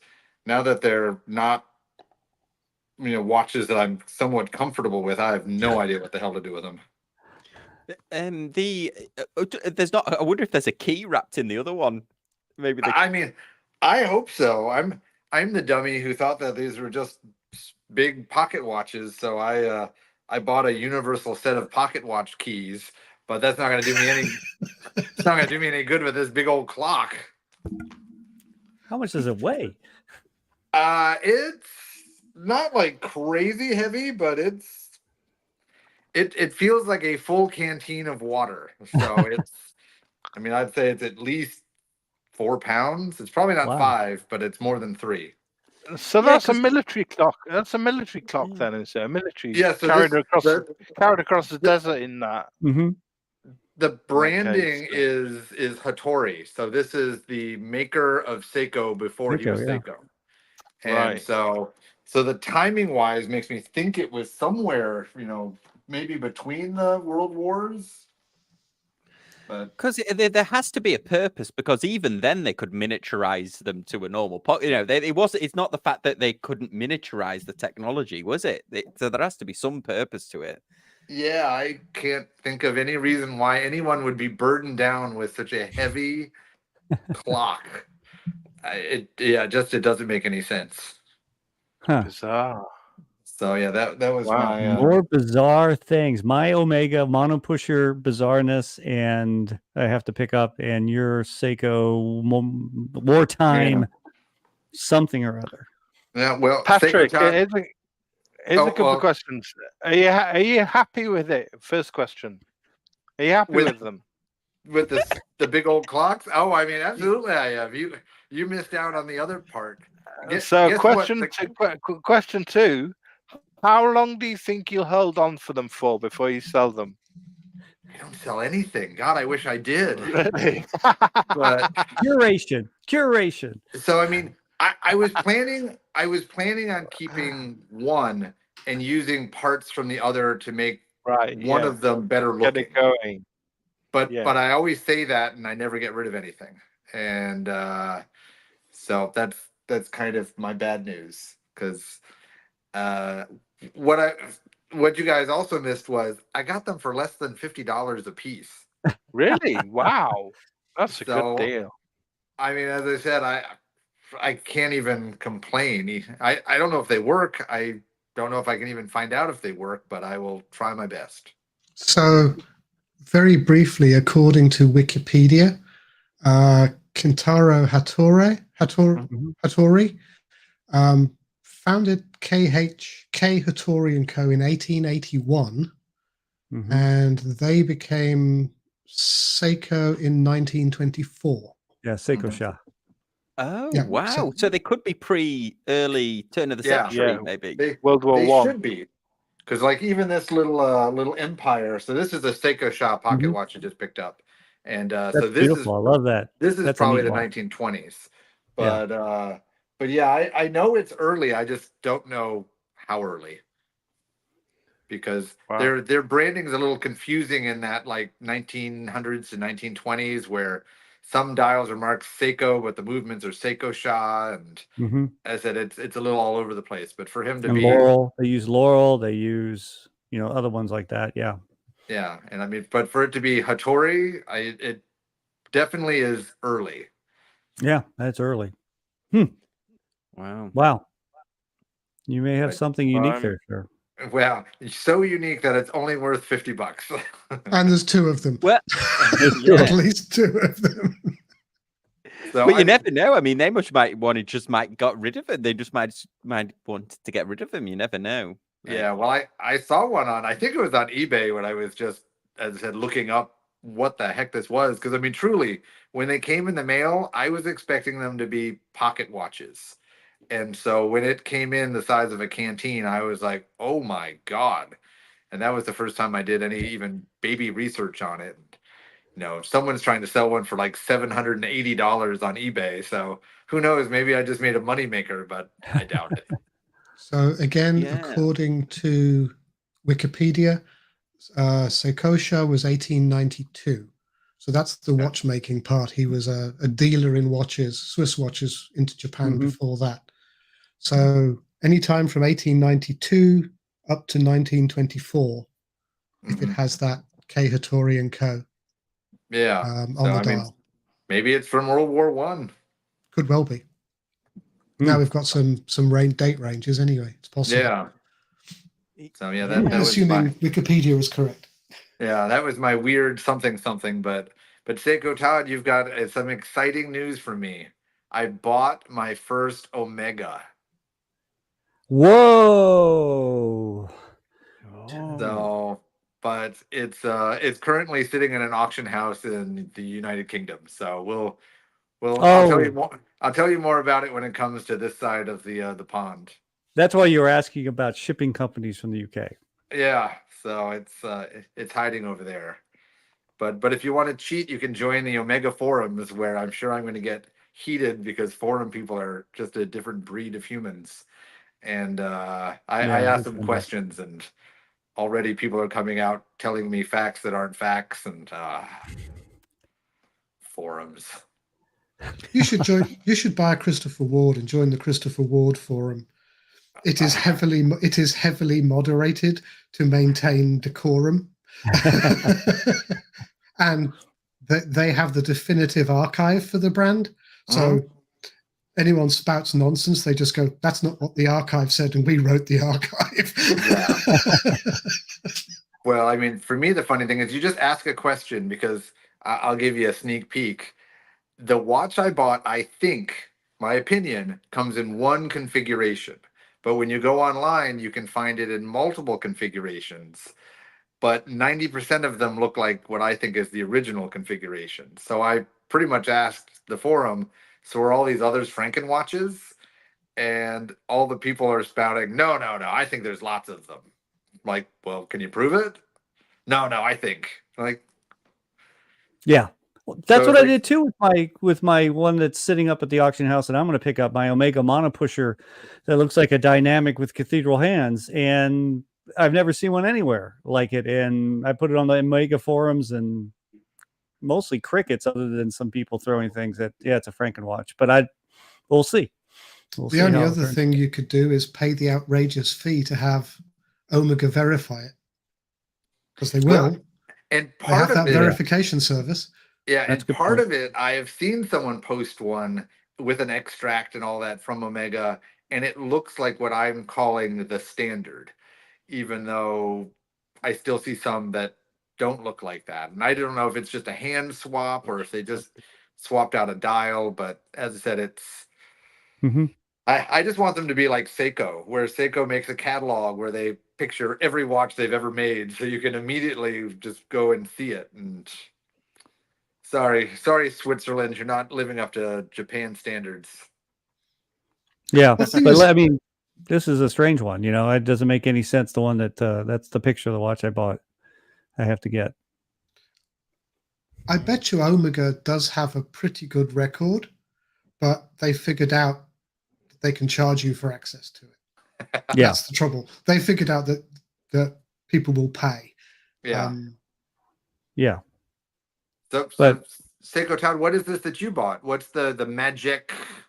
So the auction house didn't know what it was, so they put the inscription that was on the back of it as its like model whatever name. That's what attracted me to it first. Is I'm like, what is that? And then I saw it's a monopusher, and it says, by the way, it has an aftermarket crown. I'm like, you don't know what you're doing. And anyhow, that translates Czech. It's in Czech, and it says something like for military administration or something like that only, or something to that effect. And so I'm like, is this a Czech military Omega monopusher chronograph? I have no idea, but I'm going to pop the back off that thing as soon as I can and see what movement's inside. Okay. So the estimate was 7 to 1,000. What did you end up buying it for? $650. Okay. So even if it was a standard movement back there, that's you got a good deal on it? I think so. I mean, it supposedly runs if it actually works, but that's the thing. Who makes monopusher movements? Not many. Omega's made some in the past. Minerva's made some. I mean, there's some. I mean, my Mont Blanc is a monopusher, but I mean, you just don't see them. So we'll see. If you had to give us betting odds, what do you think the chances of it being an Omega movement are, or do you think they're definitely outsourced to Minerva or something? Yeah, I don't know. I've not. If you go look on even the Omega monopushers, it's not in the crown. It's there at 2:00. So the crown functions at 3:00. The monopusher's at 2. My Mont Blanc Nicholas Rysek monopusher is at 4. So I don't know. I don't know what to bet on this one. Okay. Well, keep us in the loop. Yeah. We'll see. Mysteries. Actually, now we've got Patrick here. We can ask Patrick the question about, have you kept your watch buying goals yet so far this year? Yeah, you haven't. this year. And Thomas, you better get ready for this question too. Yeah. Did I make goals? My Alzheimer brain doesn't remember. I don't know. We did do a show, but I can't remember mine. I mean, I mean, the bad news is I don't really have any goals. I'm just looking for really cool watches that just set me off. And as I said, this was a really bad month for me because I didn't just buy one Omega, I bought 2. Oh. And I bought the same watch in 2 different configurations because I don't know which is the Franken and which one isn't. And as I said, I bought a whole bunch of weird, cheap Seikos with cool like materials, and just bought a new Hamilton pocket watch that sold for $1,400. I got it for $350, and I don't even like it, but it was just like it was such a good deal, I couldn't pass it up. And because it's the Swiss Hamilton, it's not even the American Hamilton. Oh, so okay. I was going to say, what's wrong with an American Hamilton pocket watch? Those are great. They made a anniversary one for the 130th anniversary. Oh, what kind of stupid anniversary is that? But it's a railroad pocket watch. They made like 900 of them. They sold it for like $1,400, and I got it for $350. So I'm like, all right, I can do that. And there's actually a question that feeds into this from the audience. How do you value a watch that hasn't been made or sold in a while? And that's what we're kind of talking about now, isn't it? Like how, if you can't find a comp on Chrono or something. I mean, that's an impossible hard question.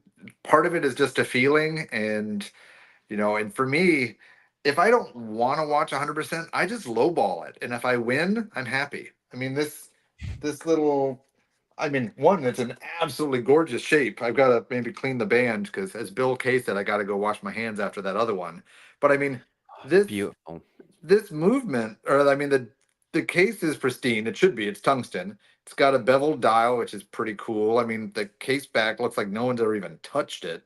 Fitted end link mesh. Yeah, but the mesh looks like someone decided to sleep with it every night for 50 years. So you can get that in an ultrasonic though. That'll clean up. But so for me, the snob in me was like, okay, it's a Seiko Lordmatic. I mean, it's not a Grand Seiko, it's not a King Seiko. It's a typical Seiko, but it's got a cool shape and it's got a cool tungsten something. What's the value? No idea. I bid $200 and I won. So in that case, that's the value, isn't it? Exactly. Yeah, and so for me, it was just what money would I not be mad if I won it for? And that kind of becomes its value. Listing your purchases, you are all making us feel better. Thank you. Yeah, I haven't had any goals at all. I never have any goals, but watches just creep up upon me. I bought one that arrived last week, which is a 47mm. Whoa! Wow. Ravtech, 47.5 millimeters, made by a company called Ravtech, and this is issued to the French Hubert diving team, Special Forces. It's a hybrid electric movement, which you wear for 12 hours to charge it up, and it lasts for 150 days. It's like kinetic, like a Seiko Kinetic. Sort of, yeah, I think so. It's a hybrid electric movement. Hopefully, it's more reliable than a Seiko Kinetic. It lasts. It's got a lifetime of 100,000 hours. It's electric hybrid movement, they call it. So I'm getting more and more interested in quartz. I've got a lot of automatic watches, and on Monday I've got one of the Mad Editions, Mad One Greens arriving. Oh wow! On Monday. So is that the regular or was that the lucky? I forget which one you got. The Lucky Silver. The Lucky Silver. Lucky. Yeah, I got the lucky one. Yeah. So that was the one. You've had quite a good year, haven't you? You've got a lot of In January, I got a Datejust palm motif, and April I got an Explorer 2 Polar. That's right. Yeah, I've been going a bit too thrift happy, I think. So I need to cut down on the spending. Yeah. But weren't you planning on selling a lot of your vintage ones too? I was, Mark. I've been planning on selling all my. I've got 7 vintage Omegas, and I was planning to save it for Breguet Classique. But that hasn't materialized. I was going to say, I detect a lot of use of the past tense and the conditional there. It's like I was planning. I am planning. Yeah, I'm just too lazy. It's tough as well. It's tough selling watches at the moment. It is tough. It's a bad time to sell. It's a bad time to sell. It really is. Yeah. Yeah, it is. Really I know a few people who somebody at work's been trying to sell. JR, who's in our watch group, he's been at work. He's been trying to sell that Omega white dial Speedmaster. Not the new. The new one already? Oh my goodness. No, that one, the one with the bicompacts with the date. Oh, racing. Nice. That'll be a racing. Yeah, the racing one. Yeah. He's been trying to sell that. Somebody I know at work's been trying to sell a Belcanto, struggling. So really? One, yeah. Even a Belcanto? Yeah, but it's a regular series. It's not a green or a blue or a watchmaker's. Yeah. It's not the Andrew Morgan one either. And if you look on eBay, there's a lot of people trying to sell regular series Belcantos well above list. And people know that it's a regular series Belcanto, so they ain't getting list, let alone above it. Yeah. Because you can buy them anywhere, anytime. Well, I actually said that to him. I said, are you within the... Because he basically got it and didn't like it. But they have that 60-day return, don't they? 60-day return, yeah. Yeah, so I said to him, within 60 days, I just send it back. But if he's Underdog, he's probably missed the 60 days. Unfortunately. Yeah. Just like to say to Alexander JW, no, I don't speak German. I was just being friendly, Alexander. But I hope you're enjoying the football at the moment, and may Germany be prosperous. Yeah. Yeah, so now is more a vintage talk. Well, we actually did all the new stuff, didn't we, at the start? We did the new tags. I was going to ask you, have you done any color-themed watches? I got a couple of lined up to show you. Oh, yeah, no, fire them over. Any red, white, and blue watches? So we did the Jack Mason. We did the red, white, and blue Jack Mason. But yeah, if you've got some others, and Todd's wearing his Bolivar Stars and Stripes. Right. So there's the Zenith Chronomaster Revival Liberty. Okay, let's have a look. Oh, there we go. Is okay, just a bit of red on the second hand, which isn't amazing. But that's a gorgeous watch. Oh, that's gorgeous. It's beautiful. I love the A384. I've got one myself. It's got a little red date wheel as well. So this is one of the better ones. This is one of the better ones, I think. As well as the... You like this one, do you, Sam? I like the date, the way it's on a slant. Are they all like that? Or is that just... Yeah, they are. Yeah. Next up, I've got Breitling, and you've already mentioned it, Sam, in passing, but it is the Breitling Panam. Oh yeah. Oh yeah. That is a good one with the red, white, and blue. Oh, and that date is on a slant as well. Yeah, it's a 430 date on the slant. Yeah. Oh, I like that as well. I mean, I do like this watch, but it is so expensive. Yeah, I mean that's a good price for it. 7,300. Oh, that's pounds, isn't it? That's pounds. Yeah. So. Yeah. You could quite $9 US. Yeah. Now we get into the gaudy stuff. And that Panerai wasn't gaudy. Mark, you haven't seen nothing yet. You haven't seen nothing yet. Richard Mille.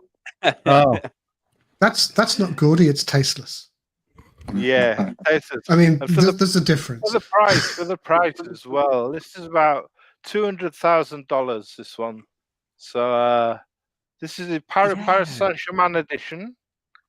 But they do a different RM030 with a red sides. This one isn't on a side. It's not. You can't actually see the sides of it, but it's got it's so funny, isn't it? You never hear these since the whole TPG, the Timepiece Gentleman, obviously, went down, and there's no more of that kind of content really being recommended to me on YouTube. It's I never see anybody talking about Richard Mille anymore. But it used to be. I mean, it was like this was the hottest thing in the world, wasn't it? Back in the pandemic. And yet, they sponsor 3 teams in Formula One. You'd think they were crazy, but the only time you really hear about a Richard Mille is when someone gets mugged and their watch gets stolen. Yeah, sadly. There's an F1 driver, wasn't there? That got 2: Lando Norris and Charles Leclerc last year. Well, and have they ever recovered them? Because they're like piece uniques almost, aren't they? They were. They were. Charles Leclerc was part of essentially a chase through the streets of Monaco to get his back, and they essentially surrounded the guy, and the police swooped in. Lando's, I think, was recovered as well, so that they were both recovered. But how do you fence that? I mean, I'm sure there's somebody you could fence it to, but you would never be able to wear it out in anybody that knew anything about watches, would you? Right. I guess you wouldn't be able to wear it to an F1 or anything. People would clock it straight away. So that's how watch nerds would. that's a bit of RM for you, which we're not huge fans of. I saw Patrick immediately look away in disdain. Good for Patrick. So, what about this one for you, Patrick? On the left, an Audemars Piguet Royal Oak Offshore, red, white, and blue. Oh, Ah, Wow. I mean, even if the A watch man. wasn't ugly enough, putting that bi-colored strap on there, that is. It's like something from a Happy Meal, isn't it? Oh yeah, I mean that's horrible. Oh, The only thing that would make that worse is to put a tweed strap on it. oh. Yeah. That's Oh, fighting dear. talk, I know. We've got a. For some reason, when I clicked on the image to get rid of it, actually the first thing that came up was Thomas Burnett banned from studio. I don't know why it's come up with that. We'll get rid of it. We'll get rid of it. I'll bring up something a little bit nicer. A little bit nicer. Yeah. Let's have a look here. Hamilton. yes. American Classic Oh, there we go. and Europe Day Auto. You like this One of your Todd? favorites, Todd. This isn't it? Yeah, that's the three-hander Pan Europe, and I used to have the Chrono Pan Europe, the reissue. It's a big watch though. It's what is it 44? I forgot how big it is, but it's I love the. I have an original Pan Europe now, so 2 of them actually. So I kind of went with those, and I did sell my reissues, but yeah, I love that watch. It's beautiful.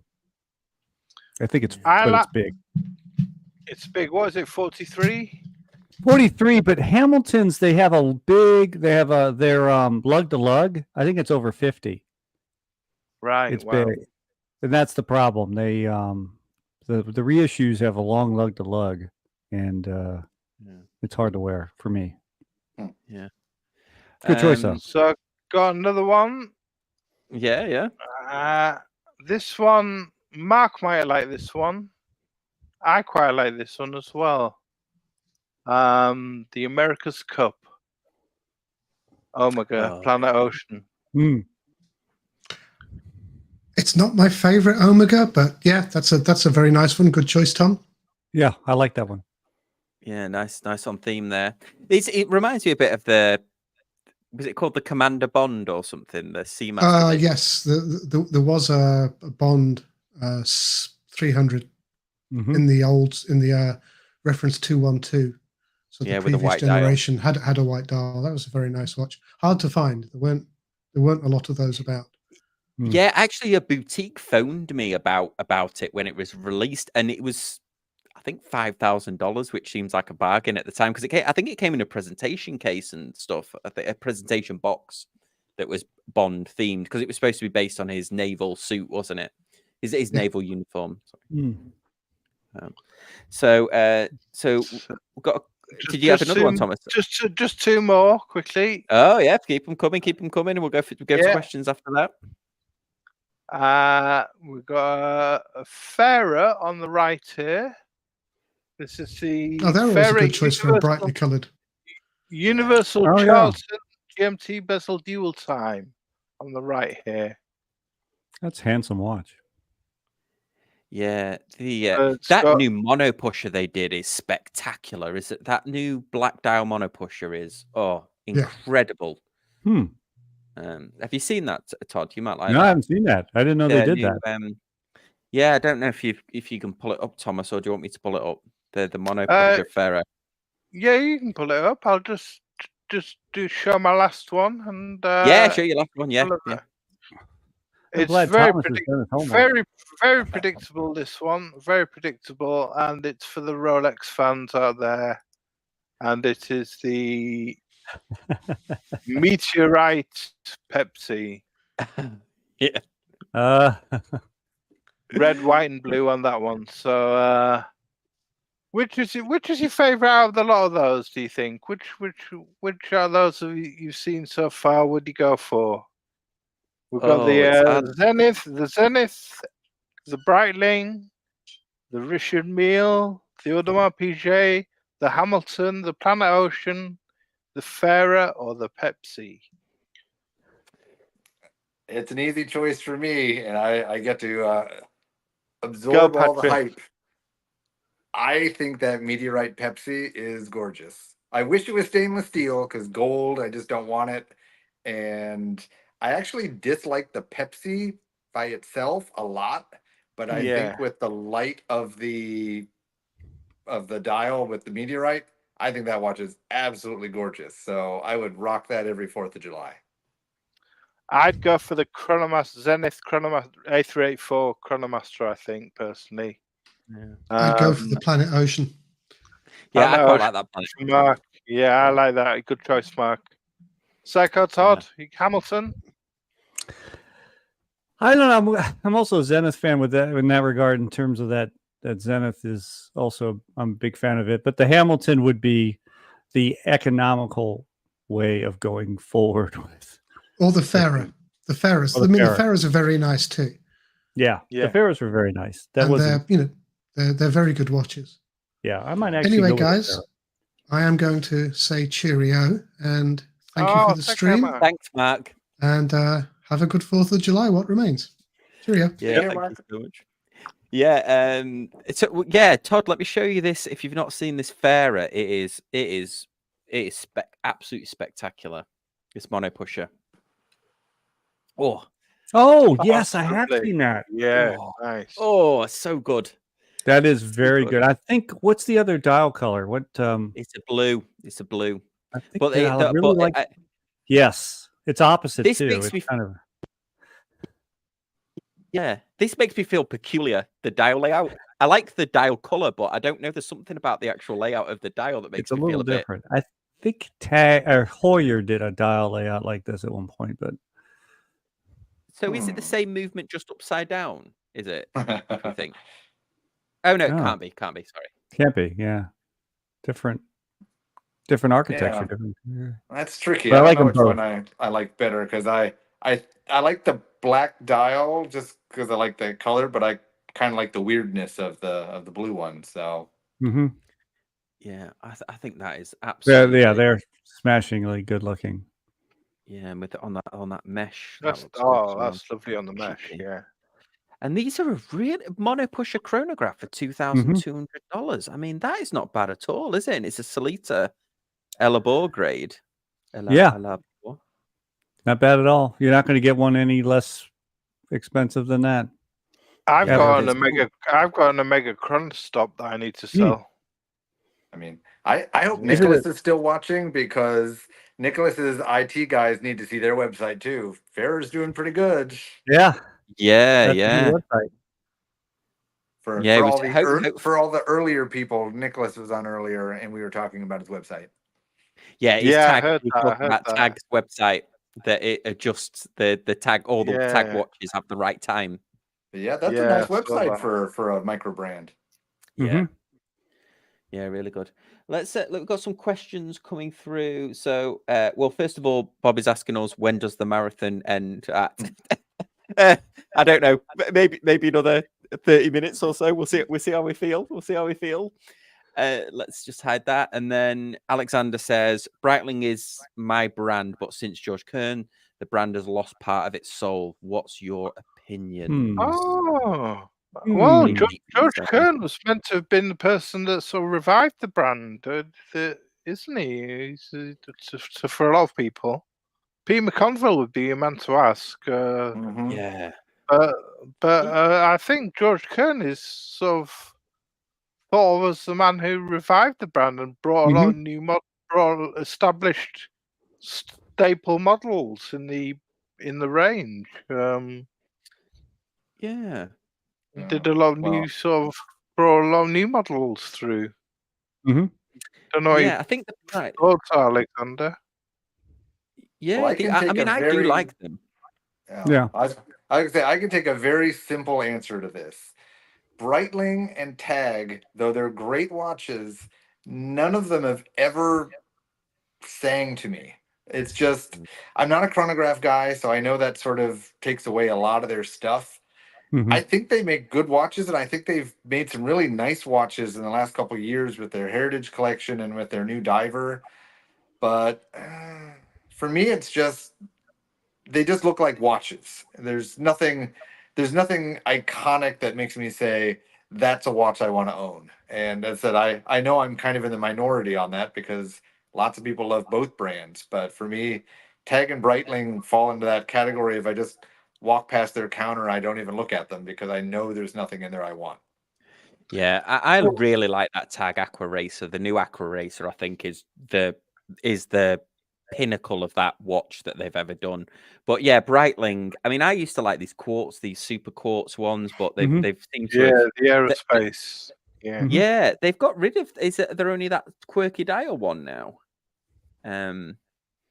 Apparently, this movement that's in the Endurance is the similar one that Christopher Ward's using in their Valo watch. So, but yeah, the pricing's interesting. Pricing isn't it? to me is a problem. Yeah, the Patrick three-hand this one. I love this one. Three-hand Avenger. Was Tag never a gateway brand for you, Patrick, in the early days when they did all their Quartz 2000 series and 1000 series and sort of like the SELs and the Lynx and the... No, I have never owned a Tag, and I have never owned a Breitling. Really? Actually, I take that back. I've got my dad's Breitling stopwatch in a box. Right. So I don't know where that came from or why my dad had it, but that's the only Breitling I've ever owned. And besides that, nope. They were never my gateway. Seiko is my gateway. Yeah, right. Okay. Like for many people, yeah. I've had a B1. I've had a couple of B1s, Breitling B1s. I've never owned a Breitling mechanical. I toyed with buying that Super Ocean, the previous generation, which I think looks miles better. But I know Pete would go die on that hill. I like this one's probably the one I like in the range the most at the moment. But yeah, the prices on the Navi timers and stuff are about 8,000 now, aren't they? They're about 8,000 or something, aren't they? Something ridiculous on Navi timer. They're like 9-ish. Really? Yeah, I better be careful. There's somebody at work that's got a really nice Navi timer. Right. So, there you go. That's the classic one I really love. That blue dial Navi timer. This one here, 9,800. Wow. No, the one on the bottom right, middle right now. What's that one? This one. Yeah. 46. Yeah, it's 46. Look at that, 10,000. And yeah, it's just it's stunning. But for me, I love that. But that's a lot of money. One of my very good friends who was best man at a wedding, he's got a white dial Navi timer, which he bought. I mean, they got married about, I don't know, 20 years ago or something. Maybe no, not 20 years, but maybe 15. And that, I'm sure he paid like $2 or $3 grand for it back then. I mean, I know that's like 15 years ago and a lifetime ago, but you think that's what I always think about these watch brands like Rolex. This is another prime example. They kind of missed that market of same with Omega, because Omega was always like, oh, you're an engineer. An engineer has an Omega. Oh, a Breitling. You know, a pilot has a Breitling watch, or Rolex. Ooh, there it is. Oh, it's like a celebratory. Oh, I got this Rolex when I graduated. But I mean, they're so wild now, the price, and I mean, you can't imagine that they're those gifts that you would buy somebody as a celebration. There's something you would really have to save a long time for and really think about, because it's not like the wages have gone up exponentially in the last 10 years like the watches have. Yeah, I mean, Breitling, I mean, you used to be able to get a Navi timer back in the day for half that price, wouldn't you? Yeah. So somebody's asking, Alexander's asking, like, is the Navi timer an icon or not? Yes. You know, I always used to get mine. 100%. Yeah. So it was his son, wasn't it, the Breitling, the first guy? It was his son that introduced the Navi timer, because I always used to get my stories mixed up, thinking came out in 1952, the Navi timer, and it was one of the first pilot's chronographs. The name came from navigation and timer, of course, and it's an absolute classic. I mean, I always would you think it was World prefer War II era, but it wasn't. would you prefer one of these Zin 903? I mean, Zin bought the parts and machining Right. for And we're licensed. off Breitling. They Right. licensed to, and they made the 903 for a That's while Breitling were Right. out of hock, you know. Right. And Yeah. they made 903, which is a great watch for a lot less price. Right. And I think they look stunning. I think the Zen 903s are beautiful watches too. Yeah, absolutely. Yeah, I mean, there's that one, Todd, we thought was an EWA one. It's a Boeing one, not That's EWA. the Boeing 740. That's the one I was talking about. Yeah, white dial with the red. I really like it. It's just awfully darn expensive. Yeah. There you go, Zin. There it is. That's it right there. Yeah, it's clean. Beautiful. Well, I'll give you a price comparison of old to new. So, Dad's Breitling or stopwatch, $21.50. Brilliant. What's the year on that? What year do you think that would have been? I have no idea, but as I said, it's still yeah, still runs. I don't know why my dad ever had a stopwatch and what he ever used it for, but I said it was in his drawer of things when he passed, and I didn't know he even had it. So, as I said, my only Breitling. That's nice. The box is so cool, isn't it? The box is really as I cool. said, I can't read out the other numbers on there, but it says B197 or B917, and then it says something D1. So that's probably the model number of the movement Swiss made. B917. Yeah, there's no other marks on it, so no Apple stock hidden in the seams of the box. Yeah. So I'm like, what is this? 1 share of Apple stock. Yeah. Or the Microsoft as well was a big one, wasn't it? Back in the day, if you bought the Microsoft stock. Cool. Well, Alexander seems happy about that. Is that valuable? And I don't know. Yeah, find out. Yeah, if the you sat on the usually I buy a few vintage stopwatches because they're cool, but yeah, they're not really worth much. Yeah, I had a Heuer one for a bit, but what do you do? I'm gonna say, my hunch was that it wasn't, but it's been sitting in a box for years, so it'll go back into that box, I'm assuming. Yeah, Alexander's saying he likes the Cosmonaut, which is a nice one. The pilot's navi timer. That's nice. The 24-hour dial. Yeah, I was chasing a vintage Cosmonaut on an auction and I didn't get it. Here's a cool one. This is a Young Hands stopwatch. Oh yeah. Oh, and you start it. Oh, isn't that cool? Oh wow. Yeah. So what's the point? Is that like 1/10 a second or something? Yeah, something like that. And then, so that's, what is that? That's 11 point, I got to read this right, 11 and 9/10, I think. And then it automatically resets and you start it again. So cool stuff. I mean, I think I got it on an auction for like $70, something like that, I've got a Buren, I've got a Seiko one, stopwatches. They're pretty reasonable because nobody uses them anymore. You can't wear them. No, you're right. So you can get some pretty high-end ones. Heuer ones go for quite a lot of money, though. Heuer. So especially if they have an auto racing background, so the Heuer twin ones that they would mount on the dash of a rally car, those are expensive. I'd love to have. I've seen them for about £700. So they go. I've seen for a couple two with the mounting block on the dashboard. Yeah, I've seen a Renault Alpine with it. I've seen a Renault Alpine with them mounted on the dash, like the coolest thing I ever. I think that's why I ended up buying one, but then it wasn't cool. But actually, you just reminded me of something. Then, like Patrick, I don't think we've never asked you about the. Let me share it. We never asked you about the Hublot pocket watch. Oh yes, I know exactly. Let me pull it up. We never. I mean, this must have been the biggest news in pocket watches in a long time. Oh, dear. So I will use a very polite term of why I do not like it. And a lot of people will probably have to Google it, and that's okay. But it looks like a gamete. For me, it looks like one. It looks like one of those things that you put white whitening on text on like paper. the whiteout strips. Oh, Whiteout the strip. Yeah. Tipex. Tipex, yeah. So is yours a medical term, Patrick? Is yours a medical? A biology term. Anatomical. I mean, we all learned this term in high school, but we've all forgotten it by then.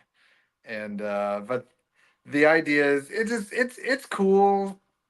It looks really cool as the table clock. It has like a, I guess the whole idea is you can wear it as a pocket watch, a necklace, or you can put it on that cool table clock contraption, and that's kind of neat. Oh, that it's thing like a right giant there. magnifier. But like all of these things, they make it in a small batch. They put a ridiculous price tag on there, and Oh, wow. and we're supposed to think that it's cool, but no. So Yeah, I mean, that because is, it's 90 grand, and I mean it's fun, but for 90 grand, even in the world of pocket watches, Panerai makes a ceramic tourbillon pocket watch that I think is 80 grand. So there's no way that I wouldn't buy that watch over this watch. Oh yeah, it must be because it's curved, because it looks like the balance wheel's all skew-if, but it must be because it's heavily domed. And then you yeah, so this is it's not a, it sits in front of a ginormous magnifying. Yeah, which, as I said, the table clock thing is super cool. I'm all for it for that. That's a really neat way to keep it at home. Wow.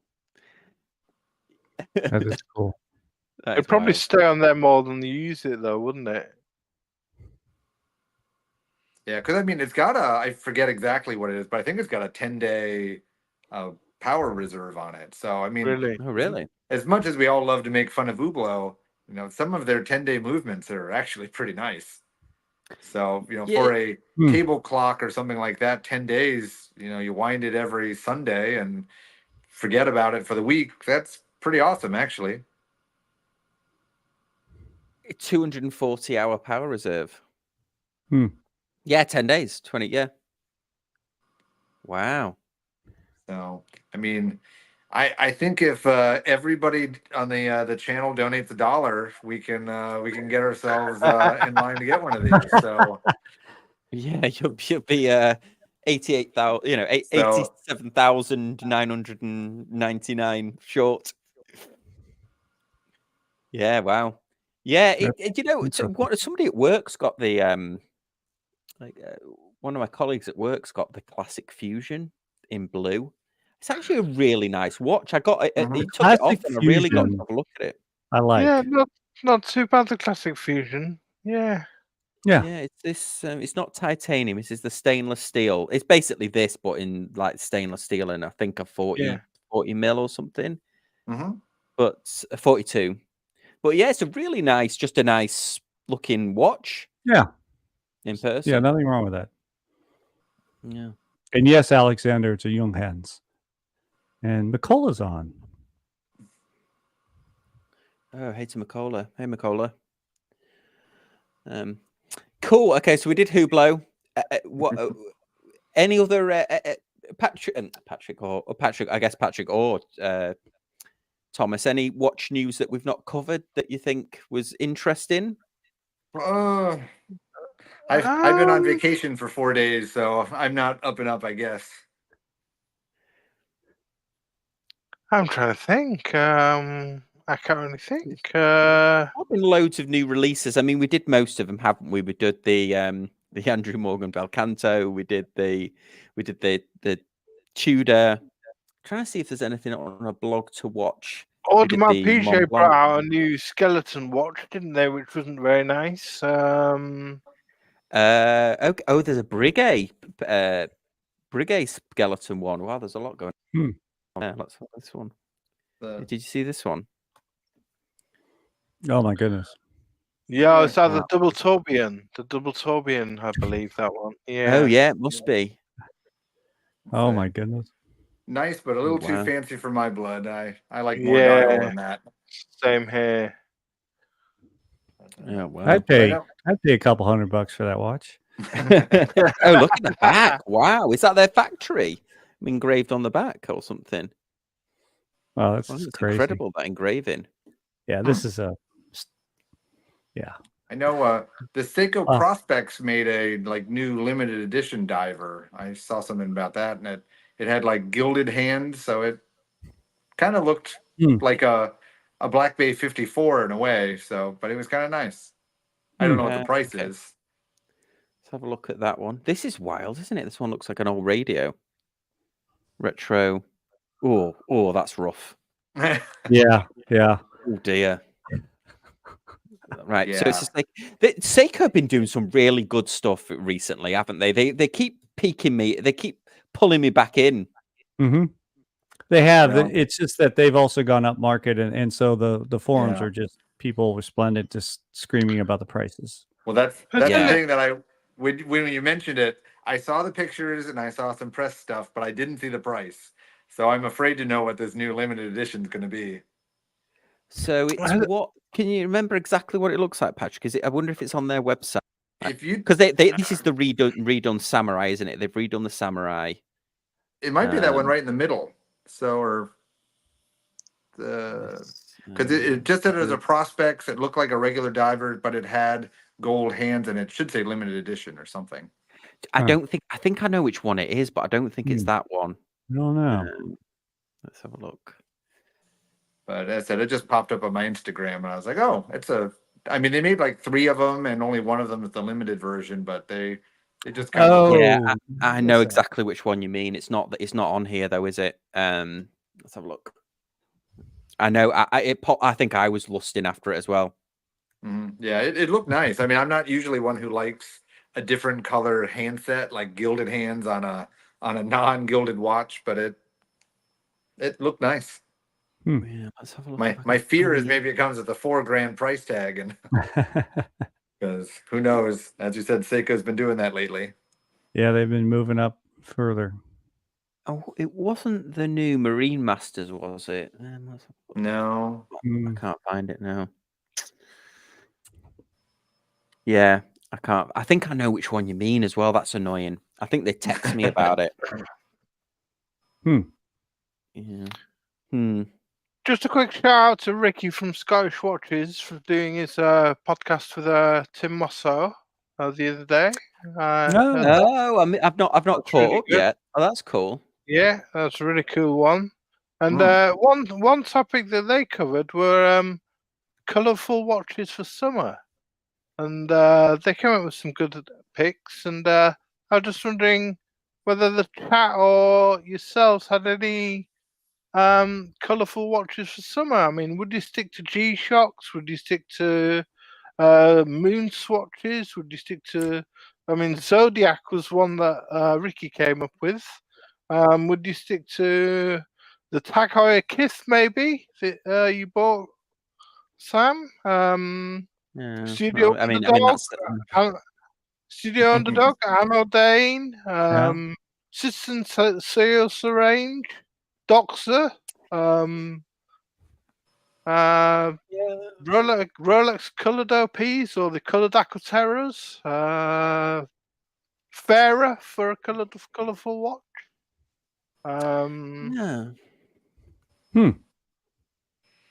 Interesting. I think actually a great summer watch is the different versions of if you wanted to go more affordable, the Citizen, Soyosa. The Soyosa, but also the dive watches as well. The Eco Drive, the Pro Diver, is it called? They do they're doing some like really funky colors of the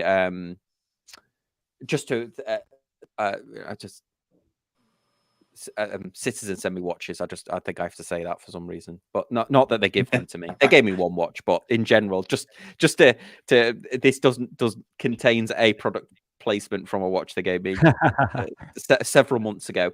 Yes, this actually I've got a review coming out of. Oh, later. I've got a review coming out of this Series 8, the blue dial. I'm going to upload it after, not this one, sorry, the one with the internal bezel. I'm going to upload it after this. That's like a root beer sort live stream. So if you're not subscribed, please.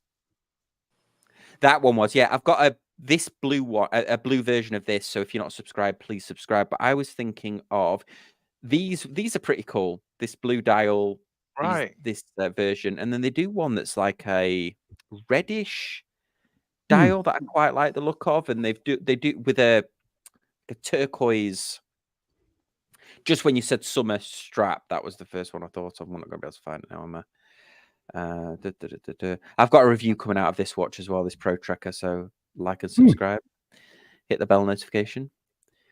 Where am I going with this? I'm not going to be able to find it now. Hey, this one, yeah, this one I think is a pretty cool summer watch. That dial, like the Fume nice. orange and red dial, and then this one's pretty cool as well. This one's got like a Fume dial, gold case, but with a I like that red one you're on now. Turquoise. Yeah, I think these are pretty cool for something. Poolmaster divers are such great watches for the money, especially. Yeah, I really like that. I must say, for my pick, I fell in love with Watches and Wonders with the new Nomos Tangente date. That I thought the variety of colours. They had 31 colours, one for each day of the month, and they'd brought out 175 of each. The 175th anniversary of watchmaking Clasuta, and so the 175 of each watch, and 31 different colours. Yeah, absolutely. Oh, wow. Stunning. It's like a Pantone colour chart. It is. It really is. The different colours that you can get are just amazing. That's a great website too. That's pretty interesting. Yeah, like a kind of a guess who, and they only stay like that for a few seconds. Yeah, but their hand-wound movements, they're absolutely beautiful when you see them in the metal. And really are really nice. That one's really nice watches. Yeah. You know, Britt Pierce is a big fan of Namos, isn't she? I think she probably. I thought I was watching one of her Namos videos.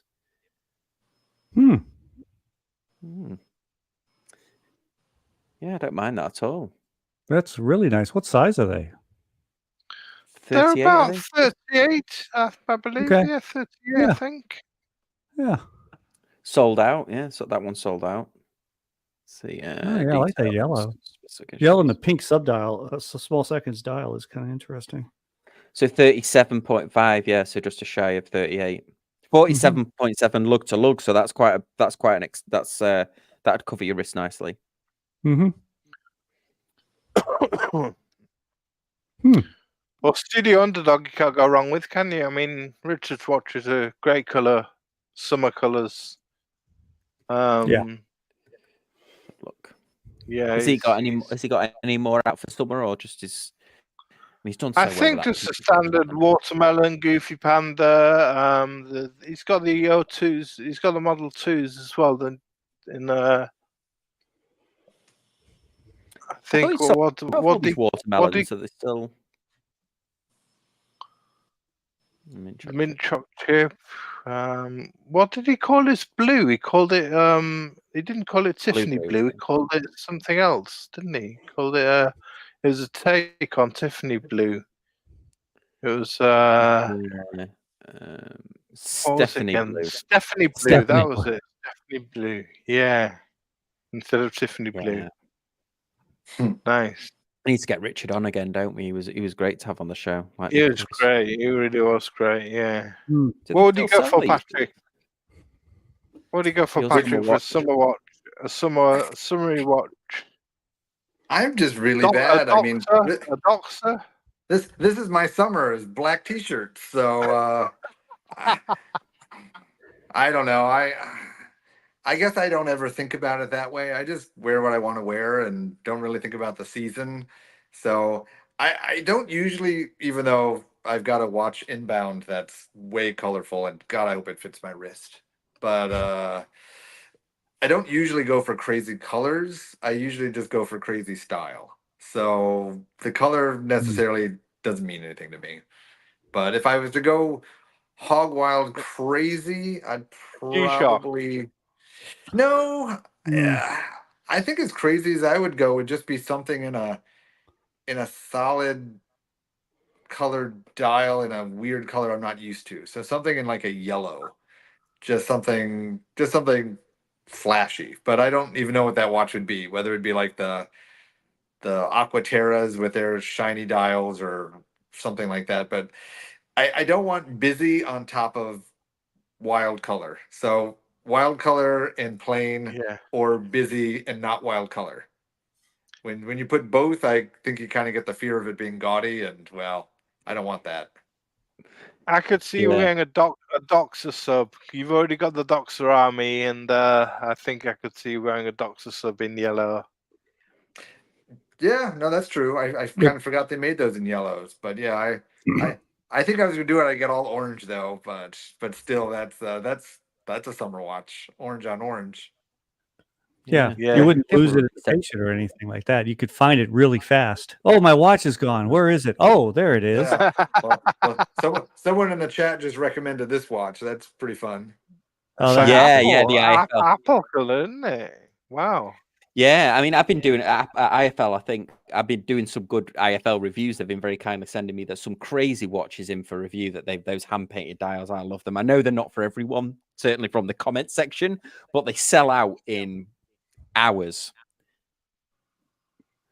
Yeah, the vintage Seikos I've been facing are crazy dials too. The ones I bought recently, they're like turquoise, they're lime green. These are from the early 70s. They're really pretty cool. I love it. Nice. Awesome. Cool. Well, tell you what, should we give it? Should we kind of hit the 5-hour mark and then we'll kind of wind it down? I think everyone's, unless anybody's wants to go further, but yeah, well, we want Sam. Yeah. You've been at it hard at it. So yeah, 5 hours. Yeah, that's a long one. You're the master. Yeah, and I mean, Thomas, you were part of the greatest moment in live stream watch history. Was it the other day on Tea and Tickers? But I'll leave it there. If you know, you know. Oh, I don't know. I want to know. I don't know. Perhaps I'll post it in the chat, but you should definitely watch it just before Thomas did his unboxing. I'll message people in the chat, but go back and watch his last. Okay, I can do that. Last one. Yeah. Anyway, sorry, Todd. Do you what was your summer watch? Sorry, did you answer? So and they're upstairs. I could show you, but I've got like most of the Seiko vintage Seiko chronographs I've bought this year are because that's kind of where I'm moving. So Seiko, the Pogue, those case styles are the ones that are most known, like the gold dial ones, the blue ones, and the silver ones. But that's a 6,000 series, but they also have 7,000 and 8,000 series, and some of those dials are just fantastic. They're really, really beautiful ones, and so I've been chasing those to be, now that I've kind of got more of the bug to kind of get some of these other versions that aren't as well known, and just this really cool 70s whole colorful dial thing going on. The same color that used to make car upholstery back then, probably. The horrible colors for car upholstery, but they're cool. And Seiko's known for their dials, of course, and these dials still hold up. I mean, these are just pristine dials on these watches. So yeah, that's what I've been doing from a colorful dial standpoint. But I'll wear them like Patrick. I'll wear it in the middle of winter. It's not like I have to wear it in the summer or what have you.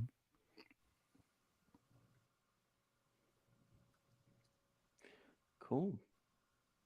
Awesome. Yeah. Okay. Well, should we go to the 5 minute mark? We've got like 3 minutes. Where are you going to see the fireworks? Where are you going to see the fireworks tonight? Then, Sam, are you going to go to Epcot? Are you going to go to? Yeah, no, that yeah, I know. Watch it's Brian.